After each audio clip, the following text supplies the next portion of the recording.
Let's get right back into this. This is the Opie and Anthony Show. Louis CK in studio. We're checking out the fine video on TV. Boise State, right? Boise. I didn't see this live. You saw this? Greatest. I mean, it might be better. I seen the top, what some people was writing as the top 10 college bowl game ever. Mm-hmm. This was like number 4 or so. It was the best I've ever seen. I've never seen anything like that. They beat Boise State, who's like from Idaho, you know, up and coming. We don't give a crap about that. We're talking about what happened after the game. Well, I'm just gonna have to run it down. We gotta talk about how good that college game was. Yeah, really. Oklahoma. It was. You don't understand how great that game was. So they beat Oklahoma. No, the guy who saved the dude on the tracks, and then this game, how good this game was. It's fantastic. And by the way, someone sent in a video of Moonraker as far as the parachute thing goes. It's Moonraker, where James Bond jumps out of a plane without a chute and steals it. All right, we're gonna get into a bunch of things here, but after the game, after they won in this amazing fashion on the Statue of Liberty play, right? Yeah. Then the star running back proposed to. One of the cheerleaders. The black star running back proposed to it. He's barely black, though. No, he's black. He's black. He's not a barely black guy. Justin Guarini's barely black. He's not Mickey Rivers black. There's 2 different blacks, though. And he knits. There's 2 different types of black that isn't really black. He's black. There's black guy with white features that's really dark. Yeah. And then there's this guy who has black features, but he's really white. That's true. No, this dude is black. Let me tell you. No, he won't be accepted. Her parents say it. Right. Let's ask her daddy if he's black. He asked Lily Munster to get married. She's as white as you could possibly be. He proposed after the game there. She looks a little Hispanic-y, doesn't she? No, she looks like the All-American kind of cleaned up SpiCK, sort of. I don't know. She's kind of not even close. She's almost got some what's her name? Rachel from Friends hair. Yeah, kind of that hair. She's got a Friends haircut. Going Friends haircut. Country has and this is Idaho. They're coming. They're all like congratulating them. She's real tiny. No, it's funny. They're in New York and are being happy. They'll go back home to Idaho. Oh, be dead. As somebody beats him with a bag of potatoes. What were you thinking, boy? You're in Idaho now. I don't know though. I think he might be all right because I mean I don't have racism in me, but I'm white, so I have the reflex. Like I know. Of course. Like I know. You're race. Like I look at his face and I don't feel that sort of reflexive revulsion. Like, oh my God, a white woman with a black guy. You live in New York, Louis. You're from New York, so it's like you accept that. We're watching the video, and then Anthony had this thought in his head. It just instantly, like as if, I guess, when psychiatrists say, "I'm just going to blurt out a word," and you, or I'll show you a picture, and you just say the first thing that comes to your mind. Like I saw that couple, and just said, "She loves the big blank." Yeah. She just loves it. All right, Mr. Cumia. Yes. I'm just going to say a word, and you just blurt out anything you feel. Yes. Refrigerator. And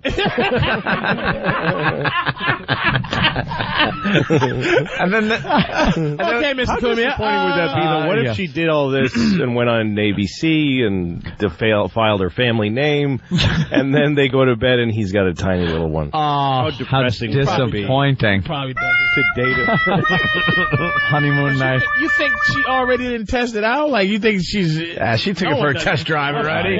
Of course. You know, when she became a cheerleader too, the father is probably like, "Now, sweetie, stay away from the players because I know." And he meant like the white players. Yeah. Like, stay away from the players because they like didn't even consider the black players. Because I don't need to tell you. That should be obvious at this point. I raised you, right? Stop it. No, because he must have watched to see if he might catch a glimpse of her on TV. Yeah. Like if he might see her in one shot, picking her leg up. Oh, he's and then all of a sudden he's watching a black guy make her. And his last wife. name is Johnson. Really? Let me show you the difference with this peeled potato and one that isn't peeled. You want to stay with the peeled potato, not the unpeeled. Dirty potato. The dirty, A filthy the potato skin. You just want the inside, the unmixed. You want the nice lily white inside potato, dear. Processed potato. And then you guys... When I say sweet, I don't mean the yams. I mean the white sweetness. Stay away from yams. But then that's why... Then we segged into why, Obama will never be president. Oh, yeah. If we can't even accept this. Can't accept that. They're making out on TV. They kissed like 5 times right there in that one shot. This country is not ready for President Obama yet. Well, CNN can't even get it right.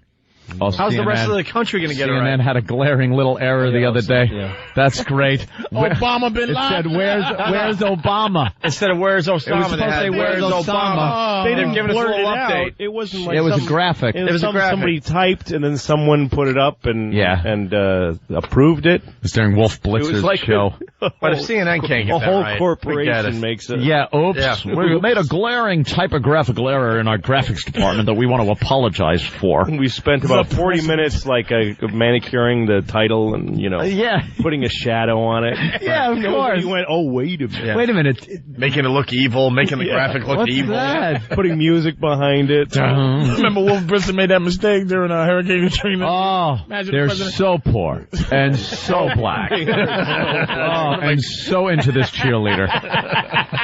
So black.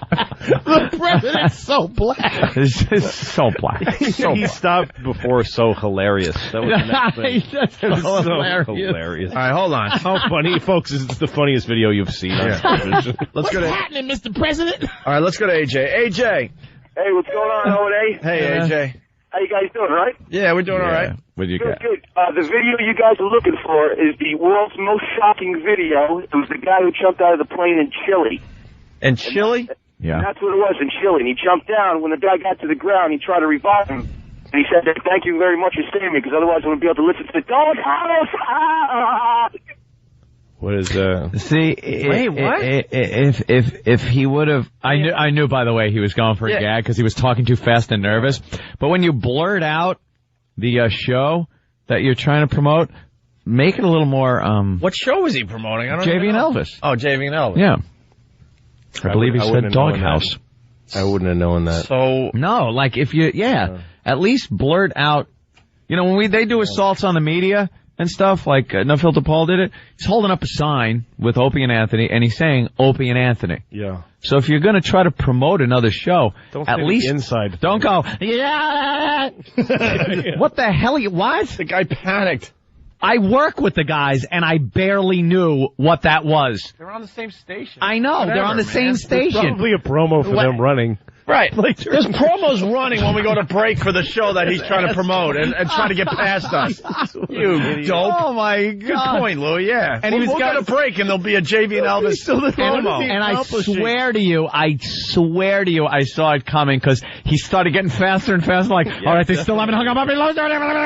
It's like he's calling into some show and then saying, McDonald's! McFlurries! I got them. All right, let's go to advertise McDonald's. Let's go to Max in Dallas. Max, what's up? Hello, boys. Hello. Max. Louis, you are a funny dude. Oh, thanks. I watched that HBO thing. I love I haven't seen the special yet, but I got on demand. I'll check it out tonight. It airs January 13th, actually. Then what is he talking about? He said he saw it already. You saw the what? What did you see? Well, I saw a part of it, the part where you were talking about how you race Hitler. Oh, that was hilarious, dude. What? Rape Hitler? I have a bit about raping Hitler. Oh, okay. Yeah. On the special? Yeah. That's coming up January 13th on HBO? January 13th. So how did this guy see it already? He saw the same promo you did. It's on there for, it's one a of the split lines second. Oh, okay. Oh. I thought he saw the actual bit. No. I was telling Louis CK the commercial for his HBO special is hilarious. Thanks. I can't wait to see the whole thing. Yeah. Well, why didn't he go see Raping Hitler, huh? Yeah, no, it's just a bit about how that's what I would have done with a time machine. Oh. Because a friend of mine said he would have killed Hitler. He would have done that to save everybody, but right. I would have raped him, because I feel like that would have been plenty to, take him down a peg. Like, he wouldn't have done all that stuff if I raped him. If he would have had that shame in his mind, like, should we invade Poland? Nah, I'm going to take a shower. I don't feel good. Like, he would have been depressed and had low self-esteem. Yeah. And also, I would have been cool. I mean, if you had the opportunity to rape Hitler, you would have raped him, right? It's not gay. What? Yeah, that's not gay. Oh no, it's gay, but it's one gay thing I would do. I mean, that's if for humanity. Yeah, well, if somebody said to me, "You could go back and rape Hitler," what an amazing experience that would be. I didn't do this part on the show, but it does fascinate me, the idea. It would make history. It would change history. Yeah. And I wasn't making. For anybody listening, I'm not making fun of rape or saying it's or Hitler. No, or Hitler. You shouldn't rape anybody unless you have a good reason, like you want to have sex with somebody that won't let you, in which case actually you don't really have another option. What are you supposed to not have? Hey, by the way, let's get into the No Filter Paul before we take a rest from the Harlem Hero. So all the news crews were doing their story on the Harlem Hero, and No Filter Paul decided to assault on the media. We're not sanctioning these days, but no, I believe. But if the listeners are going to do them, they're going to do them. There was never a formal thing that went down that made us stop doing this. But it was kind of presented like, hey, look, this is getting out of control because you guys made it a contest. Right. And the listeners have to always top each other. And there were prizes being given away for the best one. How do you judge the best one? Well, is it the one where you crack the reporter in the mouth with a monkey wrench? I don't know. But it started getting a little weird. That's what happened. They told us to stop the contest. We stopped the contest. But there were air horns involved. Yeah, alleged loss of hearing. People aren't actually getting their news anymore. Yeah, it was just not. It was getting ugly. The assault on the media campaign that we started about a year and a half ago got so bad that reporters were giving up on their live shots and just letting our fans just have the 5 to 10 seconds. Oh, there was a woman that was standing on her little box that makes her a couple of feet taller, and she's standing there doing a live shot, and our stupid fans come running in behind her, yelling and screaming. She got scared, turned around and looked at him, and just walked off her box and left the shot. And there's our fans jumping up and down in front of the camera. She abandoned her post. She just left. And they cut back to the studio to the anchor guy shuffling papers, going, having some technical issues. Jesus. And they hate us more than they hate Osama. Sure. But they now look, it's fair game. There are reporters out there, and there's real estate behind them when they do a live shot. Right. What happens back there? I see people throwing up gang signs. You see people waving, saying hi, whatever they want to do. Yeah, if someone's going to throw a gang sign in the background, I guess we're allowed to have an Opie and Anthony sign back there. There's no problem with the sign, and obviously you're not touching anybody, you're not harassing anybody. You're just holding up a sign. My favorite one of all time, by the way, was Letterman comes back from his heart. Oh yeah, this was a great one. So they decide to do a little live shot outside the Letterman theater there. It was a very icy winter day. Yeah, too. Letterman's back after he took a month off or whatever it was. And so Maury Alter, he's an old-time reporter here in New York. I think he finally retired. Or they gave him like weekends at the middle of the night or something. Yeah, something one of those dumb. bad slots. So he's on the sidewalk doing the big Letterman is coming back piece live. And here come our guys, Mark, Psycho Mark, comes running down the sidewalk with his Opie and Anthony sign. Because you got to do these fast, because if the guy sees you coming with the sign, they're going to cut away, or a producer is going to run after you. Yep. So you got to run up behind the reporter real fast. Yeah. Now remember I said that the sidewalks were very icy. So live on TV, he slides into Maury Alter and pretty much knocks him down. Pulls him over. Not on purpose, it just was an accident. It was icy. Right.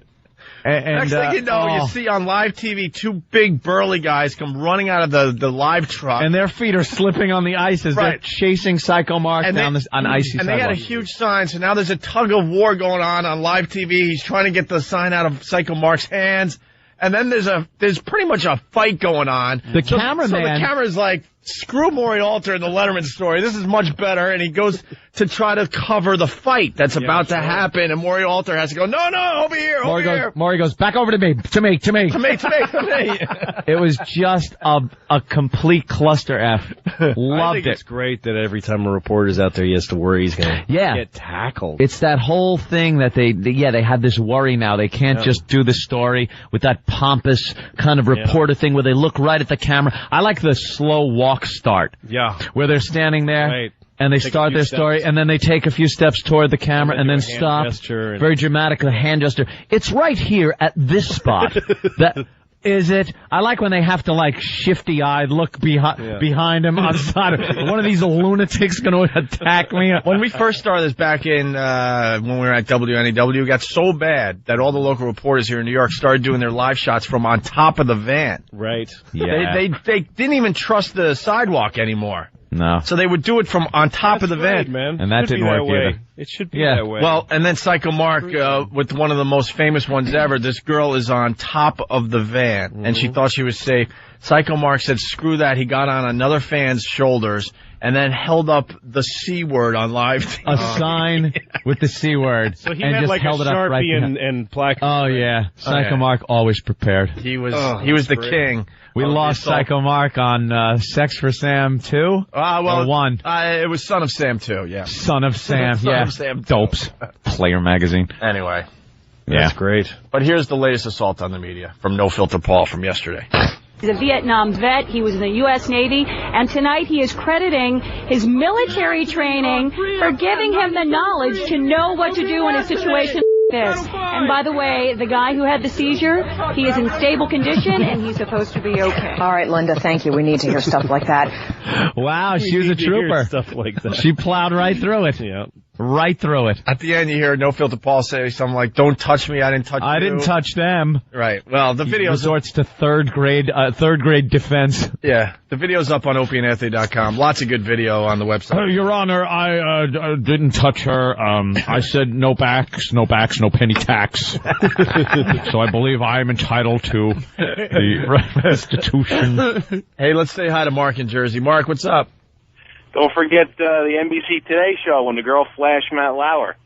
Yeah, that was a great one, too. Yeah. Was that one of yours? Or they're on live boobage. Well, they're on delay because of us on the Today Show. You know, when they pan the line. Right. One of our fine women back in the day, she lifted up her shirt, big boobies, and wow sticker right under her breast. Yeah. And Katie Couric actually had to cover her mouth and go, oh, my God. She had to cover her mouth. Yeah, they came back, and she was in shock. It was wonderful.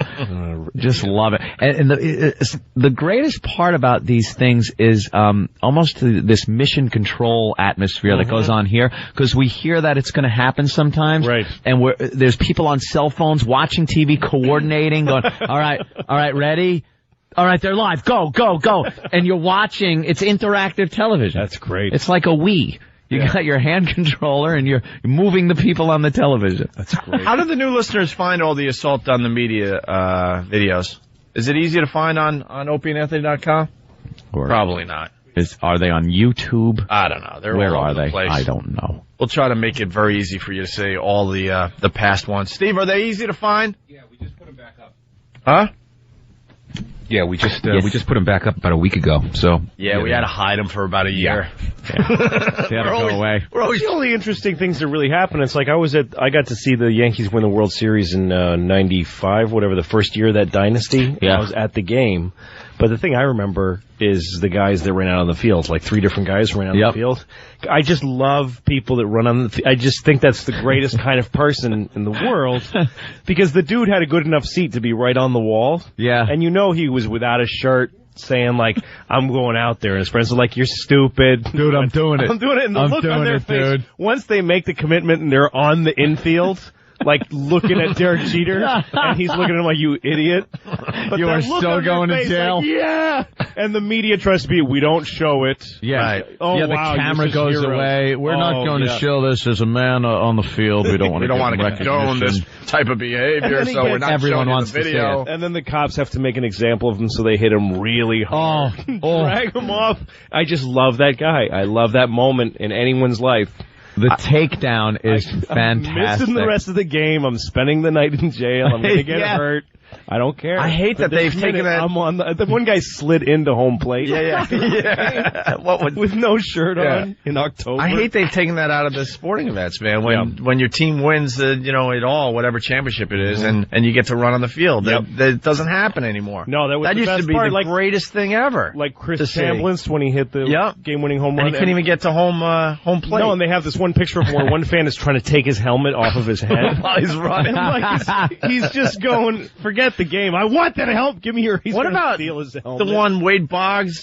He's on the horse backwards, and everyone is out of the stands, and he's got champagne and on a cop's horse. A cop's horse backwards, and the fans are all over the field. I mean, you miss those moments. It used to be part. When you just would see the sea of people just coming over the wall. Yeah, and they would destroy the place. Movies about it. They'll shoot it that way.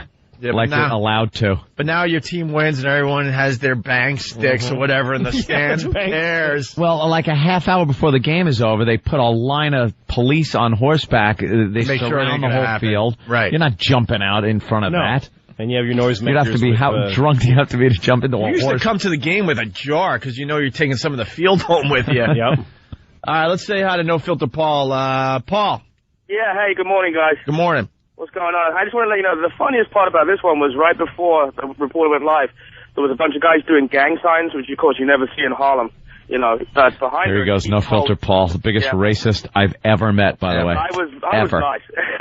Anyway, so she told everybody off, because they were all doing it behind the camera.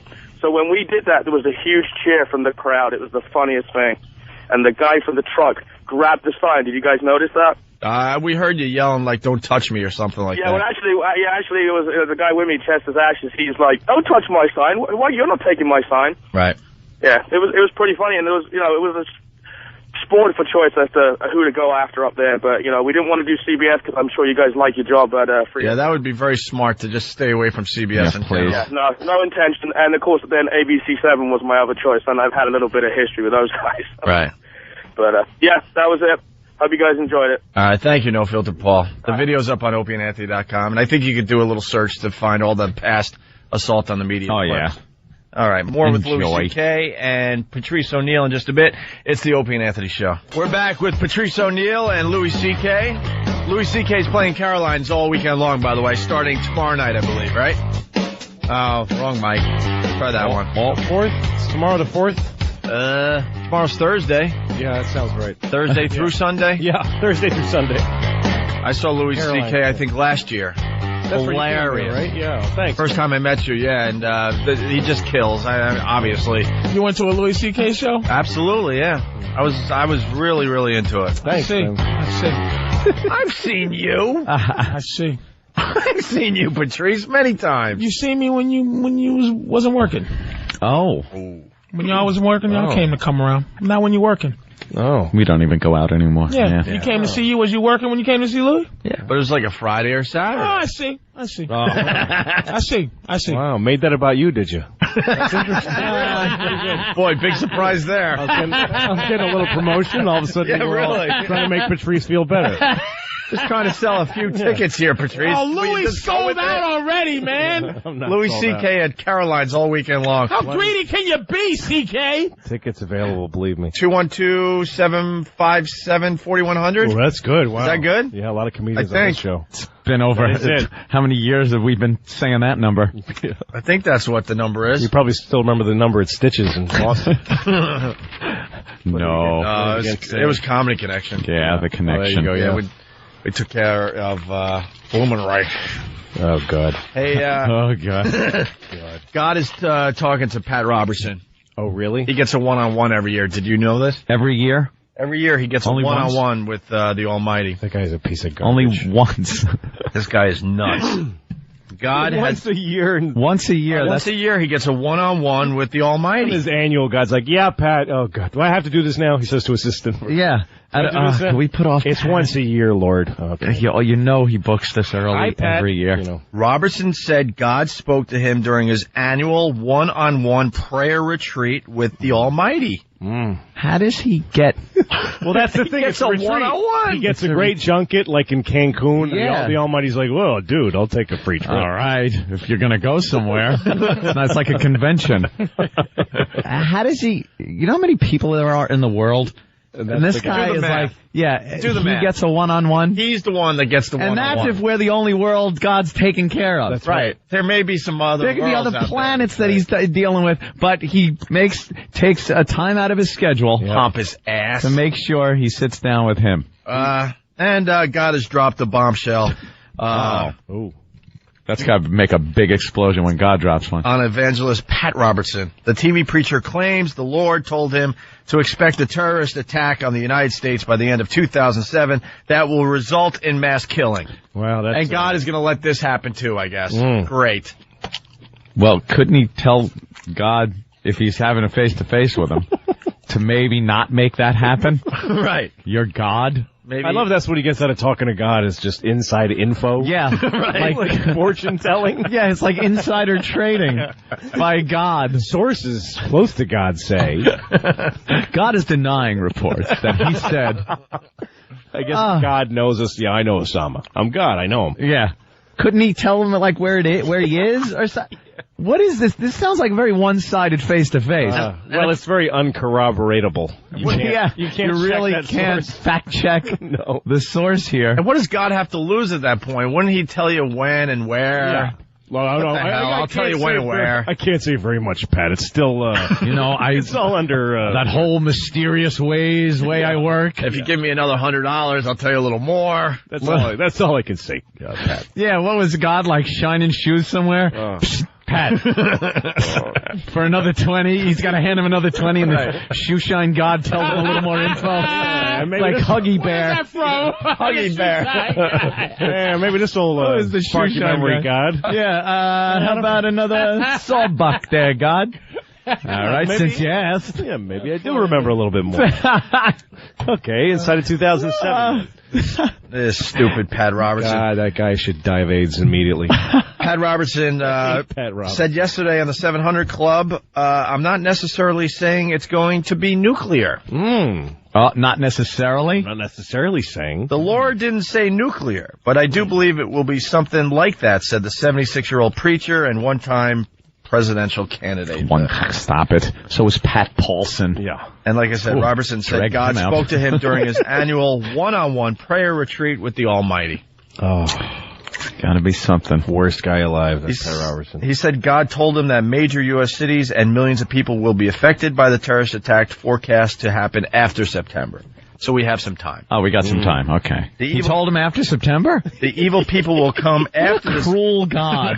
This God is not a nice person. When is it? Well, it's after September. I'll tell you this much. It's after September. I'm just saying, go out to your country house after Labor Day. Yeah. You might want to leave. Call me now. That's what it is. I'm God. God, call me now. God is Kreskin. That's what it's now a hack. But what's he going to say in 2008 when it didn't? I mean, he's given a pretty big window. That is. He's almost saying something bad's going to happen to some people sometime in the next 365 days. Yeah, and terrorism might be involved. Yeah. Like that. But all in 2008, he's God said that he wasn't necessarily... he was... Does he give these every year? He gets the one-on-one every year. What was last year's? Do we have any previous predictions from him predictions, God's tellings that perhaps God Gene Dixon?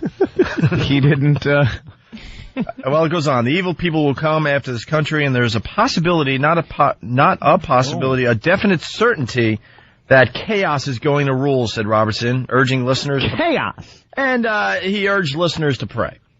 God said he's going to restrain the evil, but he isn't necessarily going to restrain it in the beginning. People should pray to the dude who told him this? Yeah. What does that mean? Pray, because that might do some good, even though I talked to the guy I go hang out with him every year. Yeah. Pat Robertson is more... You think you'd have build up a relationship where you could then say, God, come on. Yeah, he was just in the steam room with him with a couple of hookers in Bangkok. He couldn't have... You folks should pray. Come Why on. didn't you talk to him while you had him in front of you? He's right there. Talk him out of it. Pat Robertson's more crazy than the Harlem Hero. Listen to this quote again. God said he's going to restrain the evil, but he isn't necessarily going to restrain it in the beginning. So he's going to kind of let it happen for a while, and then he's going to control it. A lot of these things can be reversed. We just need to do a lot of praying. So if we pray, I guess we're going to be okay. So it's like... And that's his out, by the way, if this thing doesn't happen. That's like a threat, then. It's a threat. It can be reversed if we pray. And this is an annual event, Robertson coming up with these one-on-ones. And last year he claimed that God told him the Pacific Northwest would get slammed by a tsunami. Do we have proof of that? He said, in May, Robertson said God told him that storms and a possible tsunami were to crash into America's coastline in 2006. Even though the U.S. was not hit with a tsunami, Robertson on Tuesday cited last spring's heavy rains and flooding in New England as partly fulfilling the prediction. They had a lot of rain. So compare the 250,000 or 500,000, whoever knows how many people were dead in a tsunami, to, I needed my rubbers and an umbrella that day. Northampton, it would rain for days. Days on end. God told me this would happen. And what is this? The broadcaster predicted in January 2004 that President Bush would easily win re-election. Bush won 51% of the vote that fall. Let's see. Robertson said God also told him that the U.S. only feigns friendship with Israel and that U.S. policies are pushing Israel towards national suicide. So God is like a wonk. God's like, yeah. God's got like the inside dope on the nuances of American foreign policy. God's like, we're faking that. Pat Robertson would be like, God, why are we allied with Israel? Pat, we fake that. Just a weird thing for God to say in his big boomy voice. Yeah. The U.S. is only kind of protecting interests, you see, and it's kind of a subtle thing, Pat. Pat, you're so silly, Pat. Why do I see you every year? You don't understand me. What an ass. Let's say hi to Kirk in Jersey. Kirk, what's up? Yeah, if Robertson, what he says is true, does he get on the air the next day like Club Soda Kenny? I told you guys. You know, I don't want to be the bringer of bad news, but I had my one-on-one with the Almighty this weekend. I went up the mountain, I saw the burning bush, and it turned my hair dry. Where is he? He's not here. No. He's also predicting that the Eagles will win the Super Bowl. So he got that giving from God. Sports picks? Yeah, he got that from God. Those got to be right on. Of course. Those got to be right on. God's sports picks. Wow.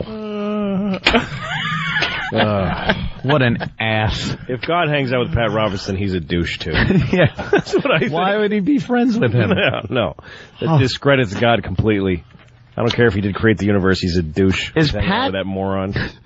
Is Pat crazy where he thinks he's actually with God, or does he go into a room, sit there, and go, I just got to sit here by myself so everyone thinks I'm with God for a few hours? Yeah, like how long should I sit here if I'm with God? Starts humming and looking around. Does God kick me out, or do I leave before? Right. You know, what's the protocol with God? What a pompous. You don't want God to be turned into go, geez, this guy gonna hang out all night? Yeah. He came with a 6-pack of Meisterbrow. He's drinking the bud. You gotta know when to leave. Every time I talk to that Robertson guy, I'm in the paper the next day. He must call him and say, stop. I don't want to read about our retreat. Just between you and I. Yeah. Jesus. Talking with you. I thought I was on a mancation. A mancation with God. Let's say hi to Eric in Michigan. Eric. Hey, what's up, boys? Yeah. Hey, Pat Robertson is just arrogant. He's like, God only speaks to me, and he's only concerned about American affairs. And, we're not for fucking punching out. Oh. He was trying so hard. He panicked a little bit, but he punched out, though. He pulled it. Goose hit his head on the canopy, though. What's weird is that he wasn't doing some big high wire bit. He was just expressing himself. Yeah. He panicked. He definitely panicked. Wow. Well, that's what people do on this show when they lose it. Some people excited. just go down. They go down in flames, and it's a big crater of jet fuel and aluminum. But if you heard him, he said, "I'm punching out." Yeah. That's when you reach down the handle. Right. Boom! You pull, eject canopy. You're out of it. So he has saved himself. He was close to the ground, though. He was close. He was real close. He pulled at the last minute. Let's say hi to John in Jersey. It's time, I guess, for What Did We Learn on the Opie and Anthony show today. Wow. John, what's up? And fast. Today I learned that God is the best bookie in the world. Yeah. And he's only concerned with America. That's what Eric was getting at, that he only cares about America. Okay, punching out. All right, let's say hi to Craig on Long Island. Craig, what's up? Hey, what's going on, guys? Hey. Hey, I was just wondering if anybody tested Robinson's blood for peyote. Yeah, sometimes you do see God when you do mushrooms. Sure. And like, is anyone else meeting with God, but they could just keep their mouth shut? Pat's the only one like blabbing. Pat's the only one. Everybody name dropping, and it's God. God's like, dude, I'm not going on those things anymore. I tell everybody what we talked about, and I didn't say that. I know God, but I got bills to pay. Nobody pays attention to me no more. I took it the wrong way. Unbelievable. Yeah, he's probably meeting with people all over the place all the time, but he tells them, look, this is between me and you. It's a face-to-face. You and I. If I wanted other people involved, I'd invite them. Right. You don't go to the news with what I have to say. I'm God. All right. We can't really start anything new here, so this is a good place to end it. Patrice O'Neill, thank you so much. Jim Norton Patrice, returns always tomorrow. a pleasure. Patrice O'Neill, who I've seen at least a dozen times in comedy clubs all over the tri-state area. Yeah. At least. 12 times. At least. Hey, why so bitter? I've seen you many times. That was really a heavy white word you just used on me. Bitter? Yeah, Bitter? Don't call me bitter. Are you bitter that I haven't seen you? He's sweet. I did promise I was going to see you last time. I never showed. Well, that's you do a lot of promising. That's all I'm saying. That's the whole point. Is not that you come to see. I don't need you to come see me. But don't But say. the first thing is, you dry humped Louis, and he's like, "Hey, I was at the last show." Dude, I've seen Louis. I've seen Louis one time so far. One time. It wasn't like, it wasn't any pillow talk with Louis. It was just right to it. You know what they say? You count your own chickens, and shove them up your ass. I don't know what It's a good old saying. Look after your own. I have to remember that. I've seen Louis CK one lousy time. Well, that hurt. You said you had a lousy time seeing Louis CK? Jesus. Terrible. Oh, I gotta just shut up. I never promised to go out anywhere to see anybody. Isn't that nice? It's perfect. It's probably smarter. Stress-free. And then they're surprised when I show up. Hey, Anthony. You did used to show up a lot, though, when your girl and Heavy Kev. Yeah, when Big Kev was Big Kev. When Kev was hard to be your friend. Yeah, he's a big guy. You had to always have an excuse. All right, we got to get out of here. Louis C.K.'s playing Caroline's all weekend long. Yep. Go see him. I'll be there this weekend. Is that a promise? That is a promise. Good. I think Instead Friday of Patrice. night. That's going to be it's going to be Louis C.K. instead of Patrice. That's my next album. What? Please do that. So people just know there's an instead of. I'll take instead of. Hey, Patrice, what are we promoting? Anything? Nothing, and you know that already. See, and no, I don't know that for sure. I don't know if you got something coming up. Next Thursday, I got things. Next Thursday, he's got things. Thursday, I'm going to come. All right, yeah, Patrice will be back next week. All right, thank you. We'll if you're not joining us over at XM, have a great day.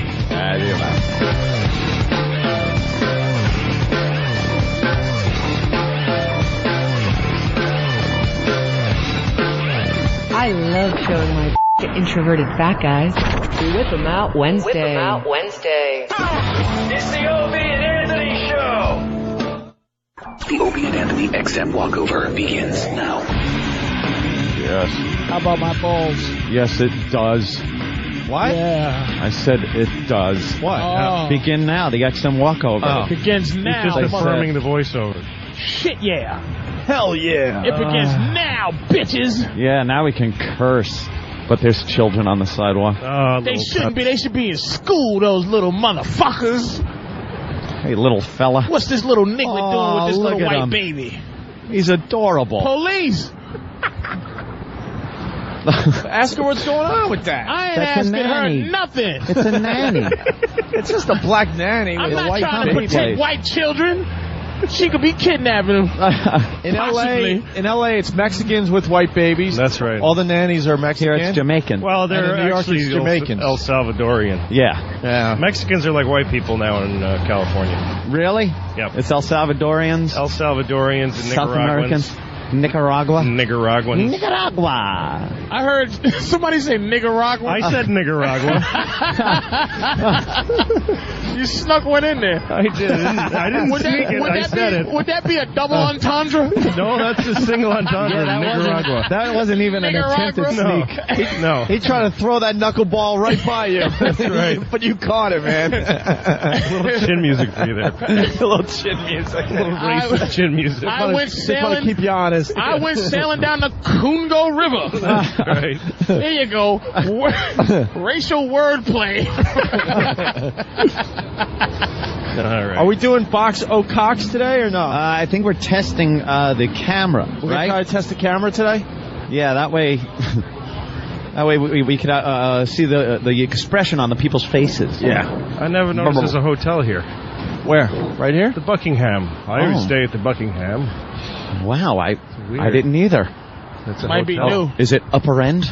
Might be new. There are some real shitholes on this block. Opie stayed at one. What? You stayed at like one of the real shitholes on this block once? No, I stayed in the same hotel that was used in the Borat movie. Is that the one you're talking about? Maybe. Where I just remember you had cockroaches and the sheets didn't seem clean. Oh no, I had to rinse out my own underwear. Yeah, well, what? That doesn't sound like the hotel's fault. No, it made me shit my pants. I walked in, it sucked so bad I shit. Awful. I shit my pants. The deal is really fast. Ant and I signed this big deal in radio back in the day to syndicate our show, and we're finally entering the big time, and they had all sorts of articles the next day in the papers.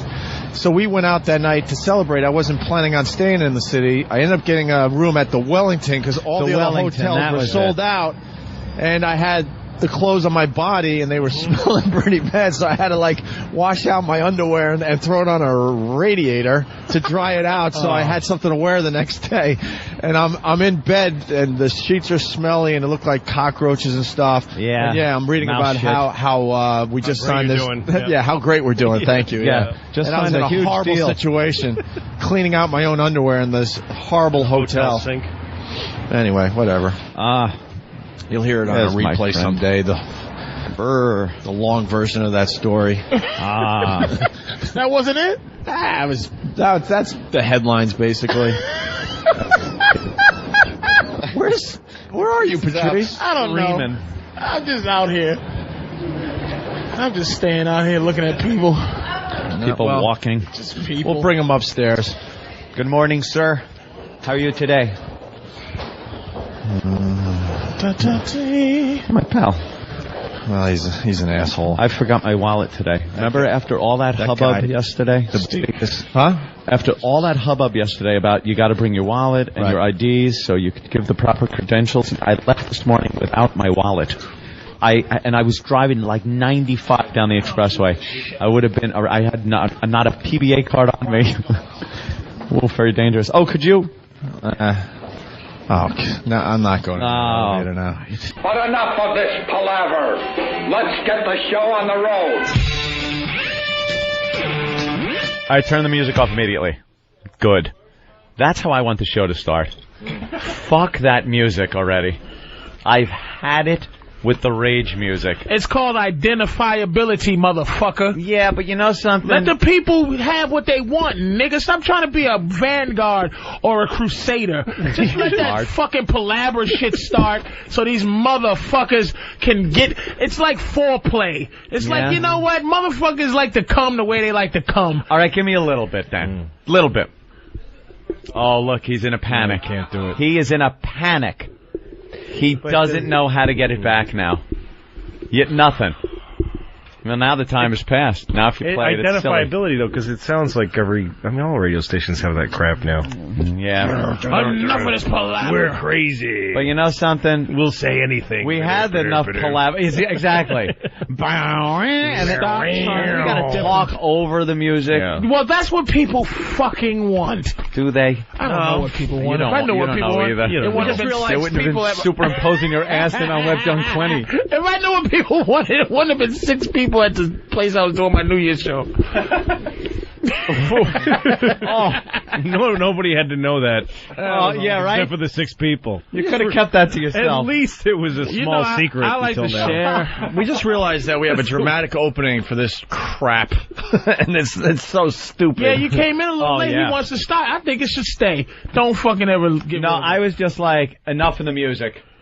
I don't like when the music plays too long. But then, yeah, we always talk about this big dramatic ecstasy of gold that plays. That's this huge build-up, and then you get this shit. And it's like, whoa, it's so important. Such an important show. You get ecstasy of gold, and you get sirens, and then it's just us with this important. So I went shopping today. Yeah, and then you get like, hey, I stayed at a shitty hotel, and I had to fucking wash the skid marks out of my underwear and put it on a radiator. Thank you. That was worth the dramatic Clint Eastwood laser light show. Yeah, the Clint Eastwood music beginning. There's a laser light show outside the building. Wait till you hear this shit. Wow. You're expecting a cure for AIDS or something. No, it's just another shit joke. Yep. Give me something. Another dick joke. And all right. So where are we at today? God, didn't we just leave the other place? That was the shortest walk ever. I like it.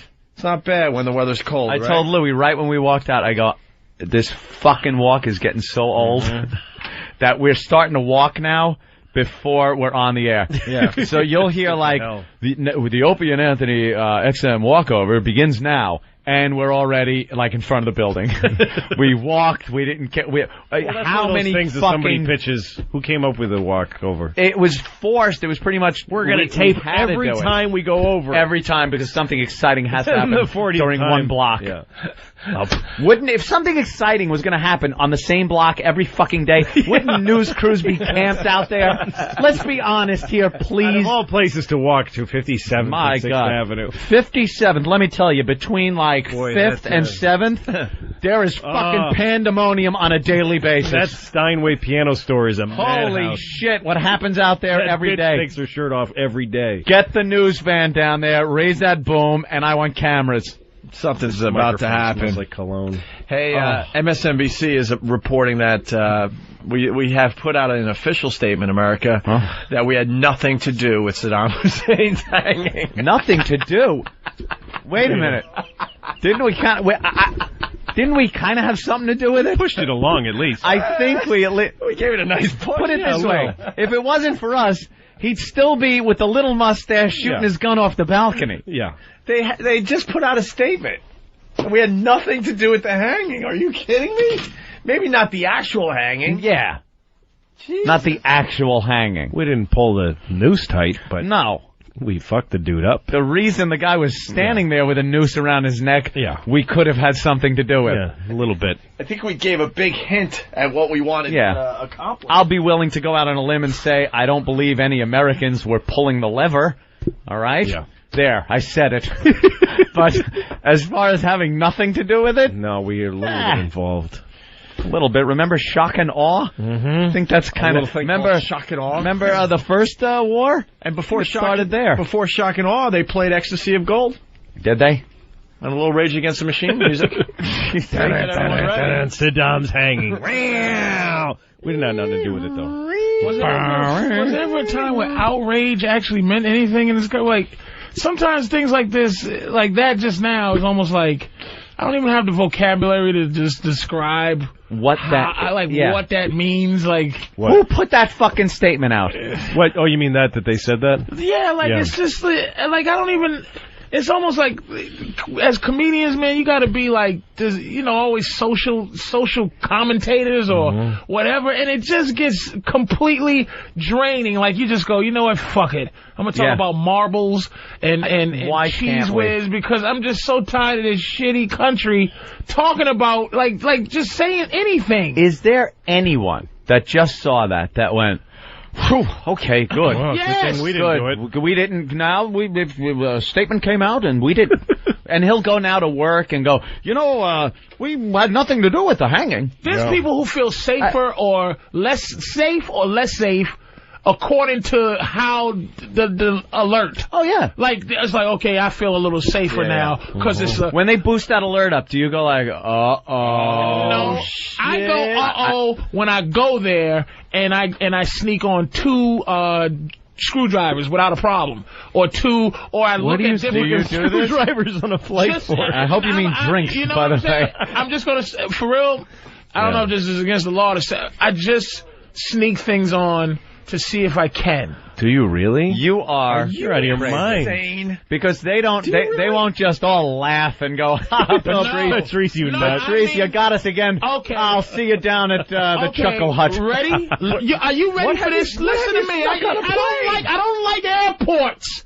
So you bring weapons. I'm very frustrated because I don't have enough money to fucking buy a bus. That's my dream. No, I know how that feels. Not being able to buy a bus is a big drag for most Americans. Because I don't want to fly. Yeah. And do you realize that the fucking butter knife, the shit they give you because of 9/11, the food. Right. No, the butter knife is plastic, but the fork is metal. No, but the butter knife is dangerous.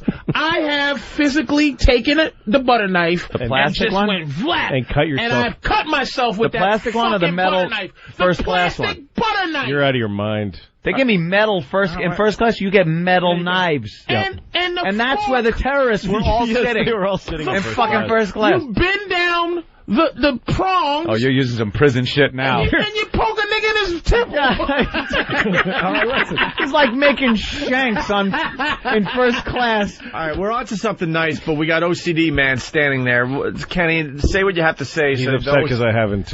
So the OCD could I'm waiting for the order. I gotta get my order in. I have to stand here until they tell me if they want anything or not. Good fellas. Why are you hanging over my? You're like fucking vote. Bring the fucking check. You guys need to want to bring the fucking check. Tie and put a bottle over his head. I already wrote it down. I'm trying to. I just didn't want to. Okay. So Patrice, could I get you drinks first? You really sneak stuff onto a plane? Not weapons, just things. Just little things that you would know could be a problem. That could be a problem. Like what? I had screwdrivers. I brought a screwdriver. How big of a screwdriver? A baby, one of those from the dollar store, baby screwdriver sets. For like eyeglasses? The one that goes from... He might take the screw out of the pilot's eyeglasses, and he can't see. Goddamn it! Serious? The one that goes from 1 millimeter to 5 millimeters. How big is the biggest one? The biggest one is about 4 inches. And it can be held in a poking way or a stabbing motion. Look, if you can bite someone's eye off if you really want to fuck them up. Ready? Let me tell you. I've brought 3 ounces of Crisco oil on a plane, and that's flammable. What are you doing? Holy the thing shit. that's weird to me is Patrice O'Neal cutting himself. Going, this is bullshit. Yeah. I pay taxes. Why am I allowed to cut myself? Patrice is a cutter. I cut the meaty part of my hand, like the you back should of my sue hand the airlines because you cut yourself with your fucking knife. And Louis, just to see, because I don't feel safe. It starts at the TSA. Yeah. Do you feel safe? Well, you're not going to feel safer knowing you let me tell you something.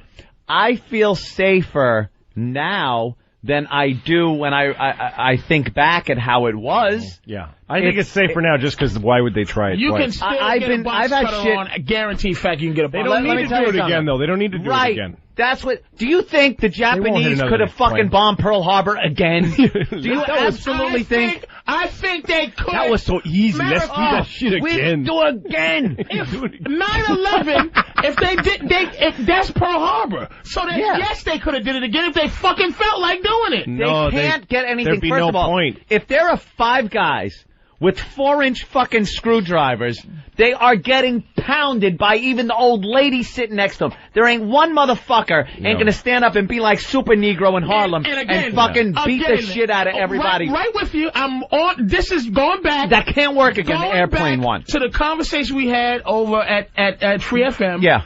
It's television, and I do agree that that the fact is that 9/11 people. The fact is that we watch so much TV. It's like we're going to fly to Cuba for that don't launch no more. Asylum. You know what that was? That kept people from fucking doing anything. From doing anything. Hope kept people from fucking with hijackers. Yeah. Not anymore, because now you don't have the fucking hope. You're thinking you're going into a building. I'm dead. I'm fucking everyone. It doesn't matter. They can't top that. Right. Any other hijacker is going to be a hack now. It's going to be like, exactly. oh, the Empire State Building. Wow. Yeah. So what? Ooh, nice work. We knocked down the 2 biggest buildings you crack me in up America. With 3 ounces of fucking flammable. There's 65,000 pounds of fuel in those wings. If I have just the right... It's got cooking oil. If I just the right wick... Oh, totally. Wick! Crisco is... What are you wicking the shoelace? I can make a sandal bomb. You could make a fucking nightlight from 1850. What are you gonna... You're gonna walk to the bathroom with that little white stocking cap and your oil lantern? Excuse me, stewardess. I am gonna... The ghost of Christmas past. Humbug, yeah. The ghost of Christmas past is going to show you that... How do you get it on the plane? Yeah, what are you taking it in? My thing, I just do it to see what they're really doing. You know what I mean? But what is Crisco I can't believe oil? that's how you spend your packing time, putting Crisco oil in a fucking How beaker. flammable Not like is Crisco oil it's that like, it's going to make a difference? Do you know how slow it burns? They put it in... You put it in a lamp. If I spread it on your arm. All right, let me... you spread it on my arm while he patiently waits. Light it. May I see the pilot for a moment? Because I want to put some oil on his arm. If I spread it on your arm. Sure. Yeah. All right. We're with you so far. Spread it on my arm. And I go, sorry, sir. Right? Yeah. And then I go and I... the matches. Your plan is falling apart. You're allowed to bring matches on a plane. You could bring matches on a plane. I just still love Patrice sitting in his little seat, fucking cutting his hand. And yeah, calling look at what I could do. Excuse me, do you see this? Do you see what I did to myself? Yes! Did you do that? A person can cut their own hand. I just had the plastic You didn't safety point it knife. out to anyone I afterwards? had the No, I just had the You just plastic... did it and got mad. The plastic safety knife. The plastic Yeah. saving us from terrorist knife, right? It's serrated. It's serrated and dangerous. It's only part of the plan. And Go you ahead. could cut a neck. The big door on the pilot's on the cockpit helps Yeah, too. It's that not big really just locked door that they really don't... You're going to jimmy that door open with your plastic knife. Yeah. Let me tell you what they've taken away from me. That door is open! When I fly when it's on the ground... No, it's open. Those guys, I watch. The flight attendant. The flight attendants don't do a secret knock. They don't go, yes, you know, do. the eagle walks over. They just go in and go, hi, You're trying to upset people and you're telling lies. There is a protocol to opening. You're comfortable. There is a protocol to opening that door. A steward or stewardess will stand. They put the cart, the refreshment, and they will stand there when the pilot gets out to take a piss or something. The pilot has one chance to take a piss. I see it on every flight. Yep. And if the plane is hijacked... I fly first class because I'm white, which means I fly first class with the same fare that you fly, by the way. Do you think that I see this from Coach? You're not No. You're not seeing too well from the back. They block it off. I'm sitting up front he takes a piss. this situation. And if he gets out in a couple of Al-Qaeda flying plane, he goes, hope you had a nice piss, Arnold. And even if the cockpit door is open, the stewardess is in the way. Yeah, no, they do a coordinated... But what is that old bitch going to do? There is a contingency plan. I'm going to slow someone down. Butter knife and rub some oil on her arm. Throw oil in the eyes. You don't get close enough. Butter knife. I've seen people stand up and try to approach that bathroom when the steward, and they warn you right away, go back to your seat. They don't wait for you to get up to her so you can clock her in the face. I've never been told to sit down when I got to take a piss in first class. But when the pilot's been in the bathroom? When the pilot's in there, you can't get up. When the pilot's in there, you are not getting up and going toward the... There's a procedure to it, and you're ignoring it because... No. First of all, see, this is white guy, non-paranoid. This is why you're... I'm the most paranoid motherfucker. I look at every goddamn Arab on my fucking flight. I scan the terminal. It's so fucked up because you guys are in charge, and you're not your reaction. You're reactionary. Everything we do is reacting to what these inventive errors are doing. Listen. Wait a minute. Patrice, white Louis. people have been in charge for a long time. And we know what we're doing. Fucking up. We know what we're doing. White guilt is ruining everything. If there's one thing we can do, it's take charge of the country and tell people what to do. There ain't one Nike print on the moon, motherfucker. Nike. What? White men. Your racism is misguided right now. Listen. Nothing but hush puppies. Hush puppy prints on the moon. Brooks Brothers.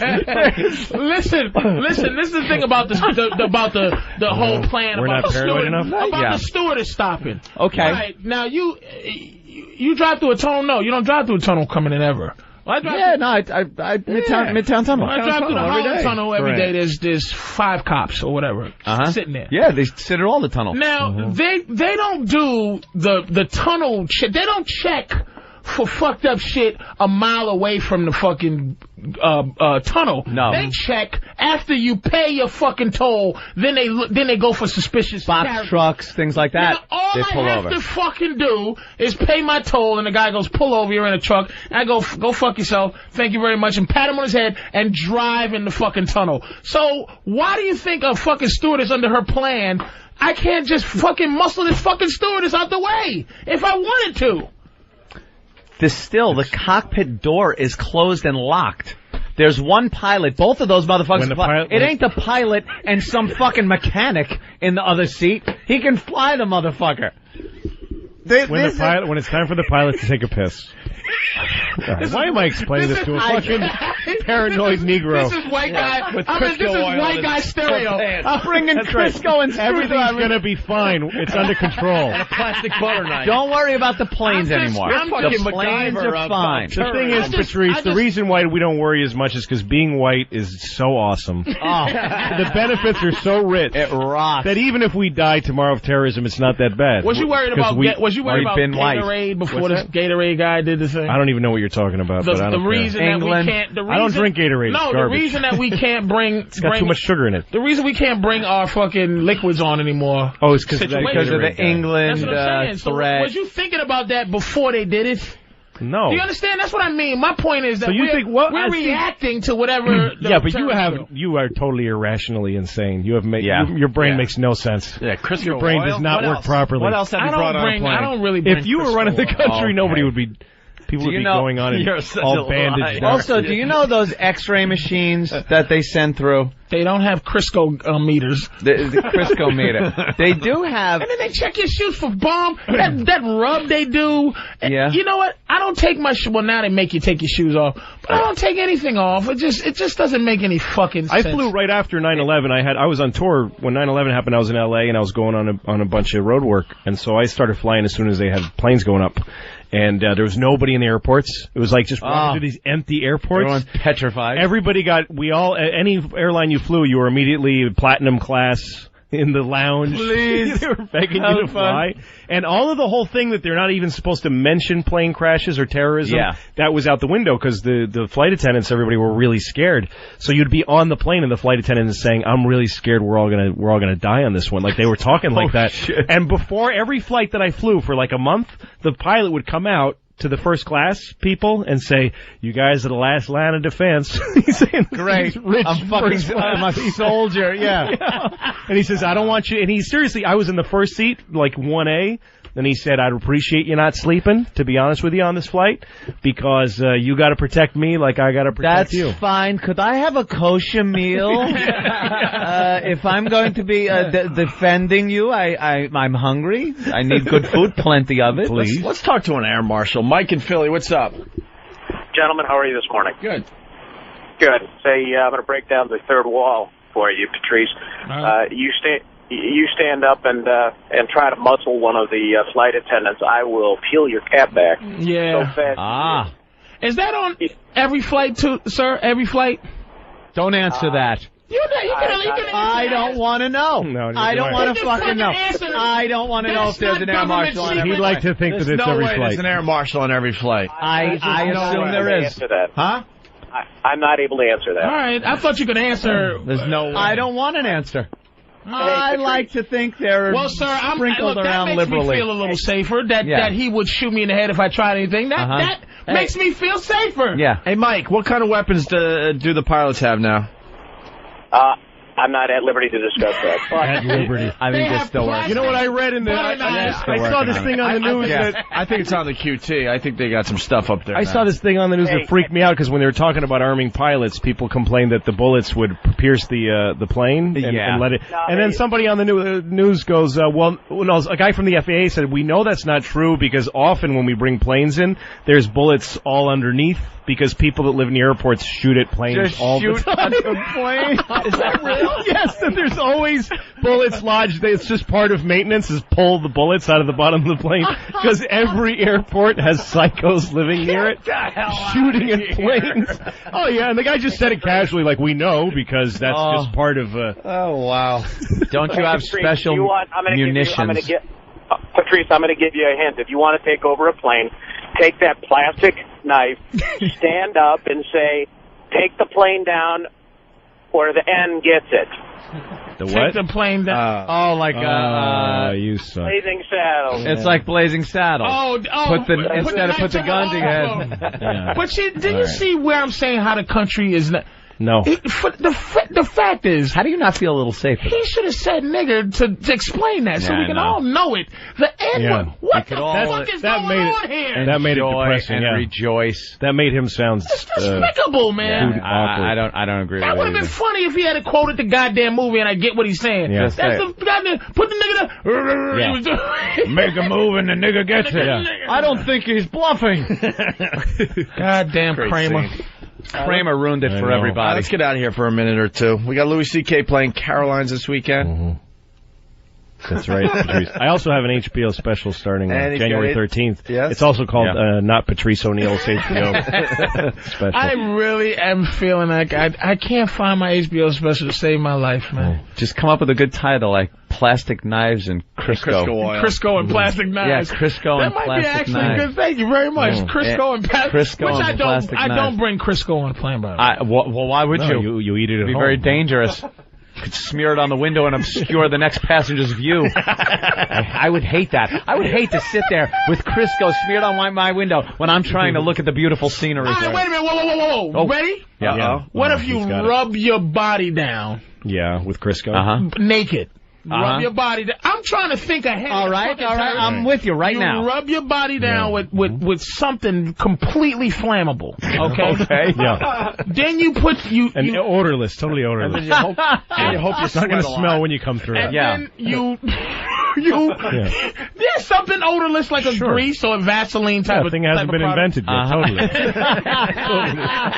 Something not on the chart of the elements. And then your clothes are you wear like explosive clothing, silk clothing, very flammable clothing. Oh yeah. You go on and you just light yourself on fire and just run through the plane. How about a fire extinguisher? Then you'll just fall down on fire. Put you out and land in the next airport, and you'd be laying there. Body off under the tarmac. You'd be laying there with fucking third-degree burns on your body. I thought you'll be on the news. Good idea. They'll be making fun of you here in the morning.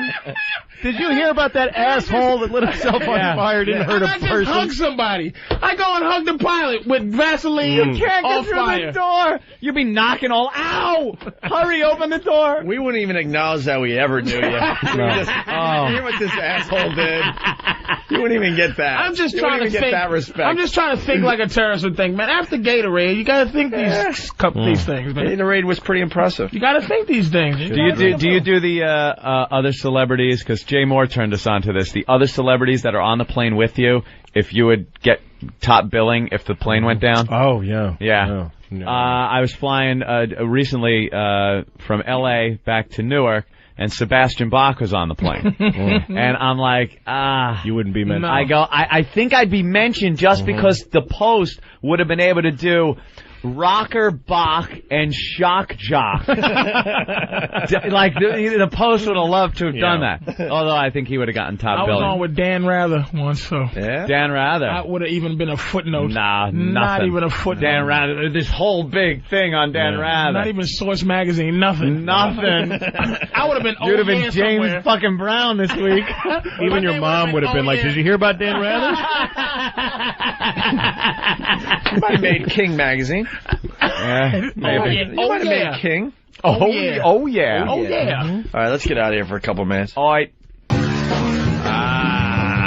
Back with the Opie and Anthony show on this fine Whip 'em Out Wednesday. Patrice, Louis CK. Louis CK at Caroline's all weekend long. Having fun. Yes. CNN had a fine story about a foul-mouthed doll. Oh, I didn't click on this. God, I get so sidetracked with the internet. Like I go, my homepage is CNN because I like if I've been watching videos or if you're on like you're doing a marathon on a weekend and you know they wouldn't break in for anything because it's like the shit channel. You ever see those channels that they keep playing Bewitched and like even on 9/11? Yeah, it doesn't matter. It's like buildings of people don't care. Fucking Bewitched marathon is on. That is so true. So, there's still somebody cooking some shrimp for you on TV. Yeah, on the Food Network. Add some salt. They have no resources for news gathering, so they just keep running the fucking Food Network. Yeah. How to boil water. No, it's great. The fucking place is burning down. Man, you're onto something because like when the president speaks, I'll go through all the channels and count how many fucking channels had to cover are covering it. You know, you got the networks and the news channels obviously are covering it. But then you get amazed every once in a while, like, what, Sky-Fi? I'm at fucking like I always flip around when he's on too, just for the slight. Nick at Night. Nickelodeon, the Jeffersons are gonna be on no matter what. Abso-fucking-lutely. You are guaranteed to see James. JJ made a painting and I'm trying to sell it.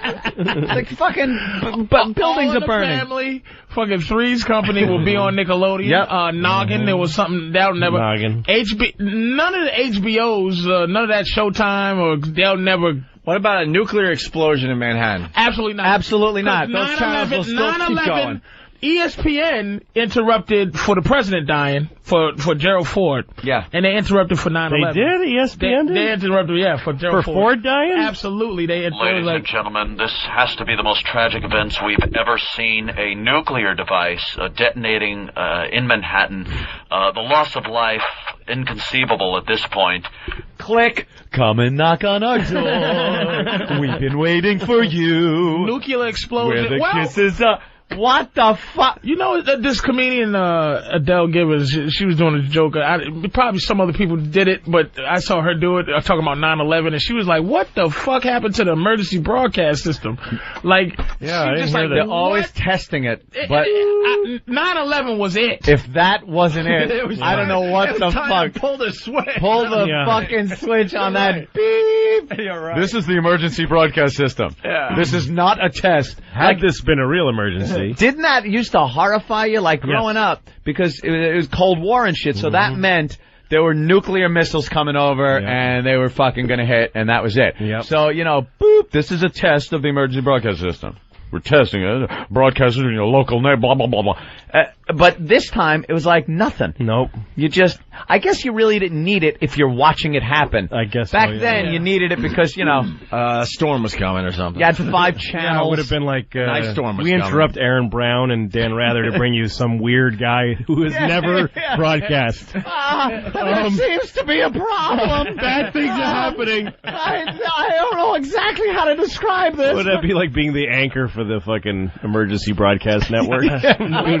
And after 9/11, he's like, couldn't I have had 5 fucking minutes? Planes hit the World Trade Center. Come on. And I still didn't get to punch in. Shit. Jesus. I love how I've been clearing my throat for 30 fucking years. I don't get to fucking go on now.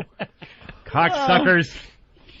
Anyway, CNN. Yeah, I saw that story. And CNN, I keep it as my homepage just for that. Because a lot of times I'll be watching marathons or a bunch of videos. Now with box sets, you know, you're completely cut off. Yeah. There ain't a DVD isn't going to interrupt, that's for sure. No. So I like having the computer there. Just, you know, you pop it up and there's CNN, keep US safe. And I saw that story. And somehow, through 2 clicks, I went from that to watching German shit video. Wow. Like and I swear I wanted to watch 2 degrees of separation from CNN to German 2 shitting. clicks away. Wow. I don't even know how it happened. It was within 2 clicks. I think it was a link that took me somewhere, and then a pop-up came up. I said, "Oh fuck, I gotta see that." I gotta see that's how easy something. it is to get to. Yeah, I don't click on pop-ups. So what I use gotta see this to keep me informed is also there for shitting in Hitler's mouth video. Yeah, German shit videos. Wow. Shitler. That's what they would have called it. Shitler's list. Shitler. Good. Yeah. Fucking chicken. Oh, God. So what was the story? I didn't click on it. Well, let's get into it here.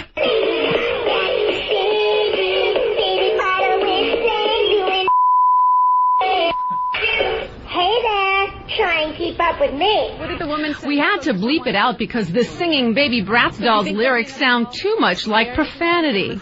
Yes, I am very disgusted, really, of the lyrics of what I heard myself. And we don't use profanity at home. It shocked Luiz R.'s 6-year-old daughter, Christina, on Christmas Day when she came to him in dismay after listening to her Baby Bratz doll named Jade sing. What did you hear when you played it?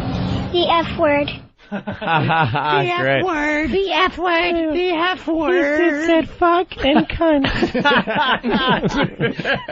Do we have it unbleeped? Yeah, we have it unbleeped. Oh, thank we're goodness. getting to that point. The F word. The F word. The toy companies do this on purpose, by the way. Yeah. I just think it's when you're exposure. recording something, sometimes it sounds different. Excuse me while I kiss this guy. You could go through song lyrics. What? I wanted Jimi Hendrix. to take a break of the show and kiss a man. Excuse me. What do you think of it? Yeah, there are plenty of song lyrics. There's a bathroom on the right. Mm. There's plenty of song lyrics that you just fuck up, but they didn't record it that way. For half of my life, I thought in Purple Rain he said, "You say you want a leader, but you can't seem to make up your mind. I think you better close them big eyes, ooh." Them big eyes do. You think you better close them big eyes, ooh. And then my girlfriend back then goes, "No, he says, I think you better come and let me guide you." Oh. And I said, "Oh shit, okay." It's such revelation when you figure it that out. song where he says revved up like a deuce and never run under your knife. Yeah. I used to think he was saying your mother's cunt smells like oranges. That's what I thought. It's just a weird trick of the ear, you know. So subtle. Weird, yeah. I was like, really? What a weird lyric. Oh, is that great? It's just a trick of the ear.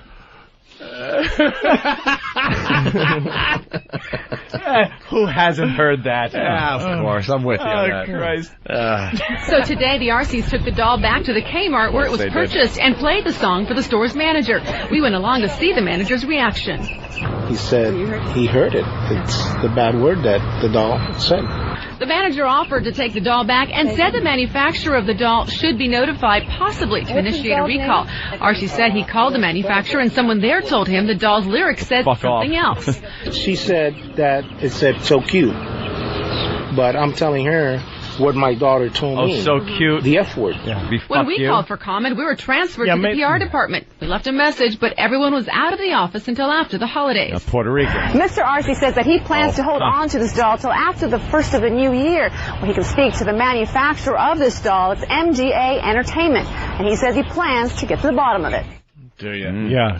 I'd love it if the doll company just said, so it says fuck. What's your fucking problem? Got a problem with They that? just did it. Yeah, we decided that we wanted our doll to say fuck. Kids like fuck, don't they? Like they just go, oh shit, really? That's a problem? We thought fuck was good for a kid's doll. Complete ignorance. Wait, what? Oh, thank you for telling us because the next line of shitty Sammy dolls. My wife, I hate people that act outraged at this kind of shit, especially when it comes to kids, because there's just people who gives a shit. But my daughter, somebody gave her a makeup kit for a 4-year-old. It's pink little pink pouch with makeup in it, and it's stuff she can smear on her face and look like a young rape hooker. Like all fucking looked like someone really did her in. Like she had a bad turning night. around at Make her look like Jodie Foster from Taxi Driver. That's what she looks like. Oh, that is horrible. All smeared makeup. Yeah. But the nail polish, she opens it up. The whole house stinks. It's fucking toxic. It's lacquer nail polish. It's real nail polish. It's real nail polish. And there's no warnings. God. There's warnings on fucking adult nail polish. Yeah. It's not the apple juice made out No, of apple juice. The Play-Doh that you can eat. No, it's like fucking incredibly toxic. If she drank it, it would kill her. Benjamin Moore. Yes, that's what it is. Everything kids get turpentine. these days. Yeah, everything kids get these days has to be like dissolve in an I don't know instant how if they it got goes away in their with mouth. this. Yeah, how the fuck they got away with are you that? still alive?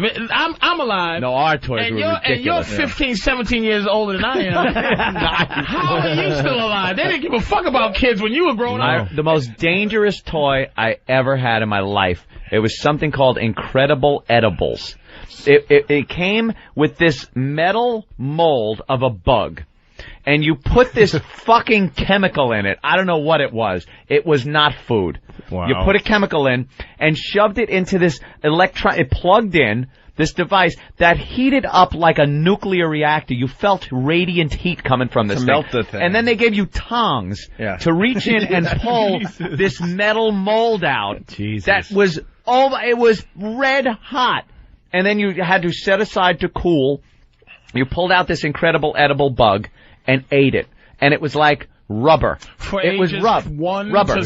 Yeah, they didn't care. They didn't care back then. There wasn't a thing. Click clacks, which were the most dangerous. What do you do after you ran out of that stuff that you put in the mold? Oh, you melted your toy Crayons. soldiers in them, Yeah. and crayons, or Yeah. whatever else. Yeah. And there was also, I remember a friend of mine had this.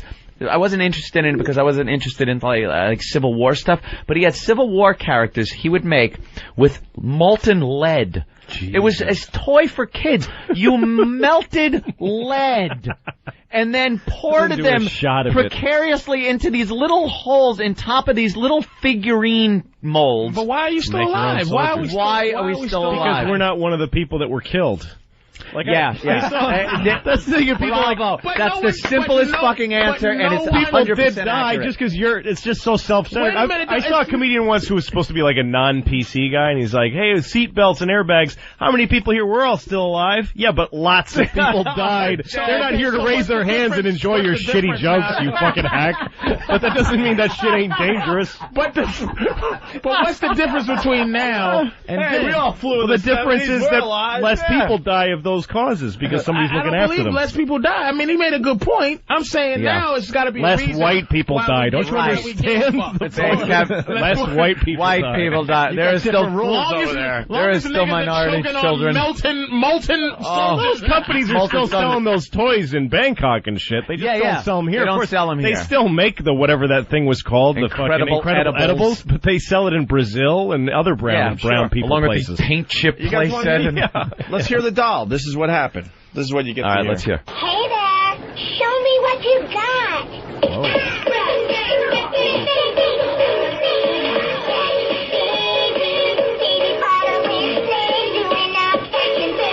Hey there, try and keep up with me. First of all, the doll's a whore. Distorted. Yeah, the doll's a little hose bag anyway. Yeah. But I heard like a little "fuck you," but it could have been anything. We got it isolated. Oh, good. The guys behind the Look scenes. at the guys. It's great. That's it. That's fuck you. Right Wow. there. What? I'm not buying it. Yeah, those people are douchebags. I'm outraged. Yeah. Are you kidding me? Anything you. Are you kidding me? It's supposed to say so cute. Oh, what the hell is that? My awful phone. It makes the thing when I get a text message like that because it doesn't have a funny ringtone. I don't have I have kitty porn on my computer like you do. It yells out. His phone yells, I have kitty porn on my computer. Yeah, it's Jim Norton. Listen to this awful ringtone. And I keep meaning to change it, but I just have so much fun when it goes off, panicking and making noises. The best was in line at the bank. I don't even have your number in my phone. I'm kidding. I'm teasing. Number. Right? As we eagerly await. This is really my ringtone. All right. I have kitty porn on my computer. There's kitty porn on my computer. There's kitty porn on my computer. I've seen that go off in restaurants. Awesome. Dude, and then you go into major panic mode and I can't get to the phone fast enough. I'm like the fumbling idiot. And all those dumb comedies. You gotta not go for the phone when that happens. Like, if I'm in a movie theater and my phone goes off, I just look around like, who the fuck? Yeah, hey, there you go. The instant you reach in your pocket, you're guilty. Yeah. You can't really tell. Because look at what happens. If a phone rings in here, a lot of people, if they have the same ringtone, everyone's grabbing. Yeah. So you don't actually know. There's something weird about a cell phone ring. You can't quite place where it is. You ever lose it and then have somebody call it and you walk around the house like, I hear it, but I don't. Am I close to it? Is it under me or 3 rooms away? You know what? Every time I'm checking, if I want to check my voicemail on my cell phone from a landline, I'm holding my cell phone in my right hand. I'm calling it with my left hand. I know I'm doing this. And then when it rings, my cell phone rings, and it's me, and I go, oh, I'm getting a call. And I'm like, oh, idiot. And then I'll hang up. I'll do that 3 times. I go, okay, remember it's you this time. Ring, hey, somebody now nice to get a call from a person. The cell phone has to be the biggest change in society over... by far. Since I can't even think of what the last invention was. It crept up real slow. Since the phone. Since the actual phone. The actual phone, right. Because it's just changed everything we do. And now with cameras in them and stuff, with the Saddam thing we were talking about earlier, it's just, I would put that top of the fucking list. No, I had a cell phone early because I was working on a TV show and we needed phones for stuff. You had a great one. I had a big, huge one. But I was talking on this New York City street corner on a phone, and some kind of like trendy, punky kids walked by and went like, hi, Mom. Oh, you're on a phone. They made fun of me. Oh. And I remember screaming at them, you're going to have one, asshole. You're going to have one of these. Remember this day, you fucking cunt. Everyone will have one. And they do. They used to be, those big, huge ones that went on the phone. But what did we used to do, though? Do you even remember? Payphones. Fucking disgusting payphones. Even before pages, though. What did we do? You had to get You had to a payphone. Everybody had different kind of message machines. You had a fucking tape message machine. Leave a message on one tape. That big thing where you could call your message machine and punch a code in and hear it go. That was amazing. Play your messages for you. But there were lines at the mall. I remember being at the mall as a kid, and you'd have to stand on a fucking line of kids to call your parents to come pick you up and shit, because that was all you had. And that's another white experience. Then they got big fat cell phones that look like old Vietnam military. Like you're calling it an walkie-talkie. Yeah, I'm calling it an airstrike. Getting kidnapped is a white experience too. That's true. Take the bad with the good. Oh yeah. Hey, Craig in Jersey, what's up? Hey, good morning, fellas. Good morning, Craig. I actually have Jim Norton on my cell phone yelling, ring, ding, ding, pick up the phone, cunt, when my one buddy calls. Loads of fun when you're standing in line at the bank. Yeah, you think it's fun at first, and then you get in these situations and go, maybe this isn't a good idea. Wildly inappropriate. I want to challenge line 5, Eric. Eric, hello. You're challenging my toy knowledge. Go ahead. Absolutely. Every time you tell the story, you tell it wrong. They were never called click-clacks. They were always called bangers. No, they weren't. Dick, fuck, ass, cunt, shit, dick, fuck, bitch. They were click-clacks, you motherfucking dickbag. They were called click-clack. Punch up click-clacks. Fucking retard. You motherfucker. I'm experienced. Not old. Experience? You're experienced grave digging, you fucking old bastard. Grave digger? Why would I be grave digger if I'm old? Get your joke straight, you fucking dickbag. You stink. What did you call them?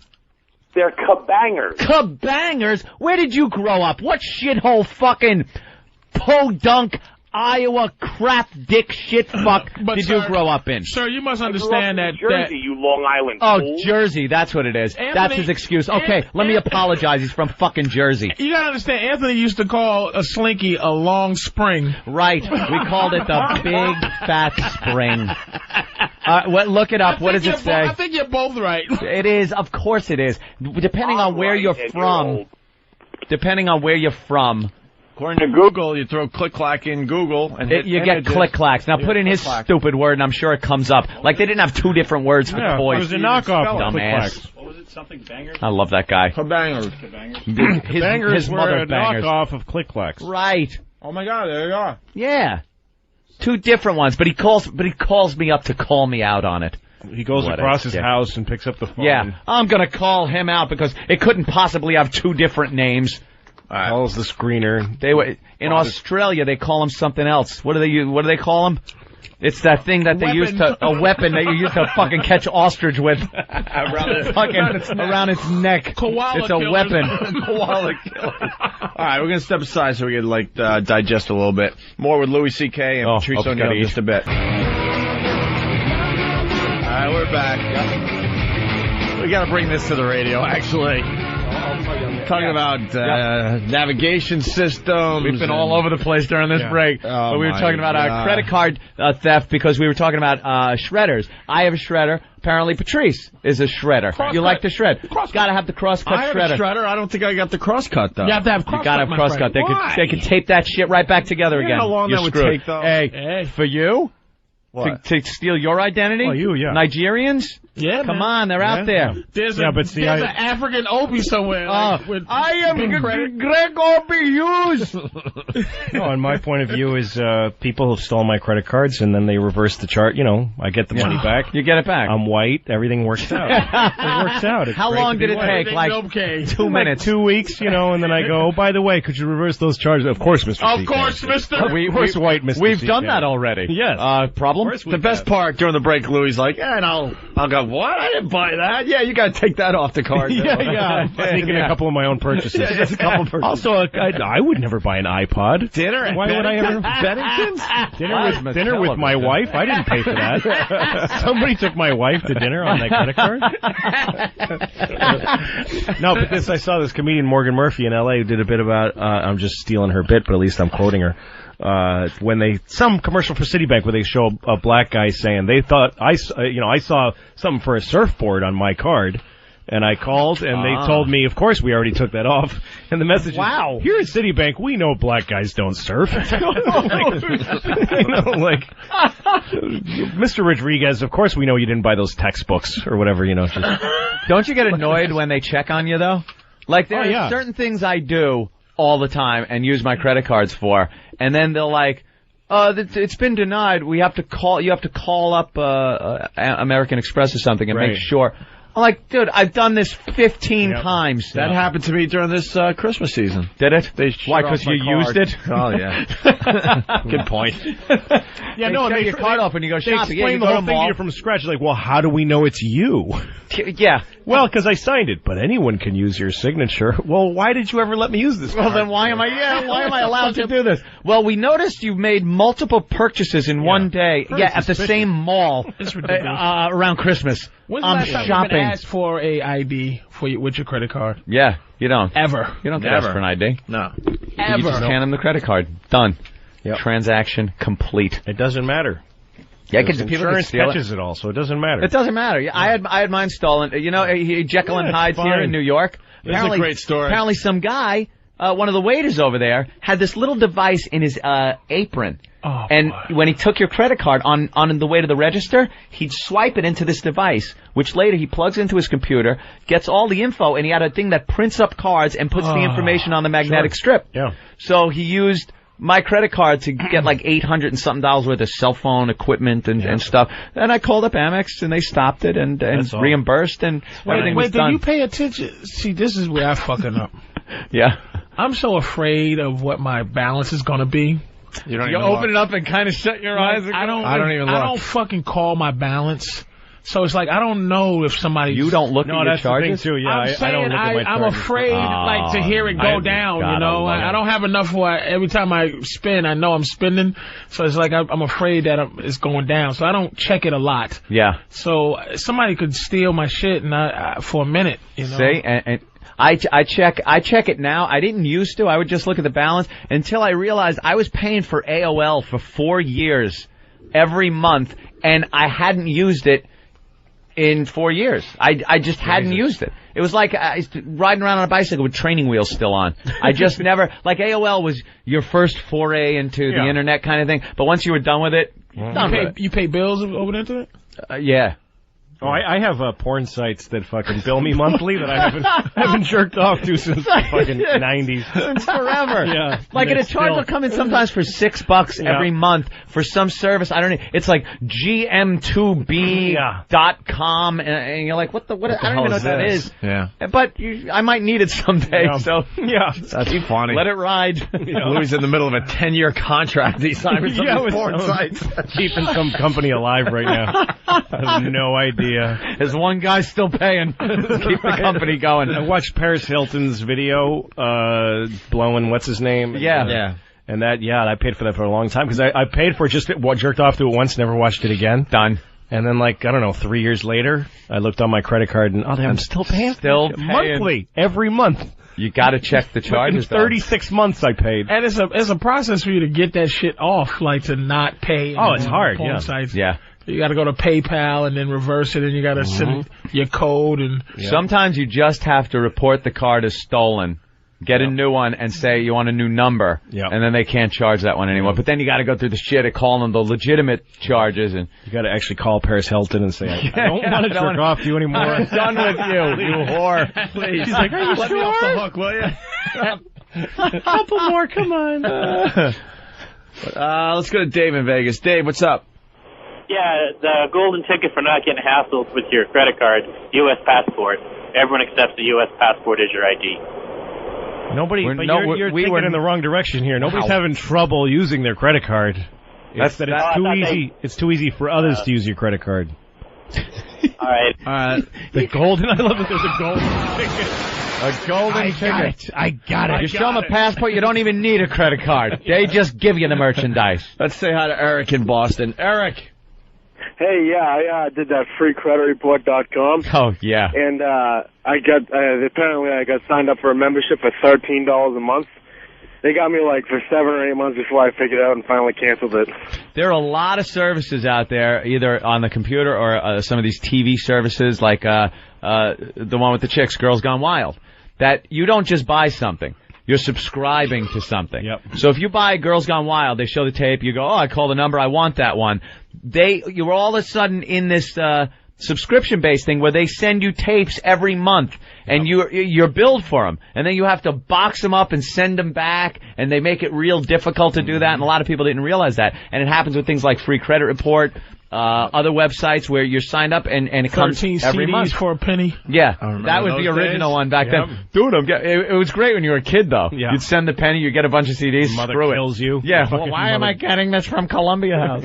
I used to have it mailed to the neighbor's house, and then you get your CDs. Is that what you would do? Yeah, and then you don't have to worry about anything else. Jack it up to a federal crime. Nice. Well, how about you, Mr. Fucking set the Puerto Rican murderers to your neighbor's house? Your neighbor's on the fucking... Well, I never thought of that. Wow, what happens if they go to that house and murder the whole family? To those people. Oh, I'm sorry, we have the wrong house that we were going to murder.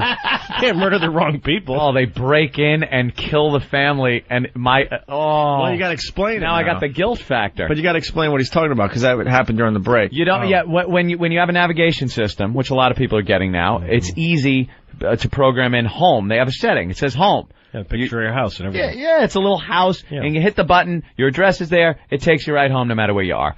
But the bad thing is if someone gets a hold of your keys to your car, which usually has the keys to your house on it. Valet parking. Yeah, valet parking, things like that.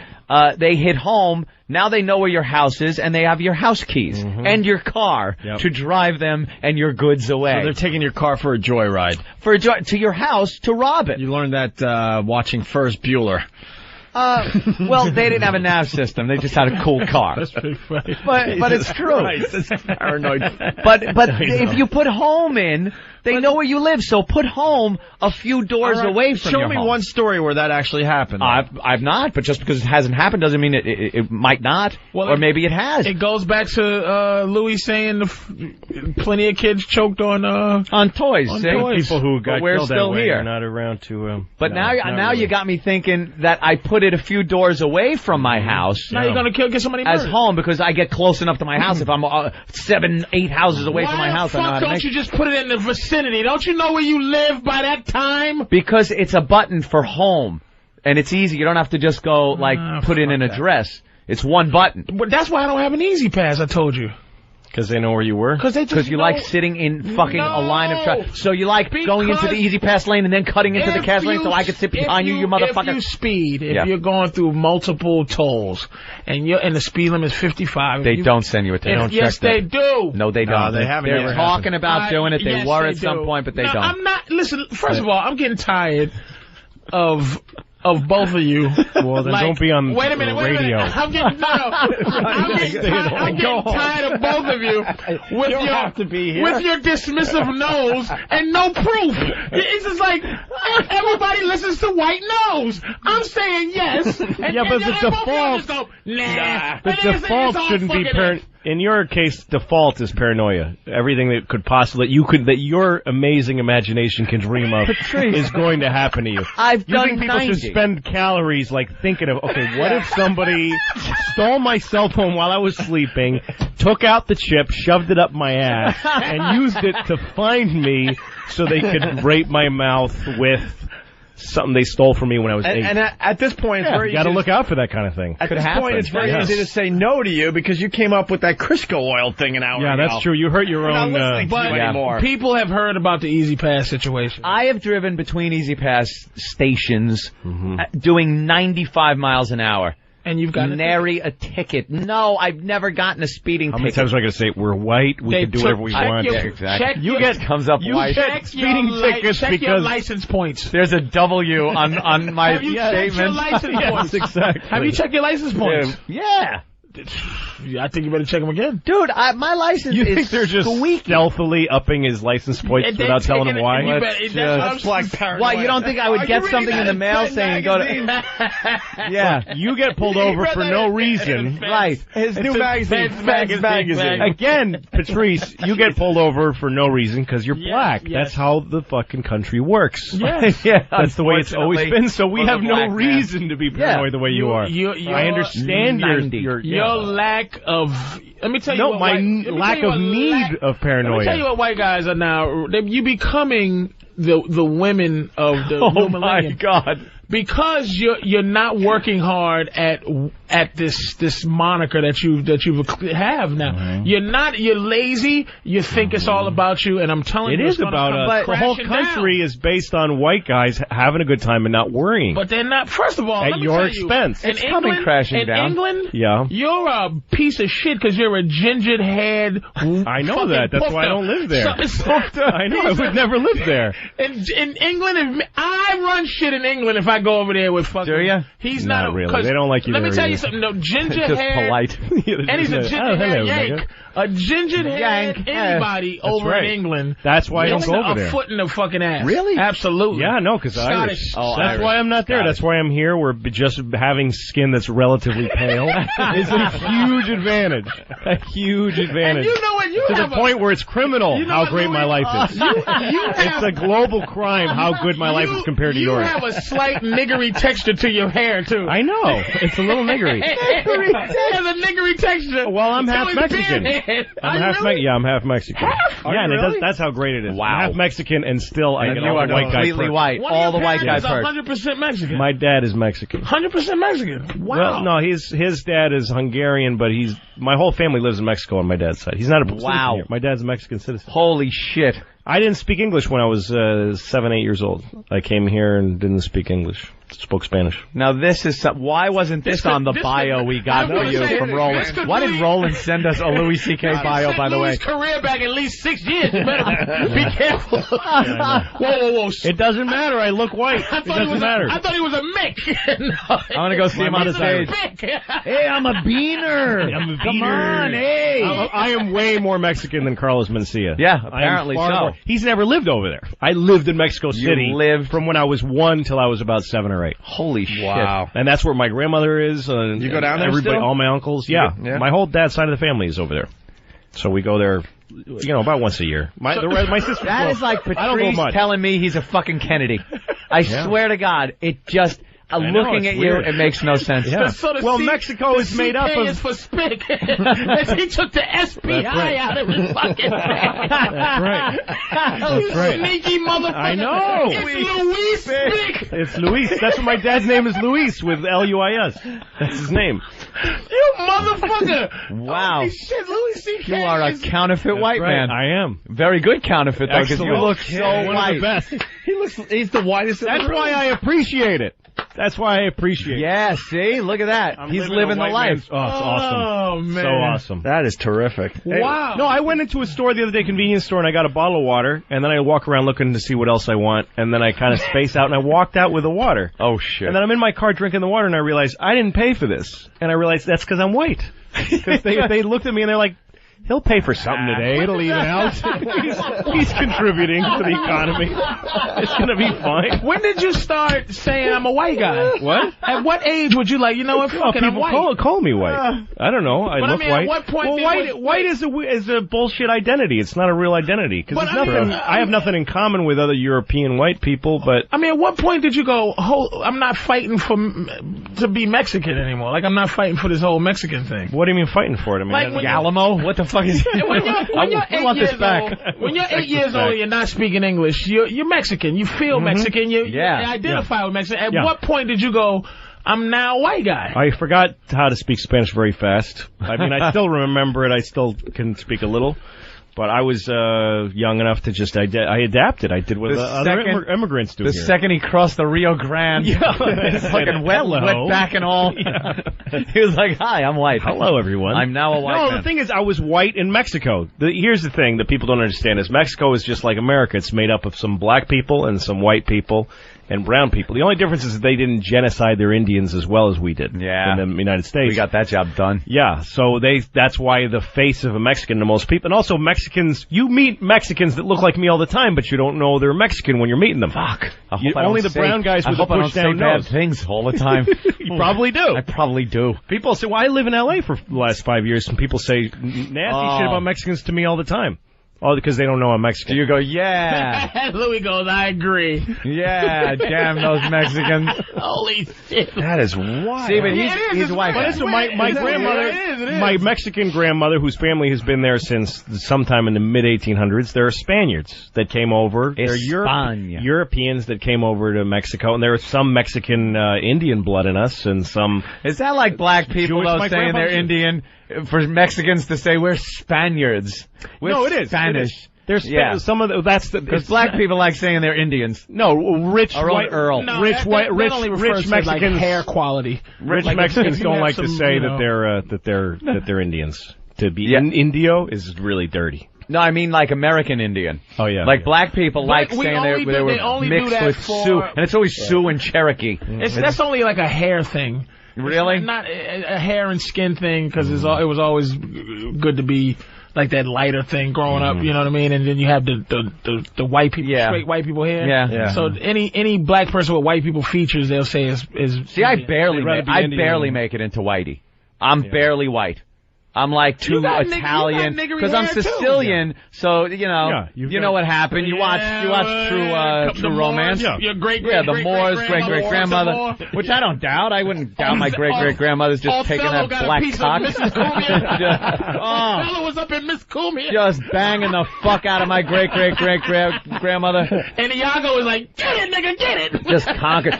Fucking my great grandfather just hacked with a machete. His body's laying there, and my grandmother's just being fucked by some more black cock. I know what happened. She kept the baby. She couldn't have hated it that much. She kept the baby. That nigga had a Chesterfield right after. Just fucking. That's it. I know my history, but as the years went by, I tried to whiteificate. That's right. My family whiteificated ourselves. Here in America. Just by skin. That is trying to get despicable. Despicable. We poured concrete. That's right. Fucking trying to work that grape soda out of your bloodstream. I'm more American than Louis CK. Yeah, you are. And he gets to live the American dream. That's exactly right, because I look white. Funky. It's awesome. It's awesome. This dirty wetback, his people. That's right. Fucking up the spinach. That's right. Giving us E. coli. And meanwhile, here's the spinach field. The hilarious part of it is that anybody who's black, you can almost guarantee their family's been here longer than anybody who's white. Hell yeah. Because everybody who's white just got here. Black people have been, they built the country for free. 1600 built the country for free. And now they get fucked. Why do they do this to us? Who would have thought that you're black. radio show? Louis selling me on reparations. Yeah. I want to give you some fucking money. And it takes my thing a is white Mexican man to make you motherfuckers see that's what you did to us. Guilty. But who my thing though is that if the show would have got to this point where we're calling him a dirty Mexican. I know. Louis C.K.'s a dirty Mexican, and I want to give the blacks reparations. But here's the way I feel. If we're going to give blacks reparations, they should have to be slaves again. Like, if we're going to pay, basically we're paying them for the slavery. Right. Then they should accept the slavery. Is CK an offset? Is CK an offset of some? It's Hungarian. My grandfather, this gets even worse. Wow. My Hungarian grandfather was Jewish, and he left Hungary because they were killing the Jews. Yeah. And he couldn't come to the United States because there was too many Jews going. They weren't letting him. They turned boats away. So he went to Mexico, and he met my Catholic Mexican grandmother, and that's the family I came from. A Jew and a Catholic Mexican. And he didn't tell her he was Jewish because he was so in love with her. CK is just the first two letters of your whole last It's pronounced CK, but it's spelled much longer. Wow. Hey, here's some interesting news about the Jew thing. I do know where the term kike came from, by the way. Derogatory term for Jewish people? Where'd that come from? I do know where that came from. Where? It is when people used to come over on the, in the ships on Ellis Island, a lot of people couldn't write English, so they used to make their mark, and the Jew's mark was a circle, and the circle is called kikel. So that's what they would just shorten it to kike. The guys coming in and say, "Here's another kike." Once they've seen the circle. You know where nigger came from originally? There was some black guy being a nigger, so they called him a nigger. Jesus. He was being a real nigger, and somebody said, "What a nigger," and that's where it started. Nigger was a feeling. Yeah. He's just like this. Look at him. It wasn't some wordplay. Just blurting out a sound, and it came out like that. Just the guy was being such a nigger that it fucking made someone say the word. Oh my God, man! That's awful. Well, we're learning about derogatory terms and where they came from. That's right. Wow. It's history. It's a really good history lesson. I never knew that. Let's say hi to Jesse. Jesse, what's up? Jesse, go. Yeah, Jesse. Hey, what's up, boys? Hey, Opie, I wonder if you think you're related to Patrice, since your aunt All the Way May was known to play around with the Negro. That's true. All the Way May, who was in League of Their Own, played by Madonna, is actually Opie's great aunt. Really? The real woman that was All the Way May. All the Way May. So we just talk about how much black Negro League God she was taken. Oh my God, that would be a great porno. By the way, the Negro Leagues and the Ladies League. Satchel Paige plug Opie. Let me tell you something. When all the white Gibson smashed us in the butt. all the white men were off to war, Western New York. she was being fucked by Negro Leaguers, and the Tuskegee Airmen were just like fucking plowing All the Way May. And laid her down right on the fucking syphilis blanket. I shared a nice story about my family history, and it has come down to this. It had to be All the Way May. It couldn't have been the nice, wholesome one. Did you ever meet her? She hit a lot of home runs and stuff. I bet you. That's great, man. That's I don't think so. awesome. Maybe I did. I don't know. She's a nun in I Western can't New believe York. Louis She had CK they fucked her right into the nunnery. Goddamn wetback. I can't believe this, man. That is something. I have a Mexican passport somewhere. God damn. And that, like, unless you tell people that, and you really got to explain it like you did. Yeah, no, it's... You can't just say, yeah, I'm Mexican. They'd be like, yeah, okay, right. 1/1000th of a Mexican from 20,000 years ago. People expect you to look a certain way. This guy's been on hold for like 20 minutes. We'll clean up something here. Ed in Jersey, go. Hey, Patrice, I'm a cop in Jersey. You cannot get a speeding ticket for Easy Pass because it's a moving violation, and that has to be assessed to a driver for the points, and not just the vehicle itself. That's why you don't get points when they take the snapshot. They don't put points on your license when you get a snapshot for going through red light. What about the red light situation? No points, just fine. What? But you still could get a ticket for the fucking. Somebody could take your Easy Pass. Somebody could take your Easy Pass and speed with it. That's why they can't do that. Wait, we got a parking ticket. A parking ticket, you get the actual vehicle gets the ticket, which is the registered owner. But in the situation of a moving violation, those points, it's a moving violation, so that the driver has to be identified. That's why they have to be stopped. Because anybody could be driving your vehicle. They can't just assess. I'm telling you, points, Patrice, it's you. The reason you're getting speeding tickets in the mail is because you're black, and they got tired of pulling you over. You know how cops used to pull you over all the time? Well, now they just send you the ticket in the mail, and you pay, and you don't have to do the whole bullshit. Did you buy this car yourself, boy? All that you stuff. too, very soon, hombre. Right. I'm a very hard to track Mexican, so I don't get that kind of shit from people. A redhead Mexican. Yeah. Wow. That's fucked Mexican up. with some Jew in him. With a little Jew, man, to really throw you off. Wow. Yeah, Jewish, Mexican, Irish, English. Something. I would have you pegged as fucking Blarney Stone kissing Irishman. Yeah, my mother's very white. My mother's white genes were very On strong. the Aryan list, he's hated more than I am. That's right. Two of you, two parts of you. You would fuck it. If you went to prison, there would be the essays, and they would fuck you up. You would have to go with the swastika guys, with the totally. tattoos. Oh, I would. Yeah, Those you would guys, have to. There's more of them. Yeah. Shit, yeah. That's Who's going to take a stand in prison? Oh. You shouldn't be racist. Yeah, stop it. William Forsythe in American Me. Remember that movie? No, shit. With Edward James Olmos. Remember that movie? Yeah. Oh, Damn, God. Yeah, exactly like him. I was just thinking American History X. You don't want that happening. Wow, Louis, that's fucking amazing. Really like is. a different dude sitting next to me now. He's a melting pot among I need Nick himself. DiPaolo to say he's from fucking Nigeria. He's blacker than anybody I know, that guy. Nick. Fucking dark. And he resents the shit out of it. Yeah. Oof. It's the Opie and Anthony Show. Louis CK in studio playing Carolines all weekend long here in New York City. Always have a good time when Louis shows up. And it looks like a bunch of us will be going to see Louis CK this weekend. Patrice O'Neill also in studio today. We were talking about dangerous toys, and I guess there was a list that came out, what was it, Radar Online did the top 10 worst toys of all time. I don't know, I got to page 2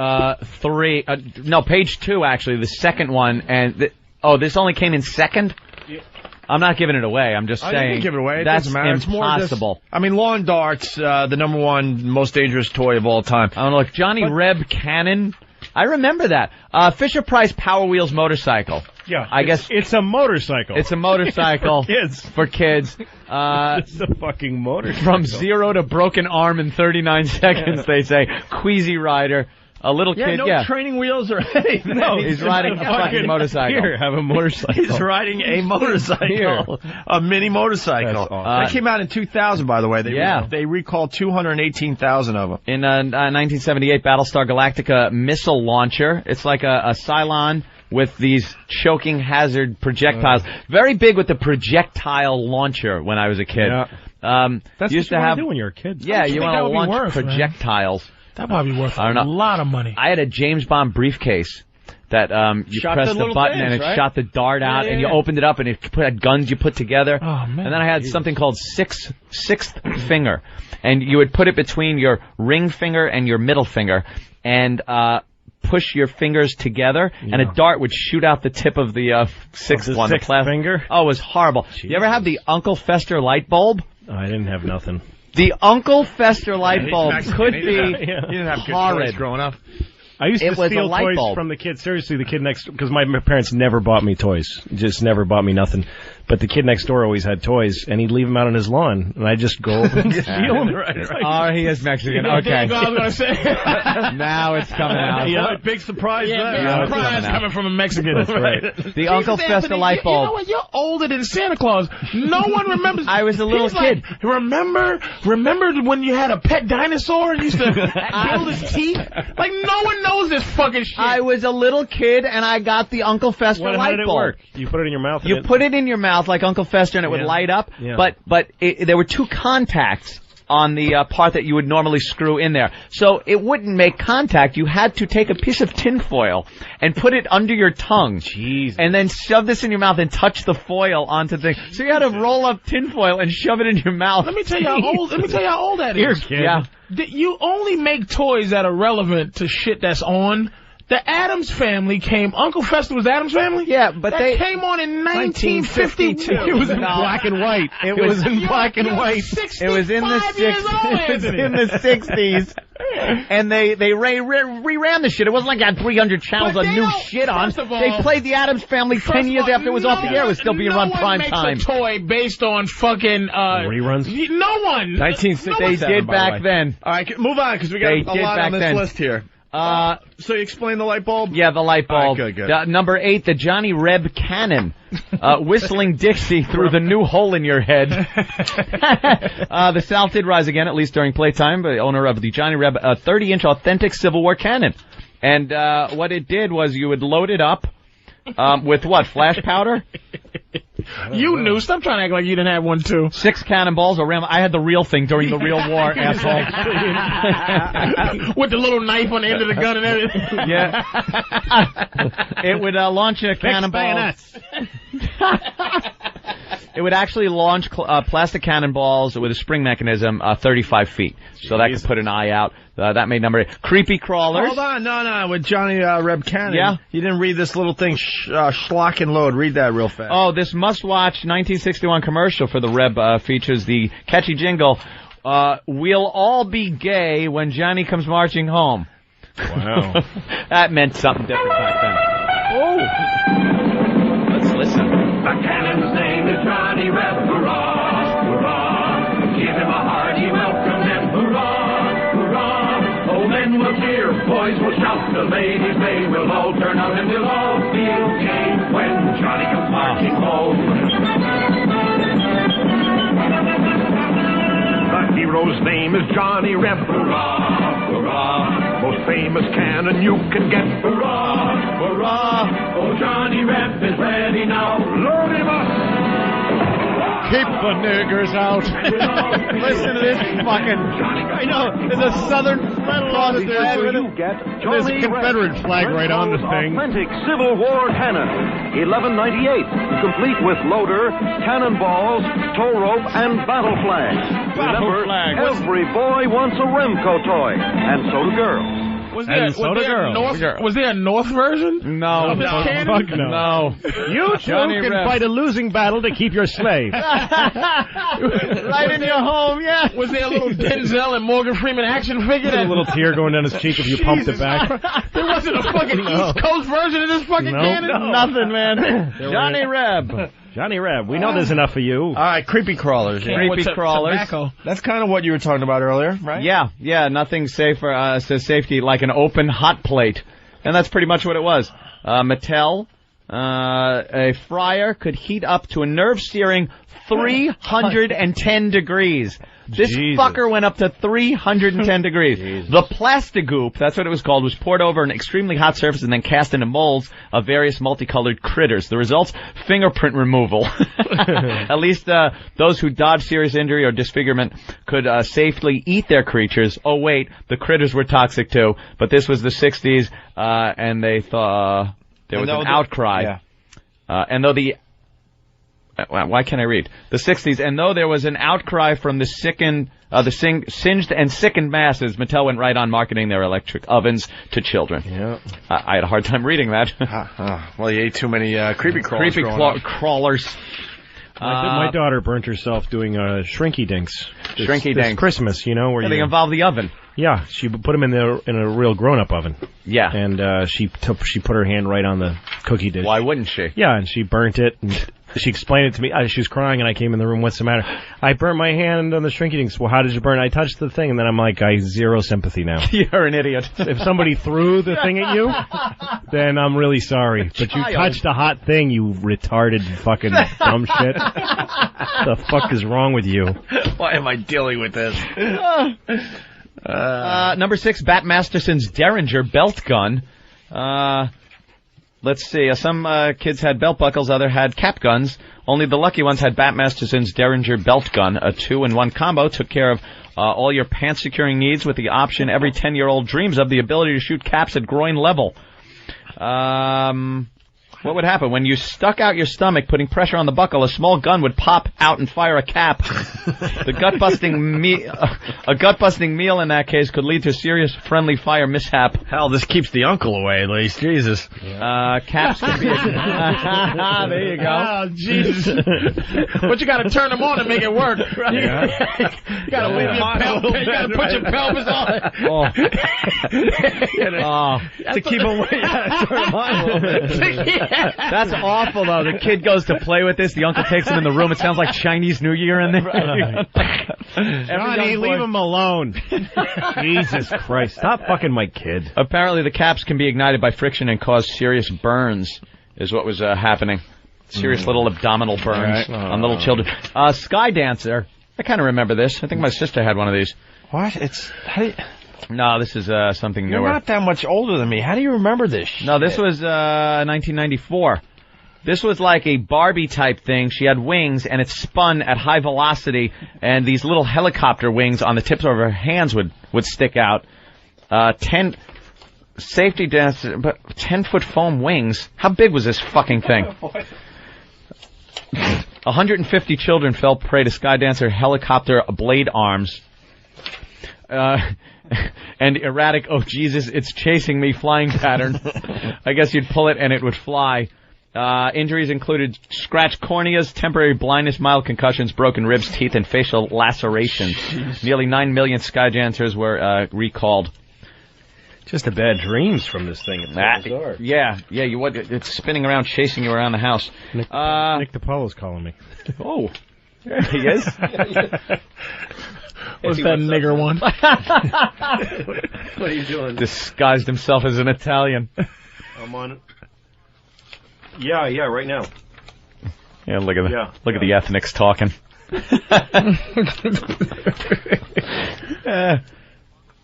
Snack time Cabbage Patch doll. Yep. Feed me. Beg the package. 1996 Cabbage Patch Snack Time Kid. What did this do? They merely wanted to nibble a cabbage, perhaps. They would stop chewing when the snack time was done, they promised. Then they chomped your child's finger off. Oh, okay. It was a motorized mouth that sensed neither pleasure nor pain.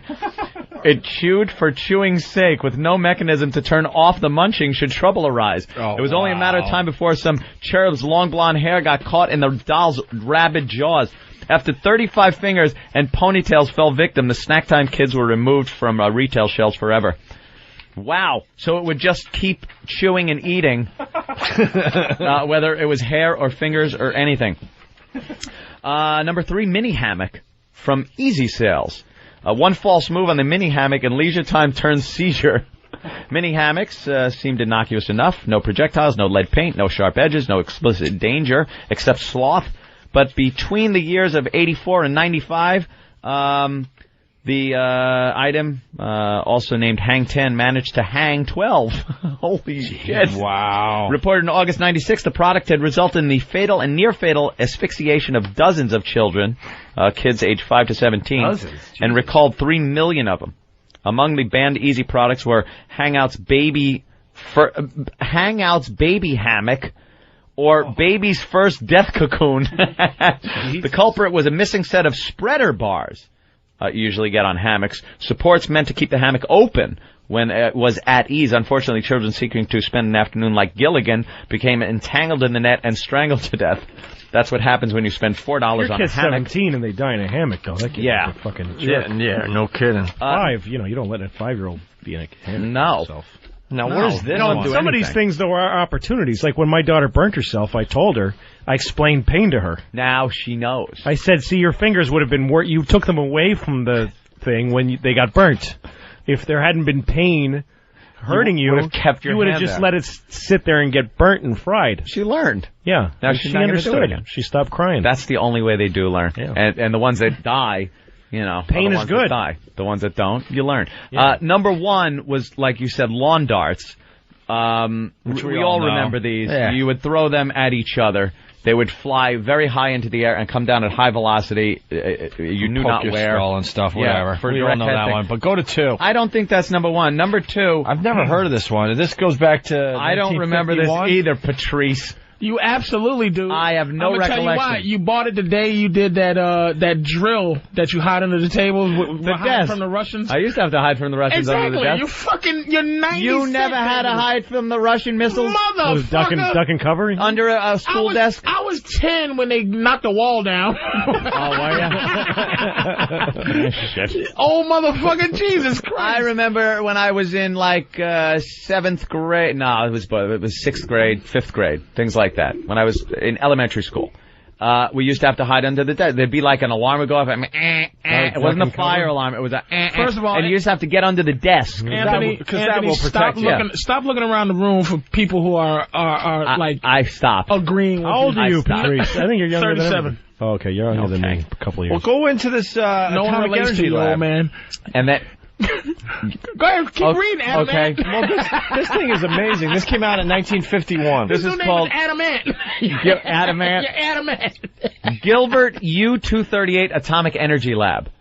Fission Buddy, fallout shelter not included. Honey, why is your face glowing? In 1951, A.C. Gilbert introduced his U-28 Atomic Energy Lab, a radioactive learning set. We can only assume was fun for the whole math club. Gilbert, who American Memorabilia claims was often compared to Walt Disney for his creative genius, had a dream that nuclear power could capture the imagination of children everywhere. For a mere $49.50, pretty expensive. How's this not number one, by the way? That's a lot for a toy now. 1951.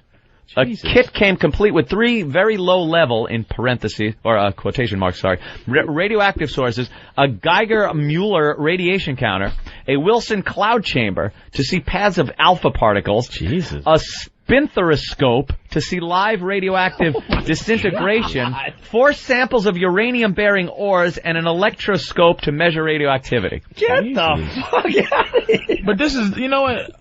This is retrospect though. This is dealing with radiation. Yeah. The reason I think it's not number one, the only reason not number one, because it's not official. It's not officially killing kids. It's possibly killing kids. Well, yeah. And the first one, you throw it up and the darts were landing on top of your head, killing you. True. Which is, you know. Well, this sounds pretty dangerous, but they probably didn't know back then. Kids do the darndest things, but not apparently nuclear physics. The toy was only sold for 1 year. It's unclear what effects the uranium-bearing ores might have had on those lucky few kids that received the set, but exposure to the same isotope, U-238, has been linked to Gulf War syndrome, cancer, leukemia, lymphoma, among other serious ailments. Even more uncertain is the long-term impact being raised by the kind of nerds who would give their kid an atomic energy lab. The thing is, how fun was this toy? Let's, I can't wait to watch live radioactive disintegration. That sounds awesome. Disintegration. And all the unsold ones at the bottom of the Hudson. Oh, yeah, where'd they put those? Yeah. There were a bunch of women that wound up dying from leukemia because they used to paint the little glowing numbers on the watch faces. Remember when watch faces would glow in the dark? I think they still do. That was in a Kurt Vonnegut novel. It was. Was that real though? Because I remember reading it in the Kurt Vonnegut novel. They would put it in, and to keep the little brush tip. Yeah, they'd lick it. They'd lick it. Yeah. And that was apparently real. Go to Snopes.com. It was a special. Let's get the hell out of here. We got some lines of the day, and then we shit! Look at the time. Is it already? It flies by when we have fun. Line of the day sponsored by BowDogFight.com. Ooh. Kashi 7-hole grain honey pus will be one of the 10 most dangerous cereals in about 10 years. I'm sure. Yeah, eating that. Remember when people used to eat that shit and then they found out it fucking blew up your liver? Here's the first runner-up line of the day. Looking at you, it makes no sense. Yeah. So Mexico is made up of... is for SpiCK. He took the SPI out of his fucking thing. That's right. That's right. Sneaky motherfucker. I know. It's Louis SpiCK. Yeah, there you go. Patrice with one of the runner-up lines of the day. We have one more runner-up line of the day, sponsored by BowDogFight.com. It's such revelation when you figure it out. Song where he says revved up like a deuce and the runner of the night. Yeah. I used to think he was saying your mother's cunt smells like oranges. That's what I thought. It's just a weird trick of the ear, you know. So subtle. Weird, yeah. I was like, really? What a weird lyric. I love fucking that walked one. into that like Pesci. I fucking walked right into it. Blindsided. CK, very good. And finally, here is today's line. We all know what it is. Of course we have do. To play it. Here's today's line of the day. Jimmy makes an appearance. Line of the day. Line of the day.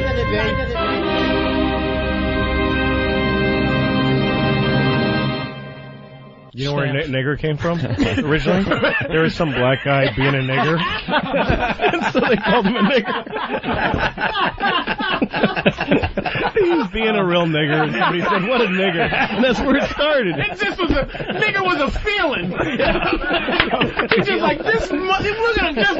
Yeah, it wasn't some wordplay. Just blurting out a sound, and it came out like that. Just the guy was being such a nigger that it fucking made someone say the word. That's fucked up. That's just how he felt when he said it. How great is that? Oh, man. Wow. With that, we have to thank Louis CK for coming in today. Absolutely. Thanks, you gave us a nice bump. Patrice gave us a nice bump. Absolutely love having Patrice in. We have great conversations in the studio.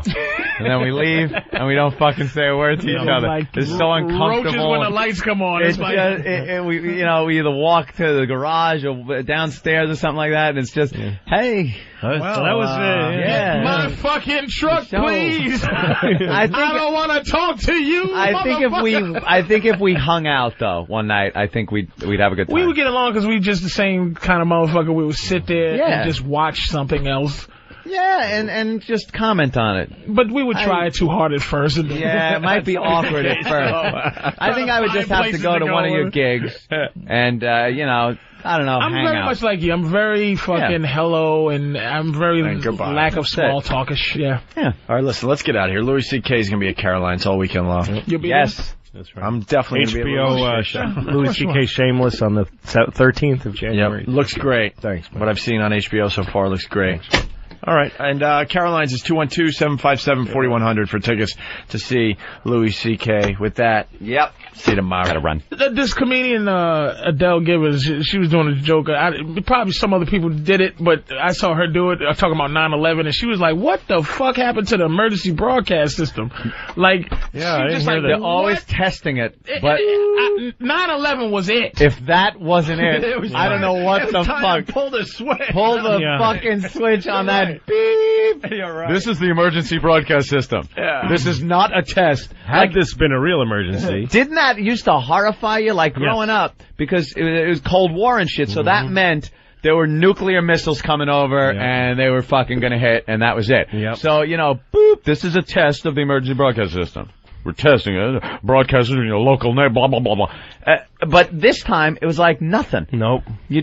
I guess you really didn't need it if you're watching it happen. I guess Back then, you needed it because, a storm was coming or something. you had 5 channels. Yeah, it would have been like, Nice storm was we coming. interrupt Aaron Brown and Dan Rather to bring you some weird guy who has never broadcast. There seems to be a problem. Bad things are happening. I don't know exactly how to describe this. Would that be like being the anchor for the fucking emergency broadcast network?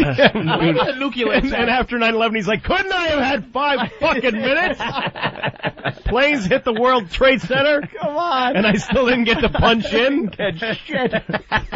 Jesus. I love how I think I've been clearing my throat for 30 fucking years. I don't get to fucking go on now. Cocksuckers. Anyway, CNN. Yeah, I saw that story. And CNN, I keep it as my homepage just for that. Because a lot of times I'll be watching marathons or a bunch of videos. Now with box sets, you're completely cut off. Yeah. There ain't a DVD isn't going to interrupt, that's for sure. No. So I like having the computer there. Just, you pop it up and there's CNN, keep US safe. And I saw that story. And somehow, through 2 clicks, I went from that to watching German shit video. Wow. Like and I swear I wanted to watch 2 degrees of separation from CNN to German 2 shitting. clicks away. Wow. I don't even know how it happened. It was within 2 clicks. I think it was a link that took me somewhere, and then a pop-up came up. I said, oh, fuck, I got to see that. I got to see how that's easy something. it is to get to. I don't click on pop-ups. So what I use I gotta see this to keep me informed is also there for shitting in Hitler's mouth video. Yeah, German shit videos. Wow. Shitler. That's what they would have called it. Shitler's list. Shitler. Good. Yeah. Fucking chicken. Oh, God. So what was the story? I didn't click on it. Well, let's get into it here.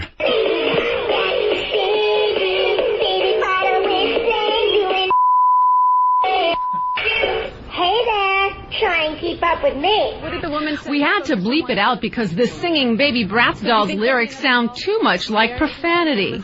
Yes, I am very disgusted, really, of the lyrics of what I heard myself. And we don't use profanity at home. It shocked Luiz Arce's 6-year-old daughter, Christina, on Christmas Day when she came to him in dismay after listening to her Baby Bratz doll named Jade sing. What did you hear when you played it? The F word. The F word. The F word. The F word. It said fuck and cunt. Do we have it unbleeped? Yeah, we have it unbleeped. Oh, thank we're goodness. getting to that point. The F word. The F word. The toy companies do this on purpose, by the way. Yeah. I just think it's a lot when of you're exposure. recording something, sometimes it sounds different. Excuse me while I kiss this guy. You could go through song lyrics. What? I wanted Jimi to Hendrix. take a break of the show and kiss a man. Excuse me. What do you think of it? Yeah, there are plenty of song lyrics. There's a bathroom on the right. Mm. There's plenty of song lyrics that you just fuck up, but they didn't record it that way. For half of my life, I thought in Purple Rain he said, "You say you want a leader, but you can't seem to make up your mind. I think you better close them big eyes, ooh." Them big eyes, ooh.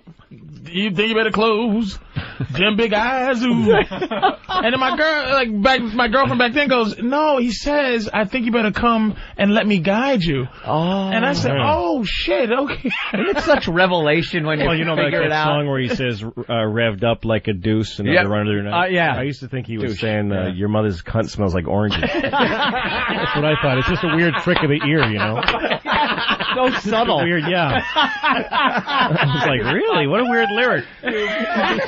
Oh, is that great? Just a trick of the ear.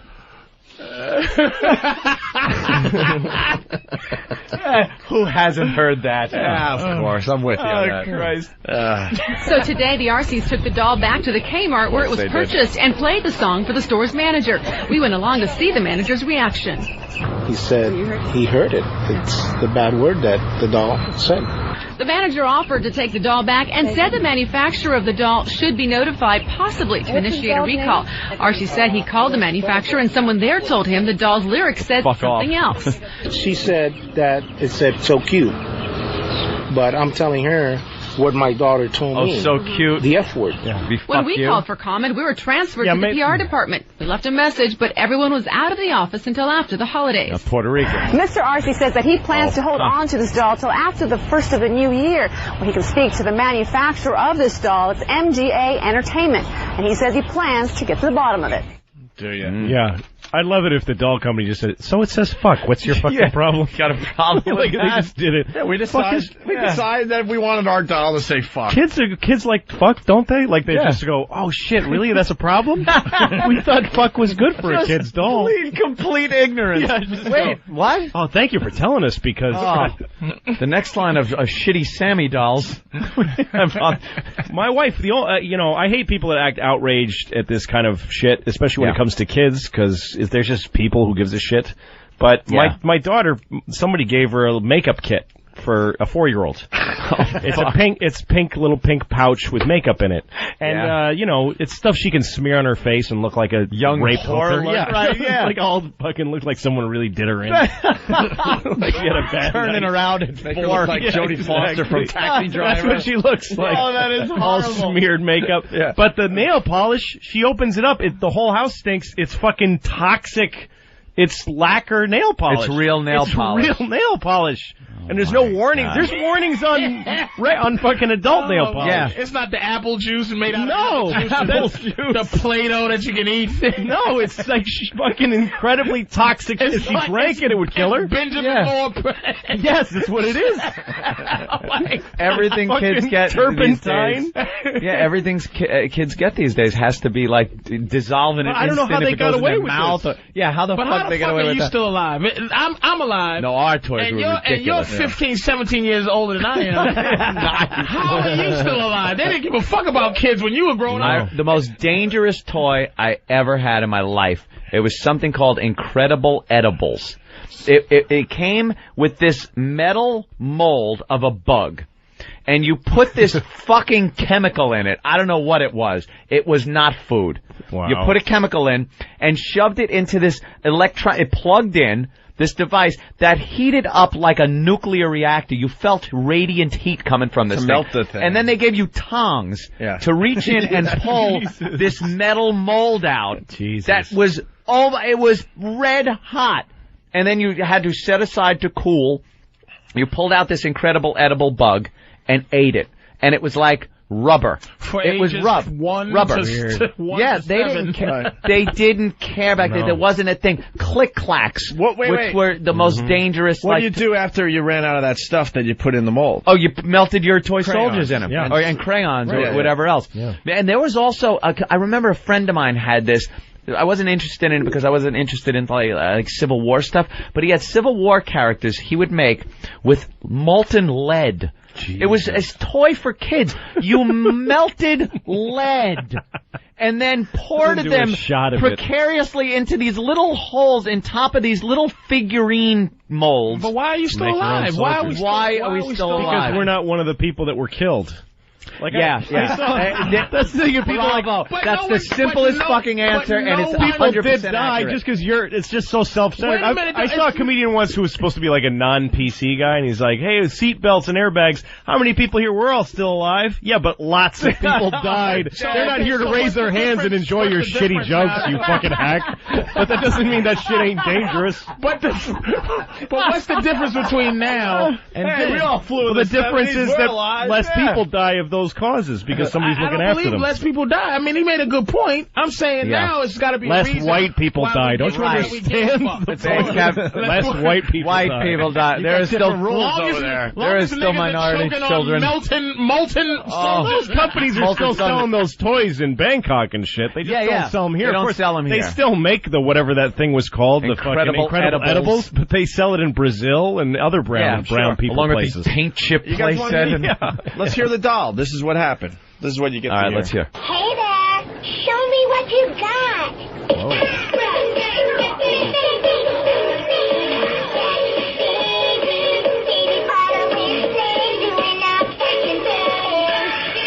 Hey there, try and keep up with me.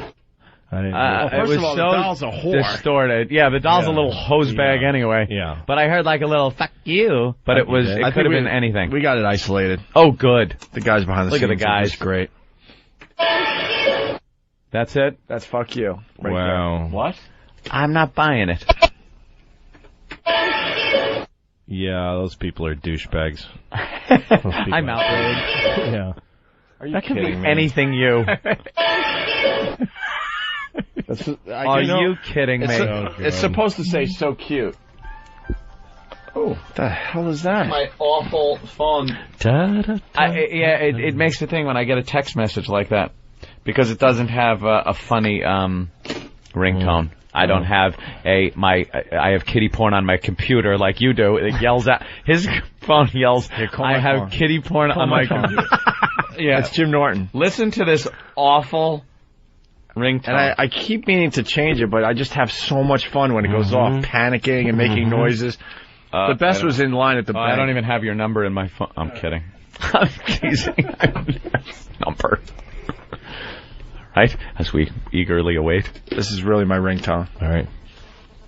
I have kitty porn on my computer. I have kitty porn on my computer. I have kitty porn on my computer. I've seen that go off in restaurants. Dude, and then you go into major panic mode and I can't get to the phone fast enough. I'm like the fumbling idiot and all those dumb comedies.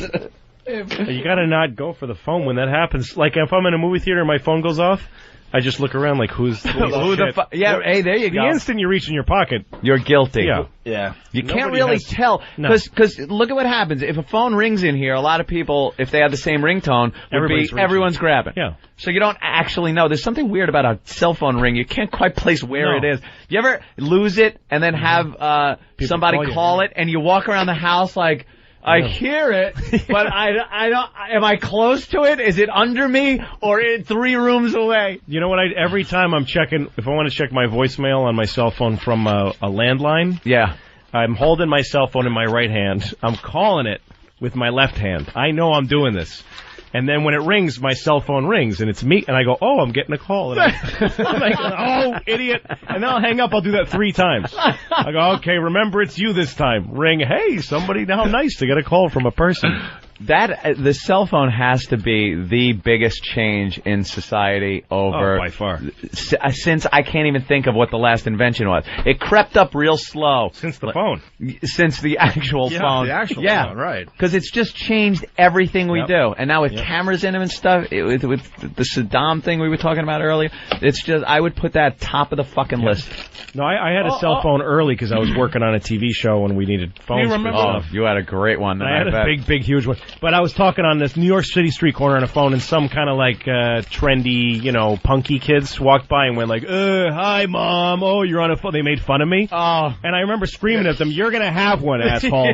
You're going to have one of these. Remember this day, you fucking cunt. Everyone will have one. And they do. They used to be, those big, huge ones that went on the phone. But what did we used to do, though? Do you even remember? Payphones. Yeah. Fucking disgusting payphones. Even before pages, though, what did we do? You had to get You had to a payphone. Everybody had different kind of message machines. You had a fucking tape message machine. Leave a message on one big thing where you could call your message machine and punch a code in and hear it go. That was amazing. Play your messages for you. But there were lines at the mall. Yeah. I remember being at the mall as a kid, and you'd have to stand on a fucking line of kids to call your parents to come pick you up and shit, because that was all you had. And that's another white experience. Yeah. Then they got big fat cell phones that look like old Vietnam military, like you're calling it an walkie-talkies. Yeah, I'm calling it an airstrike. Getting kidnapped is a white experience too. That's true. Take the bad with the good. Oh yeah. Hey, Craig in Jersey, what's up? Hey, good morning, fellas. Good morning, Craig. I actually have Jim Norton on my cell phone yelling, ring, ding, ding, pick up the phone, cunt, when my one buddy calls. Loads of fun when you're standing in line at the bank. Yeah, you think it's fun at first, and then you get in these situations and go, maybe this isn't a good idea. Wildly inappropriate. I want to challenge line 5, Eric. Eric, hello. You're challenging my toy knowledge. Go ahead. Absolutely. Every time you tell the story, you tell it wrong. They were never called click-clacks. They were always called bangers. No, they weren't. Dick, fuck, ass, cunt, shit, dick, fuck, bitch. They were click-clacks, you motherfucking dickbag. They were called click-clacks. Punch up click-clacks. Fucking retard. You motherfucker. I'm experienced. Not old. You're experienced grave digging, you fucking old bastard. Grave digger? Why would I be grave digger if I'm old? Get your joke straight, you fucking dickbag. You stink. What did you call them?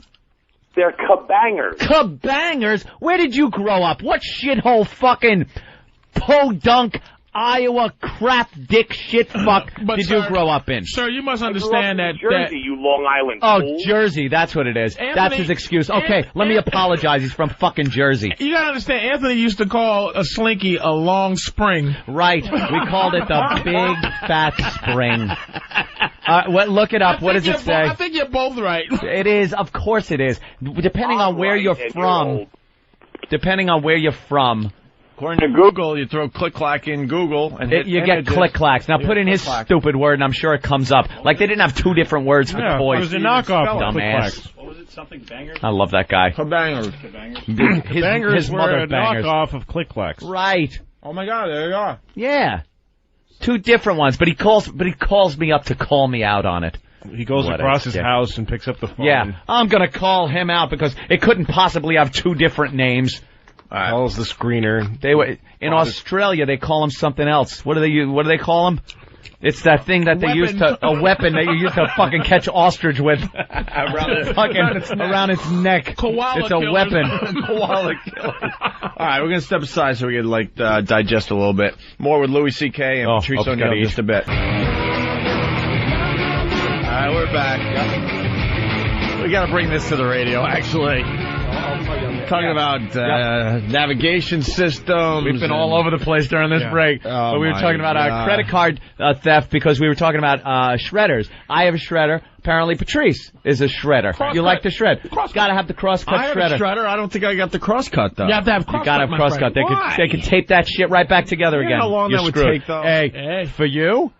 To steal your identity? Oh, yeah. Nigerians? Yeah, come on, they're out there. There's an African Opie somewhere. I am Greg Opie Hughes. No, and my point of view is people have stolen my credit cards and then they reverse the chart. You know, I get the money back. You get it back. I'm white. Everything works out. It works out. It's How long did it take? Like 2 minutes. 2 weeks, you know, and then I go, oh, by the way, could you reverse those charges? Of course, Mr. CK. Of course, Mr. Of course, white Mr. We've CK. done that already. Yes. Problem? The best part during the break, Louis like, yeah, and I'll go, what? I didn't buy that. Yeah, you got to take that off the card. I'm thinking a couple of my own purchases. Just a couple of purchases. Also, I would never buy an iPod. Dinner? Why would I ever? Bennington's? Dinner with my wife? I didn't pay for that. Somebody took my wife to dinner on that credit card. No, but I saw this comedian Morgan Murphy in L.A. who did a bit about, I'm just stealing her bit, but at least I'm quoting her. When some commercial for Citibank where they show a black guy saying they thought I saw something for a surfboard on my card, and I called and they told me, of course we already took that off. And the message is, here at Citibank we know black guys don't surf. Mr. Rodriguez, of course we know you didn't buy those textbooks or whatever. Don't you get annoyed when they check on you though? Like there are certain things I do all the time and use my credit cards for, and then they'll like, it's been denied. You have to call up American Express or something and make sure. I'm like, dude, I've done this 15 times. That happened to me during this Christmas season. Did it? Why? Because you used it? Oh, yeah. Good point. Yeah, no, they your card off when you go shopping. They explain the whole thing to you from scratch. Like, well, how do we know it's you? Yeah. Well, because I signed it, but anyone can use your signature. Well, why did you ever let me use this card? Well, then why am I allowed to do this? Well, we noticed you've made multiple purchases in one day. At the same mall. It's ridiculous. Around Christmas. When's the last time you've been asked for a ID with your credit card? Yeah, you don't. Ever. You don't get asked for an ID. No. Ever. You just hand them the credit card. Done. Yep. Transaction complete. It doesn't matter. Yeah, because insurance catches it all, so it doesn't matter. It doesn't matter. Yeah. I had mine stolen. You know, Jekyll and Hyde's here in New York. It's a great story. Apparently some guy, one of the waiters over there, had this little device in his apron. Oh, and boy. when he took your credit card on the way to the register, he'd swipe it into this device, which later he plugs into his computer, gets all the info, and he had a thing that prints up cards and puts the information on the magnetic strip. Yeah. So he used my credit card to get like $800 and something worth of cell phone equipment and stuff. And I called up Amex and they stopped it and reimbursed and everything was done. Wait, do you pay attention? See, this is where I'm fucking up. Yeah. I'm so afraid of what my balance is going to be. You open it up and kind of shut your eyes. I don't fucking call my balance. So it's like I don't know if somebody. You don't look at your charges? The thing too. Yeah, I don't look at my charges. I'm afraid to hear it go down. You know, I don't have enough for every time I spend. I know I'm spending, so it's like I'm afraid that it's going down. So I don't check it a lot. Yeah. So somebody could steal my shit and for a minute. You know. See, and I check it now. I didn't used to. I would just look at the balance until I realized I was paying for AOL for 4 years every month, and I hadn't used it in 4 years. I just hadn't used it. It was like riding around on a bicycle with training wheels still on. I just never, like AOL was your first foray into the internet kind of thing, but once you were done with it, you pay bills over the internet? Yeah. Oh, I have porn sites that fucking bill me monthly that I haven't jerked off to since the fucking 90s. It's forever. Yeah. Like, and a charge will come in sometimes for $6 every month for some service. I don't know. It's like gm2b.com, and you're like, what I don't even know what that is. Yeah. But I might need it someday, so. Yeah. That's funny. Let it ride. Louis in the middle of a 10-year contract he signed with some porn sites. Keeping some company alive right now. I have no idea. There's one guy still paying. Keep the company going. I watched Paris Hilton's video, blowing what's his name? Yeah. And I paid for that for a long time because I paid for it, just jerked off to it once, never watched it again. Done. And then, 3 years later, I looked on my credit card and I'm still paying. Monthly, every month. You got to check the charges. 36 months I paid. And it's a process for you to get that shit off, like to not pay. Oh, it's hard. Porn sites. Yeah. You got to go to PayPal and then reverse it, and you got to send your code. And sometimes you just have to report the card as stolen, get a new one, and say you want a new number, and then they can't charge that one anymore. But then you got to go through the shit of calling the legitimate charges, and you got to actually call Paris Hilton and say, I don't want to jerk off you anymore. I'm done with you, you whore. Please. She's like, are you Let me off the hook, will you? A couple more, come on. Let's go to Dave in Vegas. Dave, what's up? Yeah, the golden ticket for not getting hassled with your credit card, U.S. passport. Everyone accepts the U.S. passport as your ID. You're thinking in the wrong direction here. Nobody's having trouble using their credit card. It's too easy. It's too easy for others to use your credit card. All right. The golden. I love it. There's a bit. I think we gave a big hint at what we wanted to accomplish. I'll be willing to go out on a limb and say I don't believe any Americans were pulling the lever. All right? Yeah. There, I said it. But as far as having nothing to do with it? No, we are a little bit involved. A little bit. Remember Shock and Awe? Mm-hmm. I think that's kind of... Remember Shock and Awe? Remember the first war? And before it started there. Before Shock and Awe, they played Ecstasy of Gold. Did they? And a little Rage Against the Machine music. Saddam's hanging. We didn't have nothing to do with it, though. Was there ever a time where outrage actually meant anything in this country? Like, sometimes things like this, like that just now, is almost like, I don't even have the vocabulary to just describe what that means. Like, who put that fucking statement out? What? Oh, you mean that they said that? Yeah, like it's just like I don't even. It's almost like, as comedians, man, you got to be like, always social commentators or whatever, and it just gets completely draining. Like, you just go, you know what, fuck it. I'm gonna talk about marbles and cheese whiz, because I'm just so tired of this shitty country talking about like just saying anything. Is there anyone that just saw that went, whew, okay, good. Well, yes, we didn't do it. We didn't. Now a statement came out and we didn't. And he'll go now to work and go, we had nothing to do with the hanging. There's people who feel safer or less safe according to how the alert. Oh yeah. Like, it's like, okay, I feel a little safer now because it's when they boost that alert up, do you go like, No, shit. I go when I go there and I sneak on 2 screwdrivers without a problem, or I look at different screwdrivers on a flight for. I hope you mean drinks, by the way. I'm just gonna say, for real, I don't know if this is against the law to say, I just sneak things on to see if I can. Do you really? You're out of your mind. Insane. Because they don't. They won't just all laugh and go, Patrice, you got us again. Okay. I'll see you down at the Chuckle Hut. Ready? Are you ready for this? Listen to me. I don't like airports. So you bring weapons. I'm very frustrated because I don't have enough money to fucking buy a bus. That's my dream. No, I know how that feels. Not being able to buy a bus is a big drag for most Americans. Because I don't want to fly. Yeah.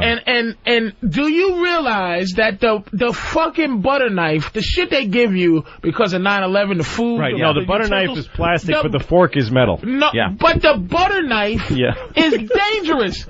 I have physically taken the butter knife, the plastic and one, went flat, and cut yourself. And I've cut myself with the plastic one or the metal first class one. Butter knife. You're out of your mind. They give me metal in first class. You get metal knives, and that's where the terrorists were all sitting. They were all sitting in fucking first class. You bend down the prongs. Oh, you're using some prison shit now. And you poke a nigga in his temple. All right, listen. It's like making shanks in first class. All right, we're on to something nice, but we got OCD man standing there. Kenny, say what you have to say. He's upset because I haven't. So the OCD could I'm waiting for the order. I gotta get my order in. I have to stand here until they tell me if they want anything or not. Good fellas. Why are you hanging over my? You're like fucking vote. Bring the fucking check. You guys need I want to bring the fucking check. And put a bottle over his head. I already wrote it down. I'm trying to. I just didn't want to. Okay. So Patrice, could I get you drinks first? You really sneak stuff onto a plane? Not weapons, just things. Just little things that you would know could be a problem. That could be a problem. But, like what? I had screwdrivers. I brought a screwdriver. How big of a screwdriver? A baby, one of those from the dollar store, baby screwdriver sets. For like eyeglasses? The one that goes from... He might take the screw out of the pilot's eyeglasses, and he can't see. Goddamn it! Serious? The one that goes from 1 millimeter to 5 millimeters. How big is the biggest one? The biggest one is about 4 inches. And it can be held in a poking way or a stabbing motion. Look, if you can bite someone's eye off if you really want to fuck them up. Ready? Let me tell you. I've brought 3 ounces of Crisco oil on a plane, and that's flammable. What are you doing? Holy the thing shit. that's weird to me is Patrice O'Neal cutting himself. Going, this is bullshit. Yeah. I pay taxes. Why am I allowed to cut myself? Patrice is a cutter. I cut the meaty part of my hand, like the you back should of my sue hand the airlines because you cut yourself with your fucking knife. And Louis, just to see, because I don't feel safe. It starts at the TSA. Yeah. Do you feel safe? Well, you're not going to feel safer knowing you let me tell you something. I feel safer now than I do when I think back at how it was. Yeah. I think it's safer now just because why would they try it You twice? can still get a box cutter on. A guaranteed fact you can get a box They don't need to do it again, though. They don't need to do it again. That's what. Do you think the Japanese could have fucking bombed Pearl Harbor again? Do you absolutely think? I think they could. That was so easy. Let's do that shit again. Do it again. 9/11. If that's Pearl Harbor. So then, yes, they could have did it again if they fucking felt like doing it. No, they can't get anything. There'd be First no of all, point. If there are 5 guys with 4-inch fucking screwdrivers, they are getting pounded by even the old lady sitting next to them. There ain't one motherfucker ain't gonna stand up and be like Super Negro in Harlem and fucking beat the shit out of everybody. Right with you. I'm on. This is going back. That can't work again. The airplane one. To the conversation we had over at Free FM. Yeah.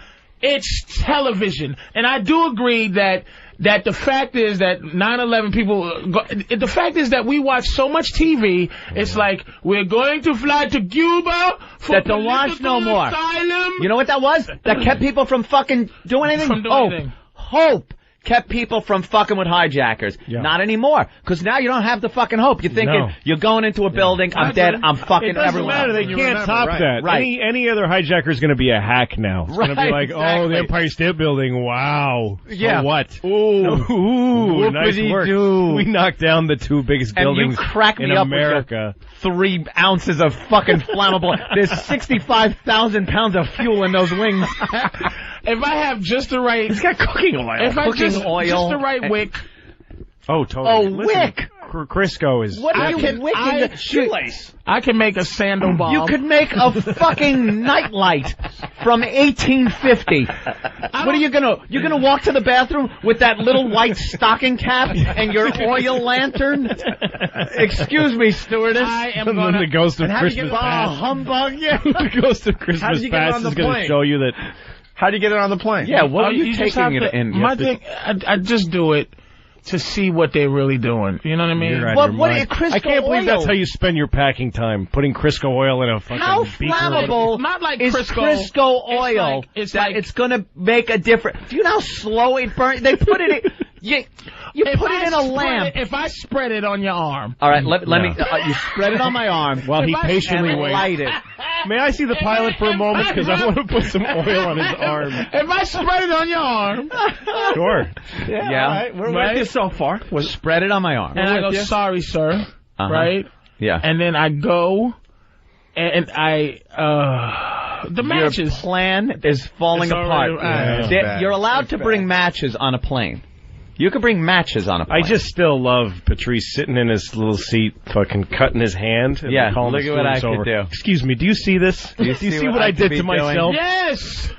Did you do that? Yes! A person can cut their own hand. I just had the plastic You didn't safety point it knife. out to anyone I had afterwards? I just had the You just plastic. did it and got mad. The plastic safety knife. The plastic Yeah. saving us from terrorist knife, right? It's serrated. It's serrated and dangerous. It's only part of the plan. and Go you ahead. could cut a neck. The big door on the pilot's on the cockpit helps. Yeah, too. It's that not big really just locked door that they really don't. You're gonna jimmy that door open with your plastic knife. Let me tell you what they've taken away from me. That door is open. When I fly When it's on the class- ground.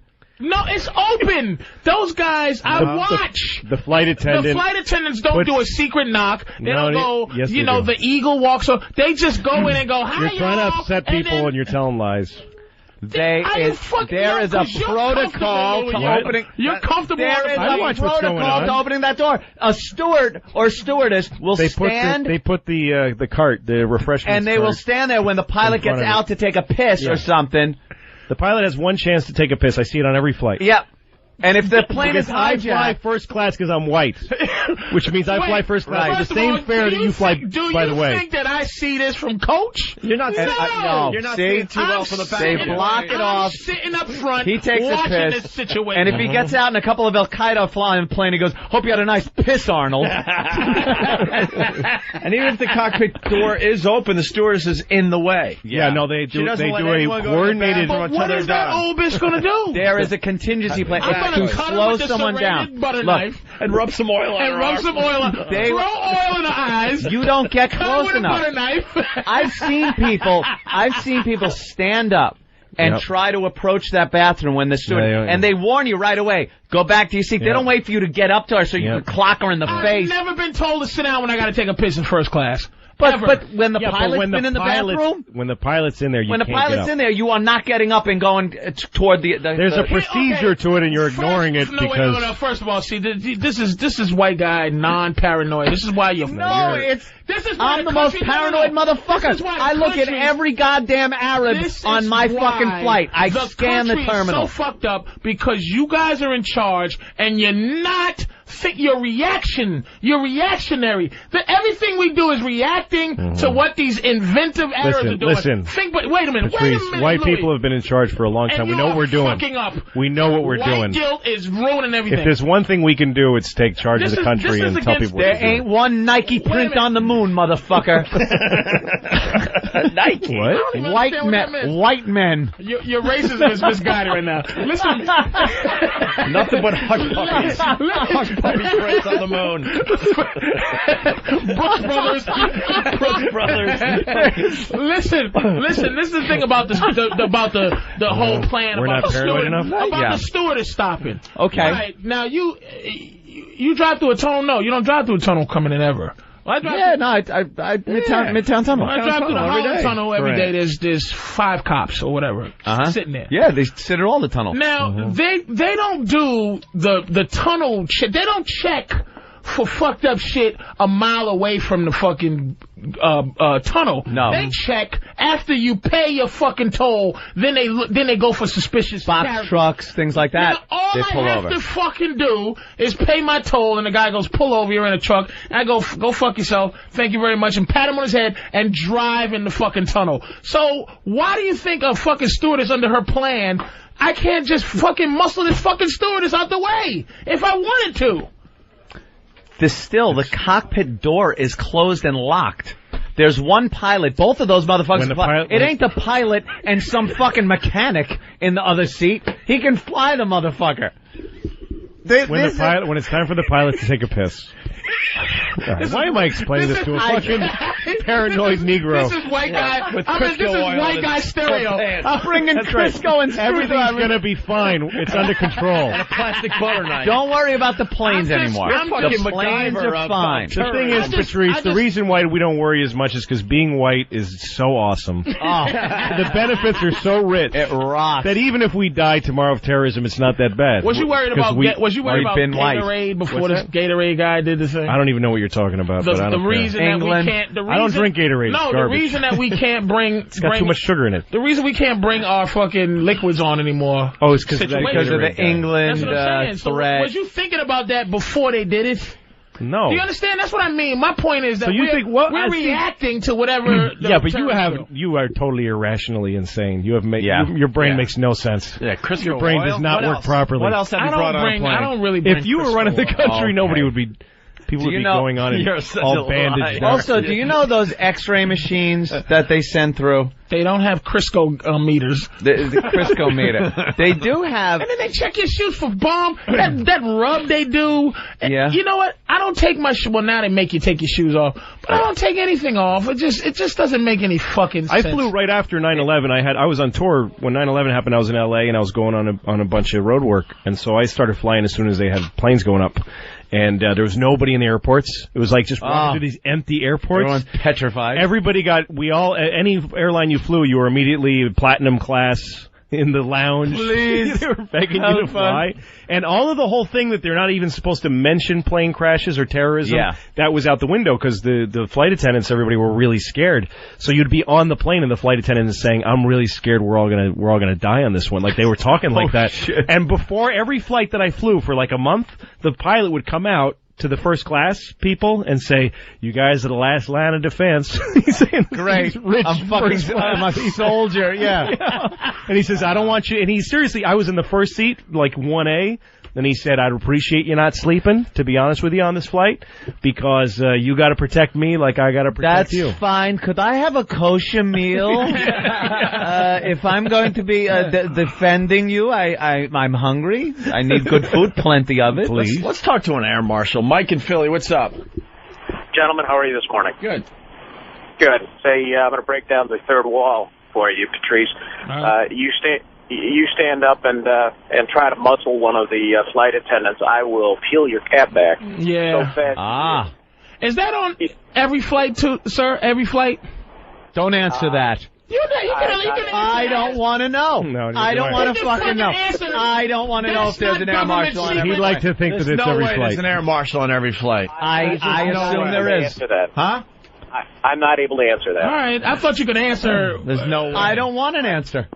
I like to think they're sprinkled around liberally. That makes me feel a little safer. That he would shoot me in the head if I tried anything. That makes me feel safer. Yeah. Hey, Mike, what kind of weapons do the pilots have now? I'm not at liberty to discuss that. But at liberty. I think they're still working. You know what I read in the... I saw this thing on the news that... I think it's on the QT. I think they got some stuff up there. I saw this thing on the news that freaked me out because when they were talking about arming pilots, people complained that the bullets would pierce the plane and let it... And then somebody on the news goes, a guy from the FAA said, "We know that's not true because often when we bring planes in, there's bullets all underneath because people that live in the airports shoot at planes all the time." Plane? Is that real? Yes, and there's always bullets lodged. It's just part of maintenance is pull the bullets out of the bottom of the plane because every airport has psychos living near it shooting at planes. Oh, yeah, and the guy just said it casually like, "We know because that's just part of... Oh, wow. Don't you have special munitions? Patrice, I'm going to give you a hint. If you want to take over a plane, take that plastic knife, stand up and say, "Take the plane down or the N gets it." The what? Take the plane down. You suck. Blazing Saddles. It's like Blazing Saddles. Instead of put the gun to your head. Yeah. But did you see where I'm saying how the country is...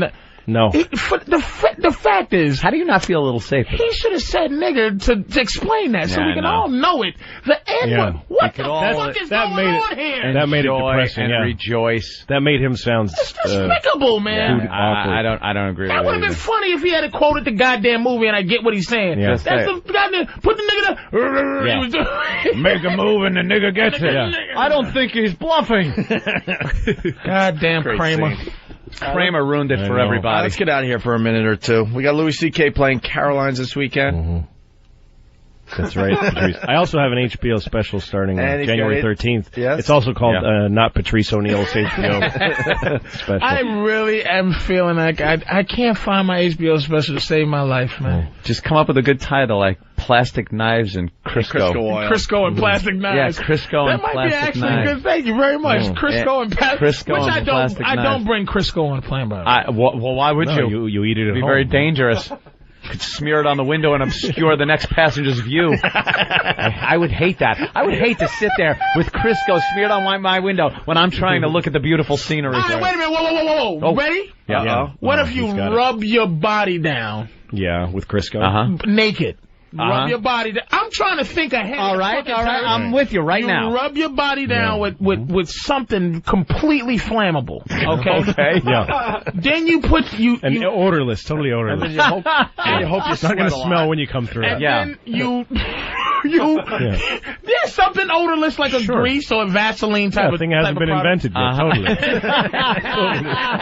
Something not on the chart of the elements. And then your clothes are you wear like explosive silk clothing, very Silk? flammable clothing. Oh yeah. You go on and you just light yourself on fire and just run through the plane. How about a fire Then extinguisher? you'll just fall down on fire. They'll put you out and land in the next airport. And you'd be kick laying your dumb there. body off under the tarmac. You'd be laying there with fucking third-degree burns on your body. God, I thought you'd be on the news. Good idea. They'll be making fun of you here in the morning.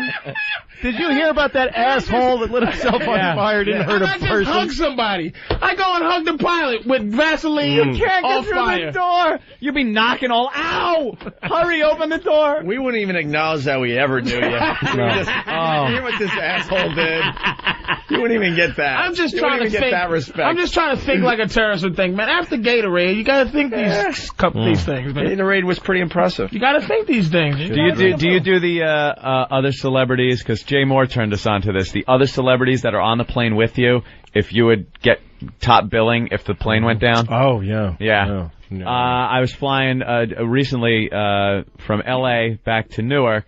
And Sebastian Bach was on the plane. And I'm like, you wouldn't be mentioned. I go, I think I'd be mentioned just because the Post would have been able to do Rocker Bach and Shock Jock. Like, the Post would have loved to have done that. Although I think he would have gotten top billing. I was on with Dan Rather once, so. Yeah? Dan Rather. That would have even been a footnote. Nah, nothing. Not even a footnote. Dan Rather. This whole big thing on Dan Rather. Not even Source Magazine. Nothing. I would have been You'd have been James fucking Brown this week. Even your mom would have been like, did you hear about Dan Rather? You might have made King magazine. Yeah, maybe. You might have made King. Oh yeah. All right, let's get out of here for a couple minutes. All right. Back with the Opie and Anthony show on this fine Whip 'em Out Wednesday. Patrice, Louis CK. Louis CK at Caroline's all weekend long. Having fun. Yes. CNN had a fine story about a foul-mouthed doll. Oh, I didn't click on this. God, I get so sidetracked with the internet. Wow. Like I go, my homepage is CNN because I like if I've been watching videos or if you're on like you're doing a marathon on a weekend and you know they wouldn't break in for anything because it's like the shit channel. You ever see those channels that they keep playing Bewitched and like even on 9/11? Yeah, it doesn't matter. It's like buildings of people don't care. Fucking Bewitched marathon is on. That is so true. So there's still somebody cooking some shrimp for you on TV. Yeah, on the Food Network. Add some salt. They have no resources for news gatherings, so they just keep running the fucking Food Network. Yeah. How to boil water. No, it's great. The fucking place is burning down. Man, you're onto something because like when the president speaks, I'll go through all the channels and count how many fucking channels had to cover are covering it. You know, you got the networks and the news channels obviously are covering it. But then you get amazed every once in a while, like, what, Sky-Fi? I'm at fucking like I always flip around when he's on too, just for the slight. Nick at Night. Nickelodeon, or the Jeffersons are gonna be on no matter what. Abso-fucking-lutely. You are guaranteed to see James. JJ made a painting and I'm trying to sell it. Like fucking buildings are burning. Family, fucking Three's Company will be on Nickelodeon. Yep. Noggin, there was something that'll never. Noggin. None of the HBOs, none of that Showtime, or they'll never. What about a nuclear explosion in Manhattan? Absolutely not. Absolutely not. Those channels will still keep going. ESPN interrupted for the president dying for Gerald Ford. Yeah. And they interrupted for 9/11. They did? ESPN did? They interrupted, for Gerald Ford. For Ford dying? Absolutely. Ladies and gentlemen, this has to be the most tragic events we've ever seen. A nuclear device detonating in Manhattan. The loss of life, inconceivable at this point. Click. Come and knock on our door. We've been waiting for you. Nuclear explosion. Where the kisses are. What the fuck? You know it's a golden ticket. I got it. You show them a passport, you don't even need a credit card. They just give you the merchandise. Let's say hi to Eric in Boston. Eric. Hey, yeah, I did that freecreditreport.com. Oh, yeah. And apparently I got signed up for a membership for $13 a month. They got me like for 7 or 8 months before I figured it out and finally canceled it. There are a lot of services out there, either on the computer or some of these TV services, like the one with the chicks, Girls Gone Wild, that you don't just buy something. You're subscribing to something. Yep. So if you buy Girls Gone Wild, they show the tape, you go, oh, I call the number, I want that one. You're all of a sudden in this subscription-based thing where they send you tapes every month, and you're billed for them, and then you have to box them up and send them back, and they make it real difficult to do that, and a lot of people didn't realize that. And it happens with things like Free Credit Report, other websites where you're signed up and it comes every CDs month for a penny. Yeah, that was the original one back then. Dude, it was great when you were a kid, though. Yeah. You'd send the penny, you get a bunch of CDs. Mother screw kills it. you. Yeah. Well, why am I getting this from Columbia House? I used to have it mailed to like the neighbor's house, and then you get your CDs. Is that what you would do? Yeah, and then you don't have to worry about anything else. Jack it up to a federal crime. Nice. Well, how about you, Mr. Fucking set the Puerto Rican murderers to your neighbor's house? To your neighbor's on the fucking.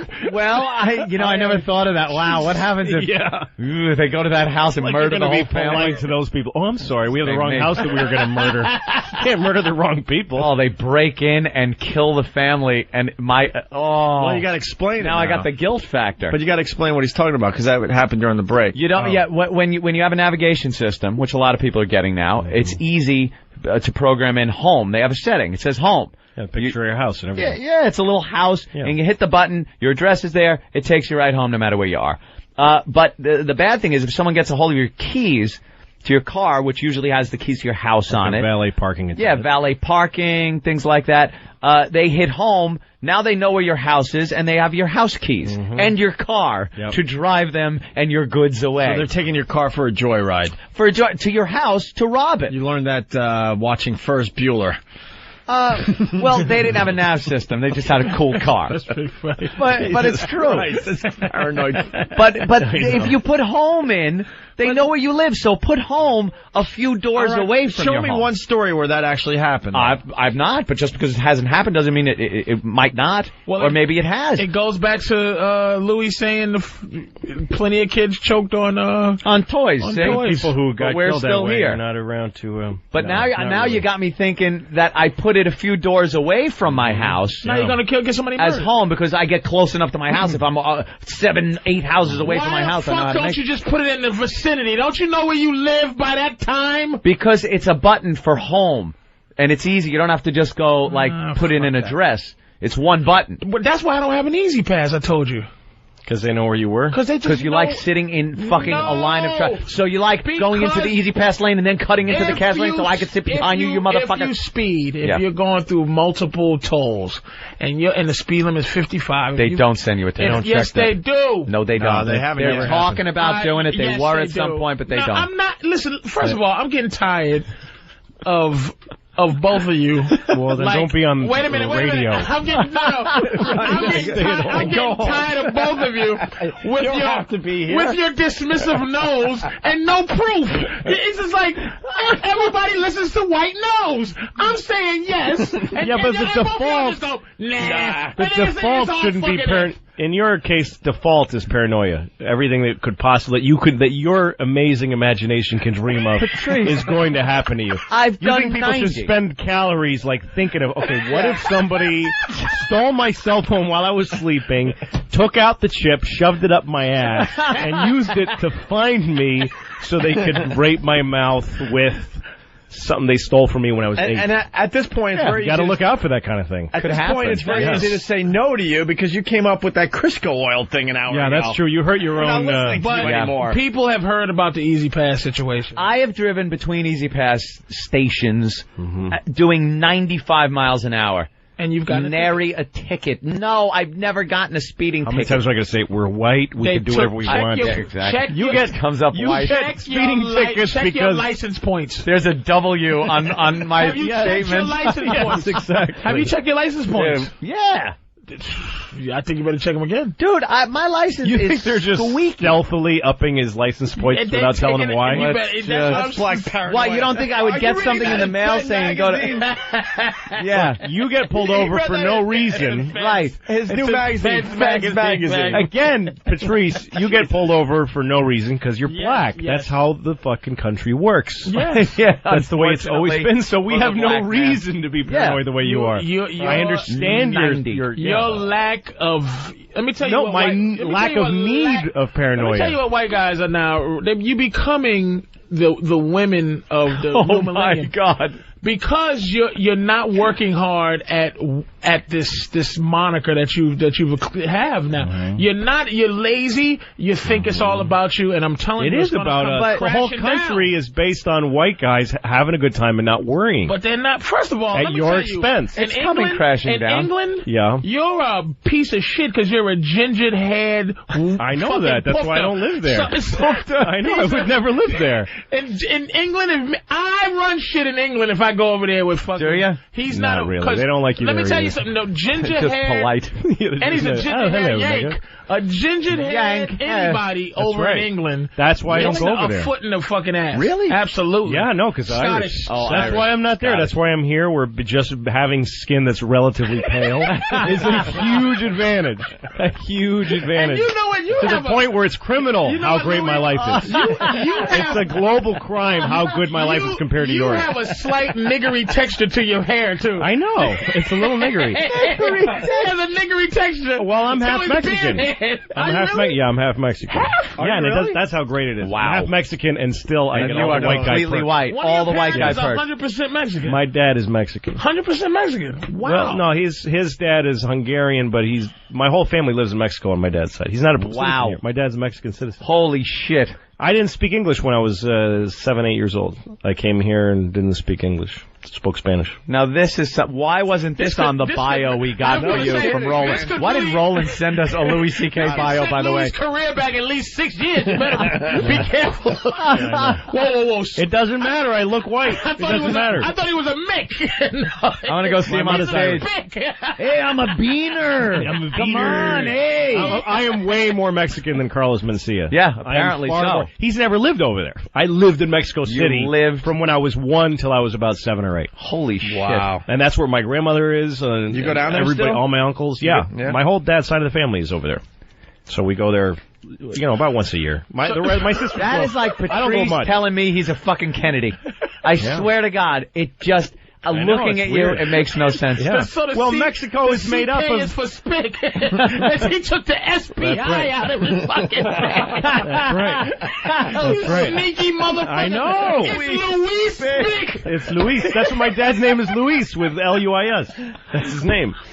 You motherfucker. Wow. Holy shit, Louis CK. You are a counterfeit white man. I am. Very good counterfeit, though, because you look so white. One of the best. He's the whitest. That's why I appreciate it. That's why I appreciate it. Yeah, see? Look at that. He's living the life. Oh, it's awesome. Oh, man. So awesome. That is terrific. Wow. No, I went into a store the other day, convenience store, and I got a bottle of water, and then I walk around looking to see what else I want, and then I kind of space out, and I walked out with the water. Oh, shit. And then I'm in my car drinking the water, and I realized I didn't pay for this. And I realized that's because I'm white. Because they looked at me, and they're like, he'll pay for something today. It'll even out. He's contributing to the economy. It's going to be fine. When did you start saying I'm a white guy? What? At what age would you like, you know what, fucking I'm white? People call me white. I don't know. I look white. At what point white is a bullshit identity. It's not a real identity. Because I have nothing in common with other European white people, but... I mean, at what point did you go, I'm not fighting to be Mexican anymore? Like, I'm not fighting for this whole Mexican thing. What do you mean fighting for it? I mean, like Alamo? What the fuck is when you're 8 years old and you're not speaking English, you're Mexican. You feel Mexican. You identify with Mexican. At what point did you go, I'm now a white guy? I forgot how to speak Spanish very fast. I mean, I still remember it. I still can speak a little. But I was young enough to just I adapted. I did what other immigrants do. The here. second he crossed the Rio Grande, his fucking wet back and all. He was like, "Hi, I'm white. Hello, everyone. I'm now a white man." No, the thing is, I was white in Mexico. Here's the thing that people don't understand is Mexico is just like America. It's made up of some black people and some white people and brown people. The only difference is that they didn't genocide their Indians as well as we did in the United States. We got that job done. Yeah, so that's why the face of a Mexican to most people, and also Mexicans, you meet Mexicans that look like me all the time, but you don't know they're Mexican when you're meeting them. Fuck. Only the brown guys with a push-down nose. Bad things all the time. You probably do. I probably do. People say, well, I live in L.A. for the last 5 years, and people say nasty shit about Mexicans to me all the time. Oh, because they don't know I'm Mexican. You go, yeah. Louis goes, I agree. Yeah, damn those Mexicans. Holy shit. That is wild. See, but he's white. But listen, my grandmother, my Mexican grandmother, whose family has been there since sometime in the mid-1800s, there are Spaniards that came over. There are Europeans that came over to Mexico, and there is some Mexican Indian blood in us, and some... Is that like black people, though, saying they're Indian? For Mexicans to say we're Spaniards. No, it is Spanish. There's some of because black people like saying they're Indians. No, rich white Earl. No, rich Mexicans, like hair quality. Rich Mexicans don't like to say that they're Indians. To be Indio is really dirty. No, I mean like American Indian. Oh yeah. Like black people like saying they were mixed with Sioux, and it's always Sioux and Cherokee. That's only like a hair thing. Really? It's not a hair and skin thing, because it was always good to be like that lighter thing growing up, you know what I mean? And then you have the white people, straight white people hair. Yeah. So any black person with white people features, they'll say is See, I barely make it into whitey. I'm barely white. I'm like too Italian because I'm Sicilian, so you know what happened. You watch True Romance. Your great the Moors, great grandmother, which I don't doubt. I wouldn't doubt my great grandmother's just taking that black cock. Fella was up in Miss Cumia, just banging the fuck out of my great grandmother. And Iago was like, "Get it, nigga, get it!" Just conquered. Fucking my great grandfather just hacked with a machete. His body's laying there, and my grandmother's just being fucked by some more black cock. I know what happened. She kept the baby. She couldn't have hated it that much. She kept the baby. That nigga had a Chesterfield right after. Just fucking. That's it. Yep. I know my history, but as the years went by, I tried to whiteificate. That's right. My family whiteificated ourselves. Here in America. Just by skin. That is trying to get despicable. Despicable. We poured concrete. That's right. Fucking trying to work that grape soda out of your bloodstream. I'm more American than Louis CK. Yeah, you are. And he gets to live the American dream. That's exactly right, because I look white. Funky. It's awesome. It's awesome. This dirty wetback, his people. That's right. Fucking up the spinach. That's right. Giving us E. coli. And meanwhile, here's the spinach field. The hilarious part of it is that anybody who's black, you can almost guarantee their family's been here longer than anybody who's hell white. Yeah. Because everybody who's white just got here. Black people have been, built the country for free. 1600. Built the country for free. And now they get fucked. Why do they do this to us? Who would have thought that you're black? Radio show? Louis selling me on reparations. Yeah. I want to give you some fucking money. And it takes a white Mexican man to make you motherfuckers see that's what you did to us all these years. But my thing though is that if the show would have got to this point where we're calling him a dirty Mexican. I know. Louis CK's a dirty Mexican. I know. And I want to give the blacks reparations. Here's the way I feel. If we're going to give blacks reparations, they should have to be slaves again. Like, if we're going to pay, basically we're paying them for the slavery. Right. Then they should accept the slavery. Is CK an offset? Is CK an offset of some? It's Hungarian. My grandfather, this gets even worse. Wow. My Hungarian grandfather was Jewish, and he left Hungary because they were killing the Jews. Yeah. And he couldn't come to the United States because there was too many Jews going. They weren't letting him. They turned boats away. So he went to Mexico, and he met my Catholic Mexican grandmother, and that's the family I came from. A Jew and a Catholic Mexican. And he didn't tell her he was Jewish because he was so in love with her. CK is just the first two letters of your whole last name. It's pronounced CK, but it's spelled much longer. Wow. Here's some interesting news about the Jew thing. I do know where the term kike came from, by the way. Ah, derogatory term for Jewish people? Where'd that come from? I do know where that came from. Where? It is when people used to come over on the, in the ships on Ellis Island, a lot of people couldn't write English. So they used to make their mark, and the Jew's mark was a circle. And the circle is called kikel. So that's what they were just shortening it to kike. The guys coming in and say, here's another kike once they've seen the circle. You know where nigger came from originally? There was some black guy being a nigger. So they called him a nigger. Jesus. He was being a real nigger, and somebody said, what a nigger. And that's where it started. It just was nigger was a feeling. Yeah. He's just like, we're going to just... Yeah, it wasn't some wordplay. He was blurting out a sound, and it came out like that. Just the guy was being such a nigger that it fucking made someone say the word. Oh, my God, man. That's awful. Well, we're learning about derogatory terms and where they came from. That's right. Wow. It's history. It's a really good history lesson. I never knew that. Let's say hi to Jesse. Jesse, what's up? Jesse, go.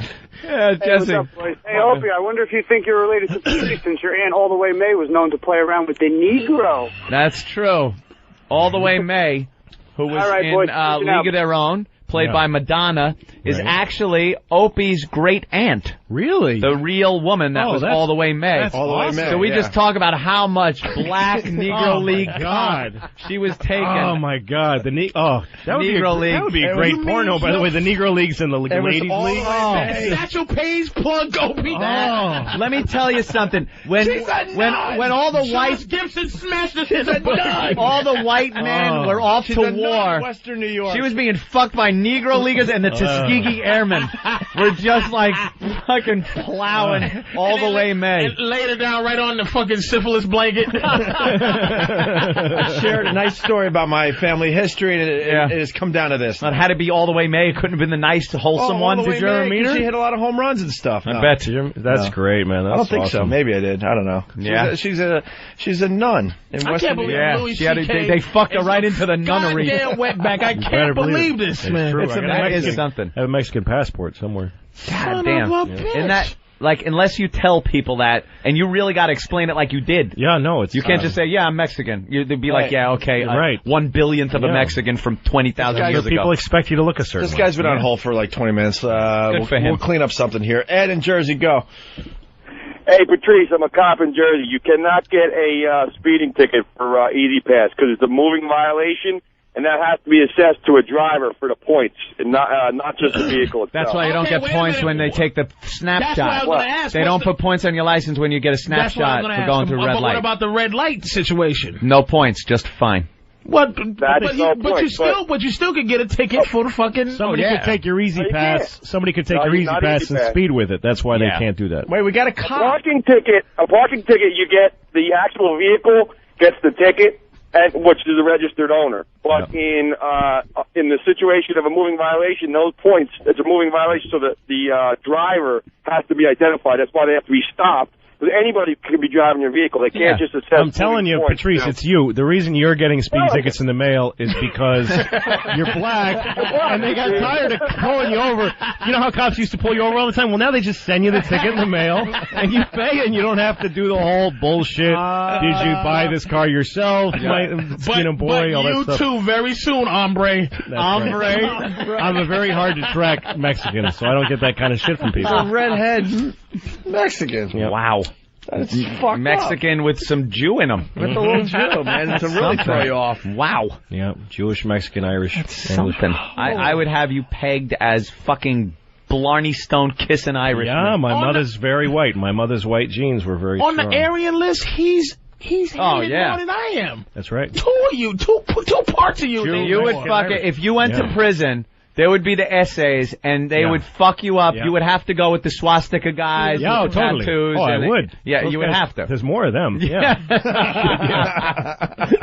Shit, yeah. That's amazing. Who's going to take a stand in prison? Oh. You shouldn't be racist. Yeah, stop it. William Forsythe in American Me. Remember that movie? Oh, no, shit. With Edward James Olmos. Remember that movie? Yeah. Oh, Damn, God. no. Yeah, exactly like him. I was just thinking American History X. You don't want that happening. Wow, Louis, that's fucking amazing. I'm really like a different dude sitting next to me now. He's a melting pot among I need Nick himself. DiPaolo to say he's from fucking Nigeria. He's blacker than anybody I know, that guy. Nick. Fucking dark. And he resents the shit out of it. Yeah. It's the Opie and Anthony Show. Louis CK in studio playing Carolines all weekend long here in New York City. Always have a good time when Louis shows up. And it looks like a bunch of us will be going to see Louis C.K. this weekend. Patrice O'Neill also in studio today. We were talking about dangerous toys, and I guess there was a list that came out, what was it, Radar Online did the top 10 worst toys of all time. I don't know, I got to page 3, page 2 actually, the second one, and this only came in second? I'm not giving it away. I'm just saying. You can give it away. It that's doesn't matter. It's impossible. More just, I mean, lawn darts, the number one most dangerous toy of all time. I don't know, like Johnny Reb Cannon. I remember that. Fisher Price Power Wheels motorcycle. Yeah, I guess it's a motorcycle. It's a motorcycle for kids. It's a fucking motorcycle. From 0 to broken arm in 39 seconds. They say Queasy Rider. A little kid, no training wheels or anything. No, he's riding a fucking motorcycle. Here, have a motorcycle. He's riding a motorcycle. A mini motorcycle. Awesome. That came out in 2000, by the way. They recalled 218,000 of them. In a 1978 Battlestar Galactica missile launcher. It's like a Cylon with these choking hazard projectiles. Very big with the projectile launcher when I was a kid. Yeah. That's what you want to do when you're a kid. Yeah, you want to launch projectiles. That'd probably be worth a lot of money. I had a James Bond briefcase that you pressed the button and it shot the dart out, and you opened it up and it had guns you put together. Oh, man. And then I had something called sixth finger, and you would put it between your ring finger and your middle finger, and push your fingers together, and a dart would shoot out the tip of the sixth one. Sixth finger? Oh, it was horrible. Jeez. You ever have the Uncle Fester light bulb? Oh, I didn't have nothing. The Uncle Fester light bulb could be You didn't have good horrid toys growing up. I used to steal toys from the kid. Seriously, the kid next, because my parents never bought me toys. Just never bought me nothing. But the kid next door always had toys, and he'd leave them out on his lawn, and I'd just go over and steal them. Oh, he is Mexican. Okay. I was going to say. Now it's coming out. Yeah, big surprise there. Big surprise coming from a Mexican. That's right. The Uncle Fester light bulb. You know what? You're older than Santa Claus. No one remembers. I was a little kid. Like, remember when you had a pet dinosaur and used to build his teeth? Like, no one knows this fucking shit. I was a little kid, and I got the Uncle Fester light bulb. How did it work? You put it in your mouth? You put it in your mouth like Uncle Fester, and it would light up. Yeah. But there were two contacts on the part that you would normally screw in there. So it wouldn't make contact. You had to take a piece of tinfoil and put it under your tongue. Jeez. And then shove this in your mouth and touch the foil onto the thing. So you had to roll up tinfoil and shove it in your mouth. Let me tell you how old that is. Here, kid. Yeah. You only make toys that are relevant to shit that's on. The Addams Family came. Uncle Fester was Addams Family? Yeah, but they came on in 1952. It was in black and white. It was in black and white. It was in the 60s.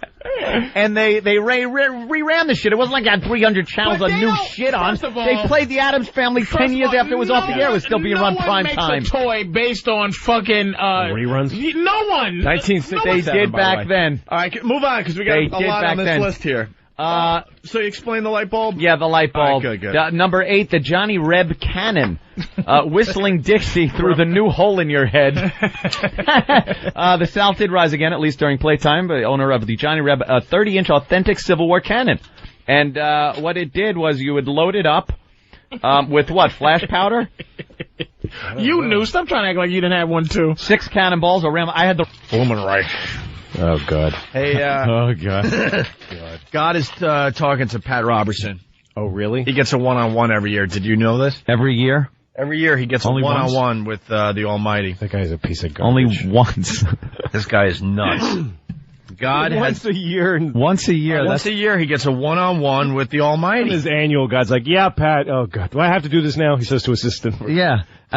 We put off. It's once a year, Lord. Okay. You know he books this early every year. You know. Robertson said God spoke to him during his annual one-on-one prayer retreat with the Almighty. How does he get...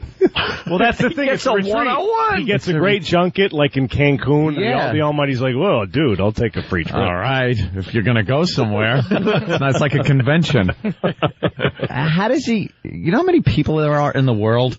And this guy is like, he gets a one-on-one. He's the one that gets the one-on-one. And that's if we're the only world God's taking care of. That's right. There may be some other There could be other worlds out planets there. that he's dealing with, but he takes a time out of his schedule. Pump his ass. To make sure he sits down with him. And God has dropped a bombshell. That's got to make a big explosion when God drops one. On evangelist Pat Robertson. The TV preacher claims the Lord told him to expect a terrorist attack on the United States by the end of 2007 that will result in mass killing. Wow, and God is going to let this happen too, I guess. Great. Well, couldn't he tell God, if he's having a face-to-face with him, to maybe not make that happen? Right. You're God? Maybe. I love that's what he gets out of talking to God is just inside info. Yeah. Right. Like fortune telling. Yeah, it's like insider trading by God. Sources close to God say. God is denying reports that he said. I guess God knows us. Yeah, I know Osama. I'm God. I know him. Yeah.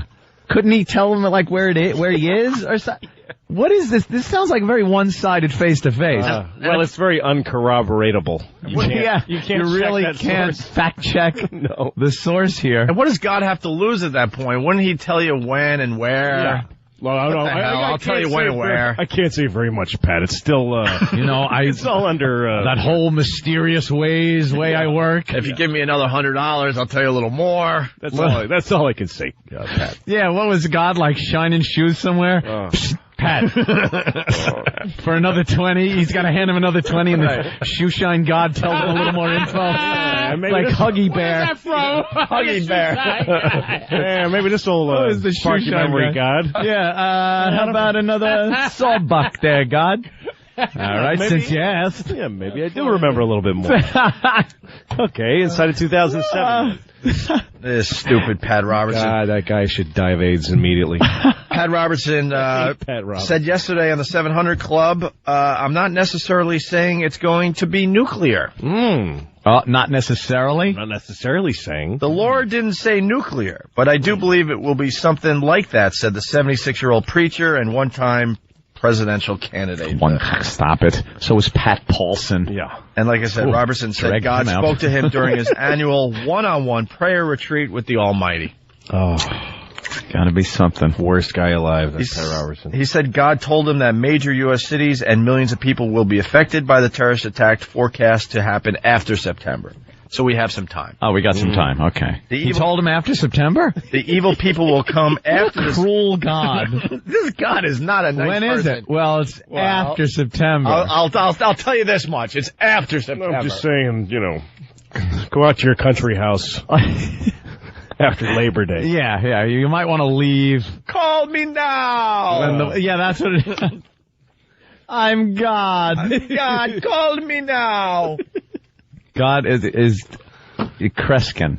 That's what it's now a hack. But what's he going to say in 2008 when it didn't? I mean, he's given a pretty big window. That is. He's almost saying something bad's going to happen to some people sometime in the next 365 days. Yeah, and terrorism might be involved. Yeah. Like that. But all in right. 2008, God said that it wasn't necessarily... Yeah, he was... Does he give these every year? He gets the one-on-one every year. What was last year's? Do we have any previous predictions from him predictions, God's tellings that perhaps God Gene Dixon? He didn't... Well, it goes on. The evil people will come after this country, and there's a possibility, not a possibility, a definite certainty that chaos is going to rule, said Robertson, urging listeners... Chaos! And he urged listeners to pray. God said he's going to restrain the evil, but he isn't necessarily going to restrain it in the beginning. People should pray to the dude who told him this? Yeah. What does that mean? Pray, because that might do some good, even though I talked to the guy I go hang out with him every year. Yeah. Pat Robertson is more... You think you'd have build up a relationship where you could then say, God, come on. Yeah, he was just in the steam room with him with a couple of hookers in Bangkok. He couldn't have... You folks should pray. Come Why on. didn't you talk to him while you had him in front of you? He's right there. Talk him out of it. Pat Robertson's more crazy than the Harlem Hero. Listen to this quote again. God said he's going to restrain the evil, but he isn't necessarily going to restrain it in the beginning. So he's going to kind of let it happen for a while, and then he's going to control it. A lot of these things can be reversed. We just need to do a lot of praying. So if we pray, I guess we're going to be okay. So it's like... And that's his out, by the way, if this thing doesn't happen. That's like a threat, then. It's a threat. It can be reversed if we pray. And this is an annual event, Robertson coming up with these one-on-ones. And last year he claimed that God told him the Pacific Northwest would get slammed by a tsunami. Do we have proof of that? He said, in May, Robertson said God told him that storms and a possible tsunami were to crash into America's coastline in 2006. Even though the U.S. was not hit with a tsunami, Robertson on Tuesday cited last spring's heavy rains and flooding in New England as partly fulfilling the prediction. They had a lot of rain. So compare the 250,000 or 500,000, whoever knows how many people were dead in a tsunami, to, I needed my rubbers and an umbrella that day. Northampton, it would rain for days. Days on end. God told me this would happen. And what is this? The broadcaster predicted in January 2004 that President Bush would easily win re-election. Bush won 51% of the vote that fall. Let's see. Robertson said God also told him that the U.S. only feigns friendship with Israel, and that U.S. policies are pushing Israel towards national suicide. So God is like a wonk. God's like, yeah. God's got like the inside dope on the nuances of American foreign policy. God's like, we're faking that. Pat Robertson would be like, God, why are we allied with Israel? Pat, we fake that. Just a weird thing for God to say in his big boomy voice. Yeah.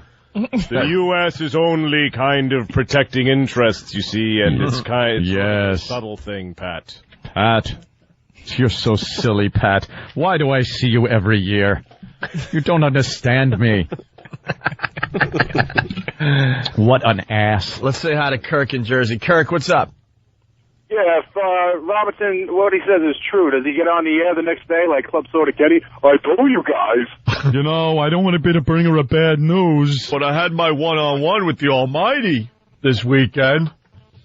I went up the mountain, I saw the burning bush, and it turned my hair dry. Where is he? He's not here. No. He's also predicting that the Eagles will win the Super Bowl. So he got He's that giving from God. Sports picks? Yeah, he got that from God. Those got to be right on. Of course. Those got to be right on. God's sports picks. Wow.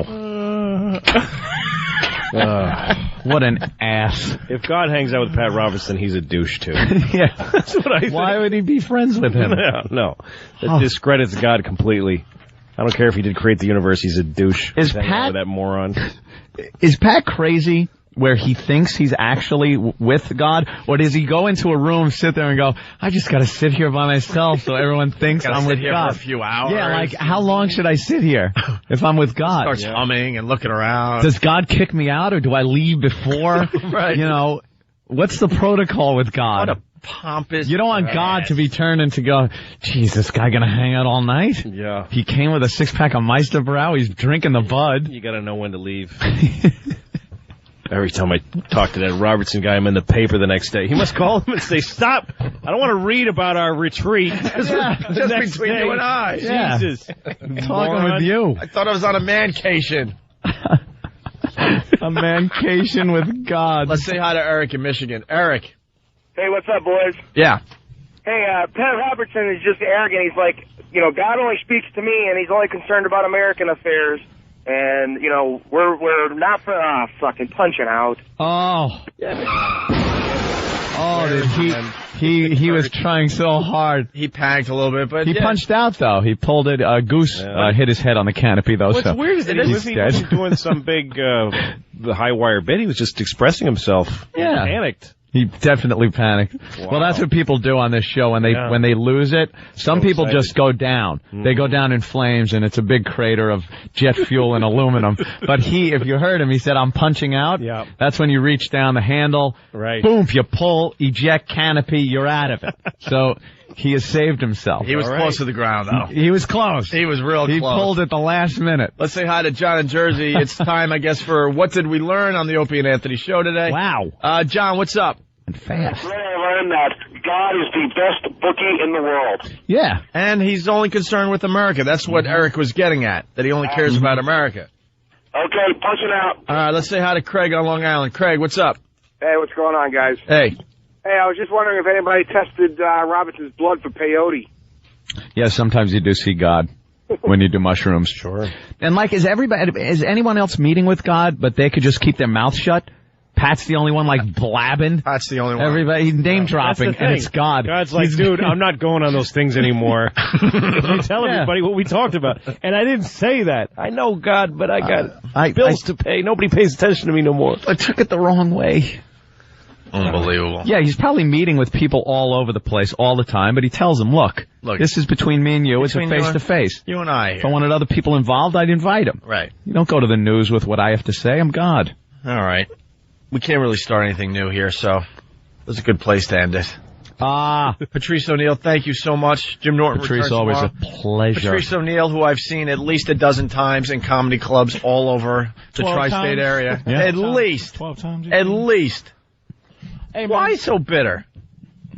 I've seen you many times. That was really a heavy white word you just used on me. Bitter? Yeah, Bitter? Don't call me bitter. Are you bitter that I haven't seen you? He's sweet. I did promise I was going to see you last time. I never showed. Well, that's you do a lot of promising. That's all I'm saying. That's the whole point. Is not that you come to see. I don't need you to come see me. But don't But say. the first thing is, you dry humped Louis, and he's like, "Hey, I was at the last show." Dude, I've seen Louis. I've seen Louis one time so far. One time. It wasn't like, hey, it wasn't any pillow talk with Louis. It was just right to it. You know what they say? You take your own, count your own chickens, and shove them up your ass. I don't know what It's a good old saying. Look after your own. I have to remember that. I've seen Louis CK one lousy time. Well, that hurt. You said you had a lousy time seeing Louis CK? Jesus. Terrible. Oh, I gotta just shut up. I never promised to go out anywhere to see anybody. Isn't that nice? It's perfect. It's probably smarter. Stress-free. And then they're surprised when I show up. Hey, Anthony. You did used to show up a lot, though, when your girl and Heavy Kev. Yeah, when Big Kev was Big Kev. When Kev was hard to be your friend. Yeah, he's a big guy. You had to always have an excuse. All right, we got to get out of here. Louis C.K.'s playing Caroline's all weekend long. Yep. Go see him. I'll be there this weekend. Is that a promise? That is a promise. Good.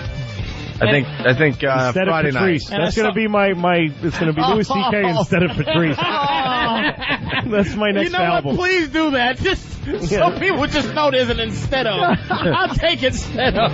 Hey, Patrice, what are we promoting? Anything? Nothing, and you know that already. See, and no, I don't know that for sure. I don't know if you got something coming up. Next Thursday, I got things. Next Thursday, he's got things. Thursday, I'm gonna come. All right, yeah, Patrice will be back next week. All right, thank you. We'll if you're not joining us over at XM, have a great day.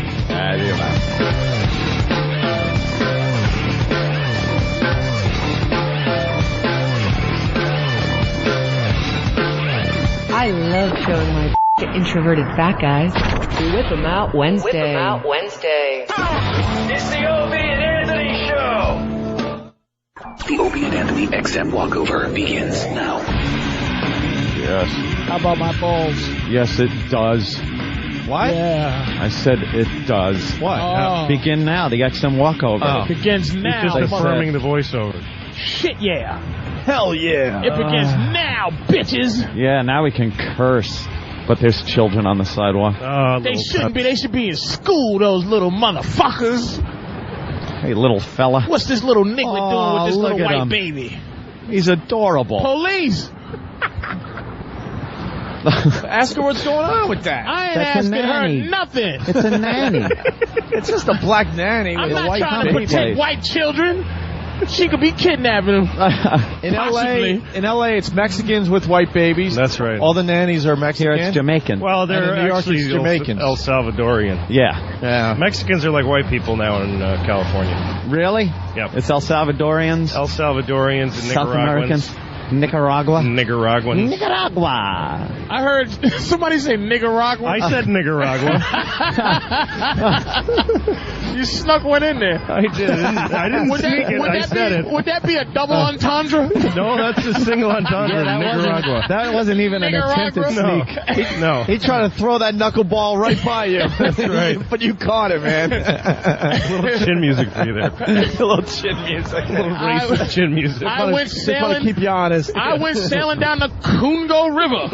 Right. There you go. Racial wordplay. All right. Are we doing Box O'Cox today or no? I think we're testing the camera. We're going to try to test the camera today? Yeah, that way...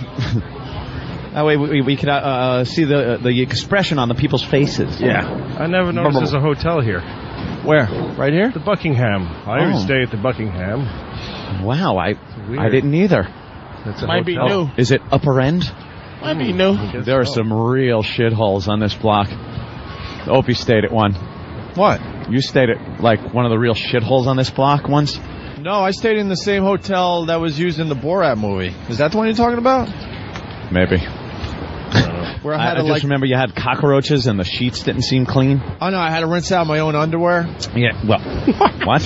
That doesn't sound like the hotel's fault. No, it made me shit my pants. I walked in, it sucked so bad I shit. Awful. I shit my pants. The deal is really fast. Ant and I signed this big deal in radio back in the day to syndicate our show, and we're finally entering the big time, and they had all sorts of articles the next day in the papers.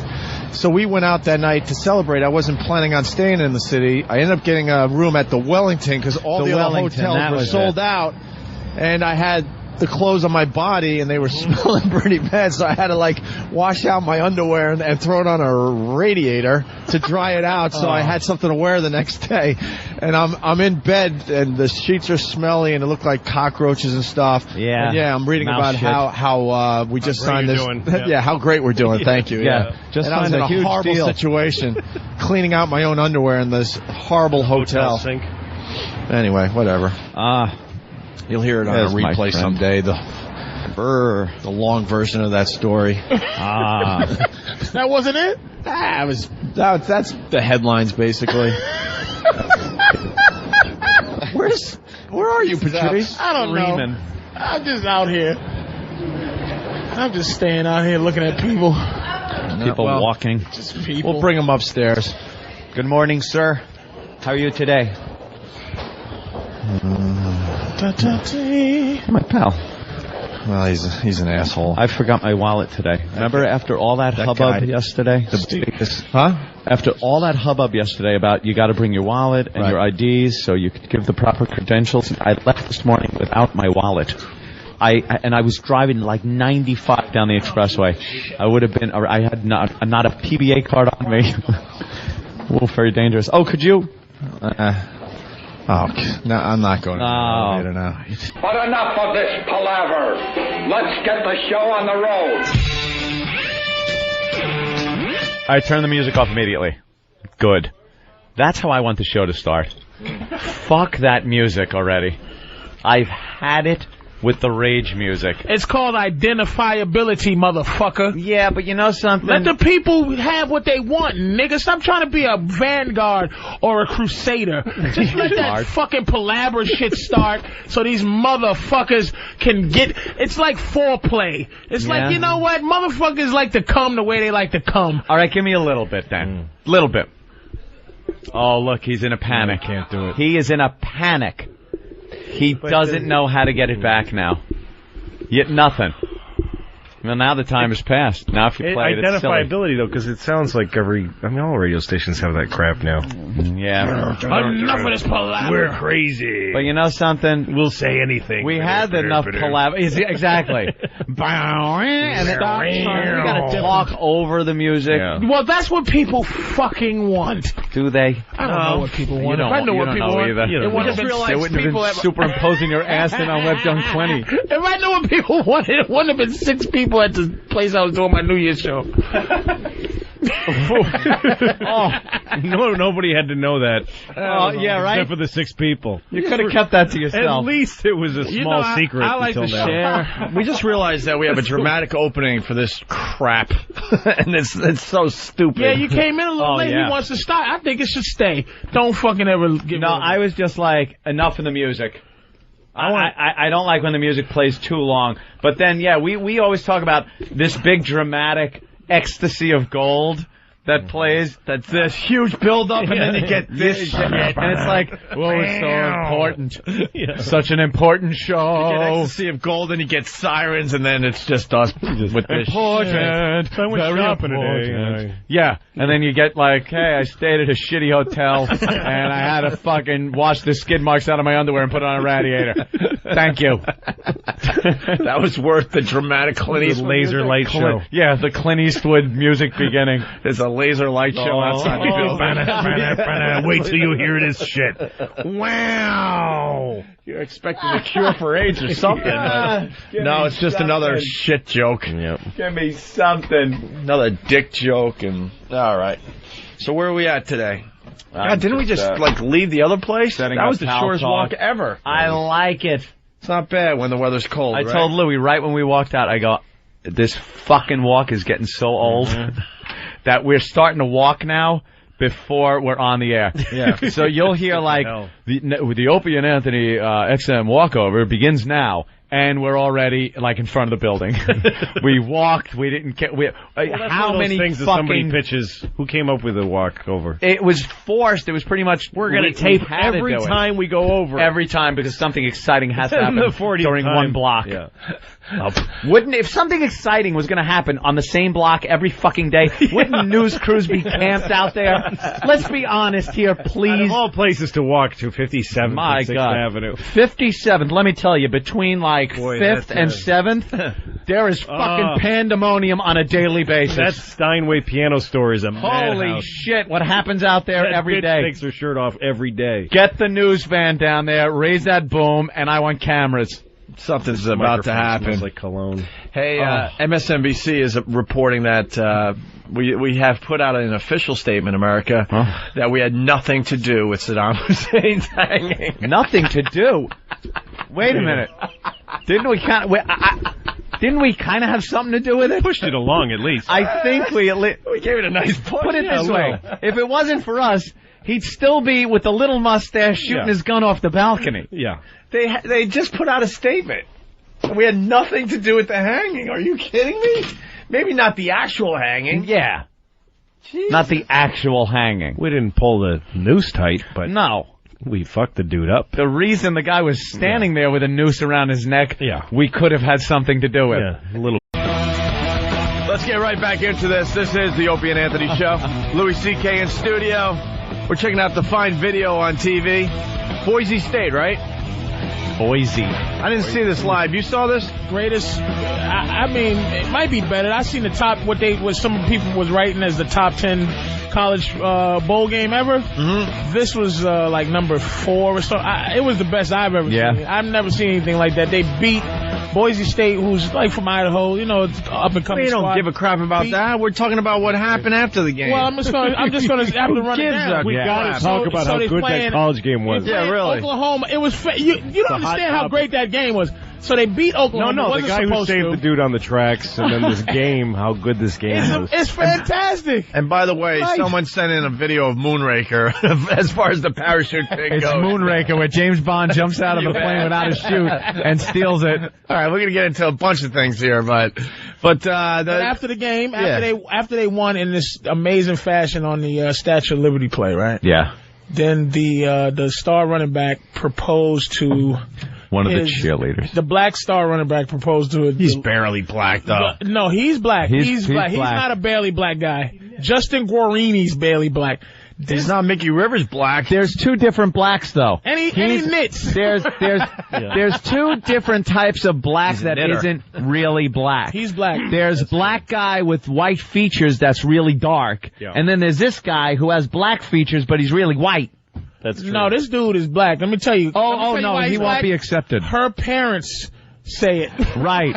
Let's ask her daddy if he's black. He asked Lily Munster to get married. She's as white as you could possibly be. He proposed after the game there. She looks a little Hispanic-y, doesn't she? No, she looks like the all-American kind of cleaned up spicky, sort of. I don't know. She's kind of not even close. She's almost got some what's her name? Rachel from Friends hair. Yeah, kind of that hair. She's got a Friends haircut. Going Friends haircut. Country has and this is Idaho. They're coming. They're all like congratulating them. She's real tiny. No, it's funny. They're in New York and are being happy. They'll go back to home to Idaho. Oh, be dead. As somebody beats him with a bag of potatoes. What were you thinking, boy? You're in Idaho now. I don't know though. I think he might be all right because I mean I don't have racism in me, but I'm white, so I have the reflex. Like I know, of course, like I know. You're racial. Like I look at his face and I don't feel that sort of reflexive revulsion. Like oh my god, a white woman with a black guy. You live in New York, Louis. You're from New York, so it's like you accept that. We're watching the video, and then Anthony had this thought in his head. It just instantly, like as if, I guess when psychiatrists say, I'm just going to blurt out a word, and you, or I'll show you a picture, and you just say the first thing that comes to your mind. Like I saw that couple and just said, she loves the big blank. Yeah. She just loves it. All right, Mr. Cumia. Yes. I'm just going to say a word, and you just blurt out anything you feel. Yes. Refrigerator. And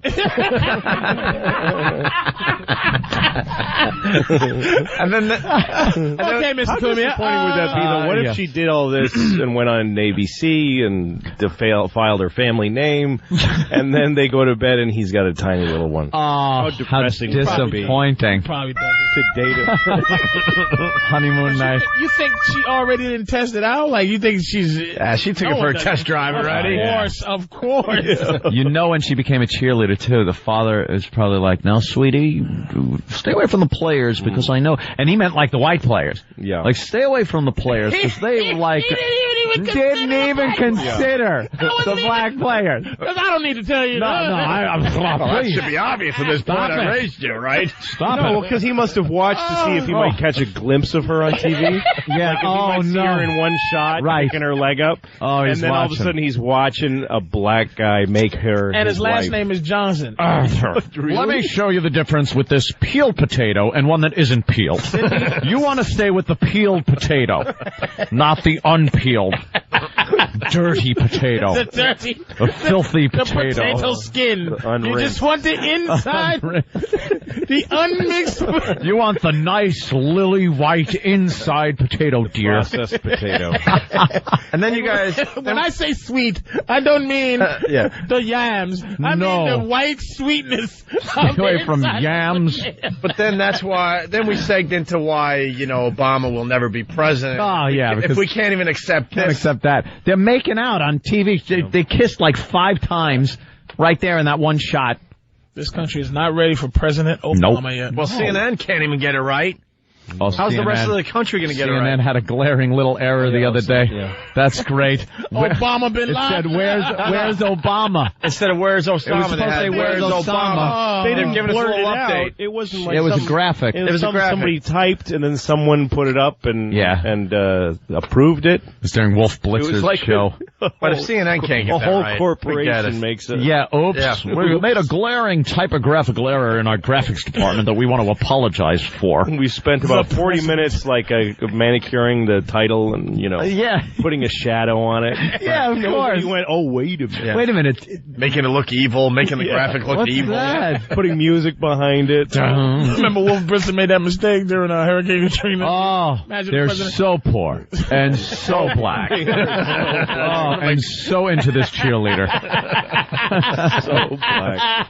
The president's so black. It's so black. He stopped before so hilarious. That was the next thing. That's so hilarious. All right, hold on. How funny, folks! It's the funniest video you've seen on television. What's happening, Mr. President? All right, let's go to AJ. AJ.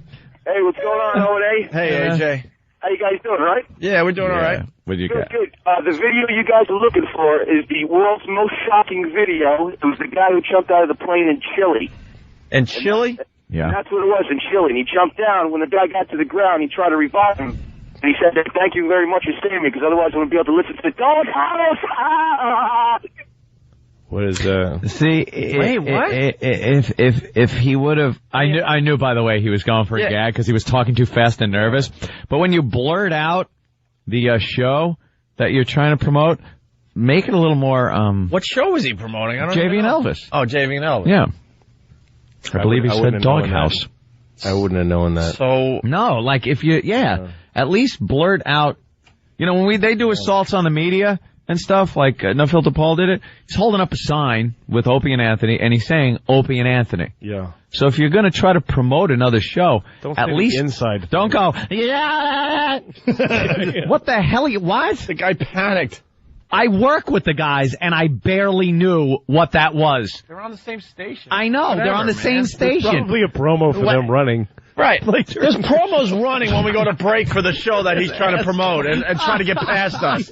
You dope. Oh, my God. Good point, Louis, yeah. And we'll go to break and there'll be a JV and Elvis promo. And I swear to you, I saw it coming because he started getting faster and faster. Like, all right, they still haven't hung up on me.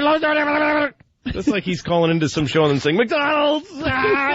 McFlurries! I got them. All right, let's go to advertise McDonald's. Let's go to Max in Dallas. Max, what's up? Hello, boys. Hello. Max. Louis, you are a funny dude. Oh, thanks. I watched that HBO thing. I love. I haven't seen the special yet, but I got on demand. I'll check it out tonight. It airs January 13th, actually. Then what is he talking about? He said he saw it already. You saw the what? What did you see? Well, I saw a part of it, the part where you were talking about how you race Hitler. Oh, that yeah. was hilarious, dude. What? Rape Hitler? I have a bit about raping Hitler. Oh, okay. Yeah. On the special? Yeah. That's coming up January 13th on HBO? January 13th. So how did this guy see it already? He saw the same promo you did. It's on there for, it's one a of the split lines second. Oh, okay. Oh. I thought he saw the actual bit. No. I was telling Louis CK the commercial for his HBO special is hilarious. Thanks. I can't wait to see commercial? the whole thing. Yeah. Why didn't he go see Raping Hitler, huh? Yeah, no, it's just a bit about how that's what I would have done with a time machine. Oh. Because a friend of mine said he would have killed Hitler. He would have done that to save everybody, but Right. I would have raped him because I feel like that would have been plenty to, take him down a peg. Like, he wouldn't have done all that stuff if I had raped him. If he would have had that shame in his mind. Like, should we invade Poland? Nah, I'm going to take a shower. I don't feel good. Like, he would have been depressed and had low self-esteem. Yeah. And also, I would have been cool. I mean, if you had the opportunity to rape Hitler, you would have raped him, right? It's not gay. What? Yeah, that's not gay. Oh, no, it's gay, but it's one gay Hitler. thing I would do. I mean, that's if For humanity. Yeah, well, if somebody said to me you could go back and rape Hitler, what an amazing experience that would be. I didn't do this part on the show, but it does fascinate me, the idea of It raping. would make history, or change history. Yeah. And I wasn't for anybody listening, I'm not making fun of rape or, saying it's... Or Hitler. No, or Hitler. You shouldn't rape anybody unless you have a good reason, like you want to have sex with somebody that won't let you, in which case, actually, you don't really have another option.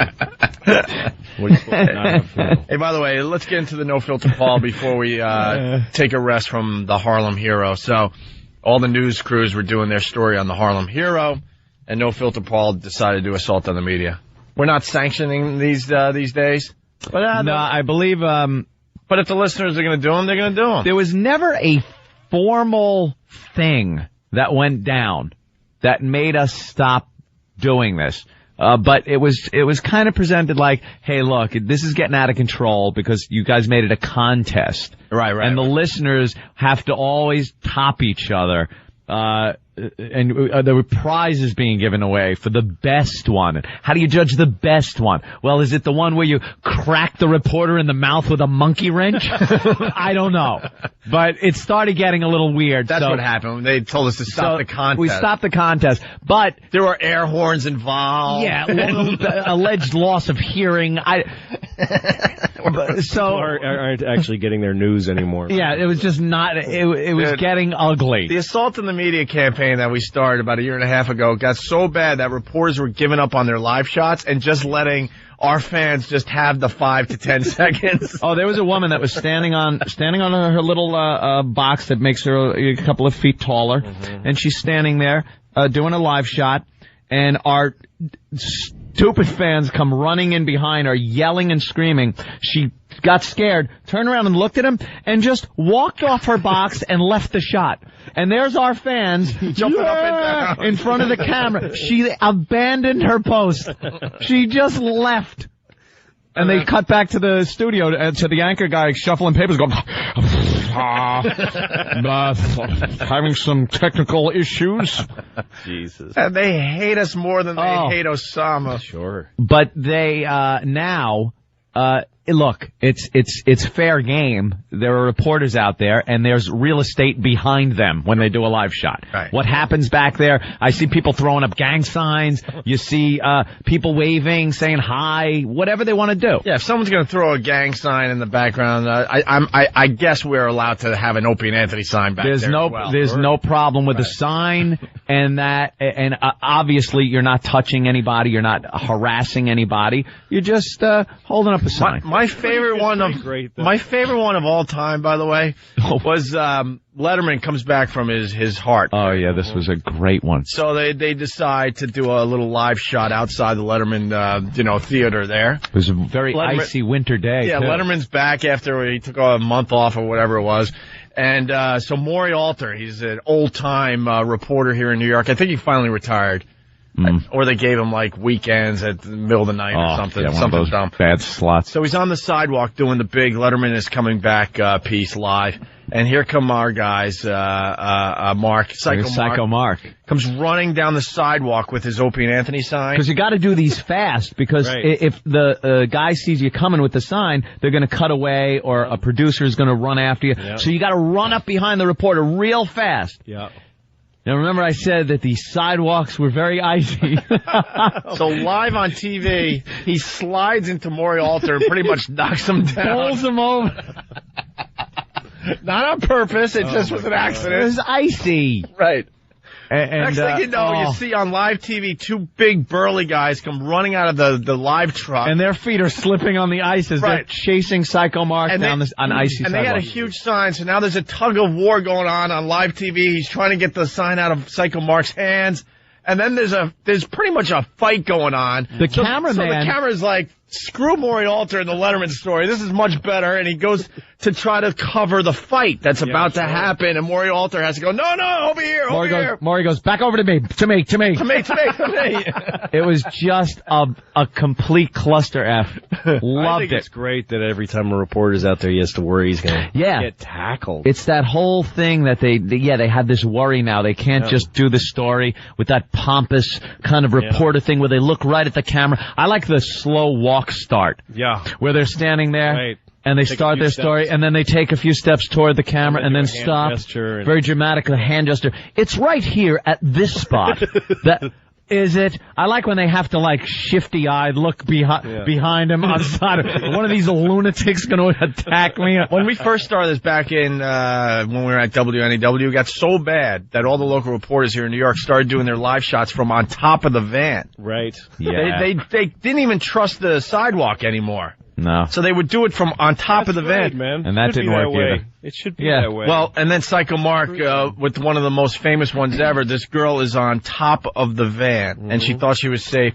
Psycho Mark said, screw that. He got on another fan's shoulders and then held up the C word on live TV. A sign with the C word. So he and had just held a it up Sharpie right and plaque. Oh, yeah. Psycho Mark always prepared. He was the king. We lost Psycho Mark on Sex for Sam 2?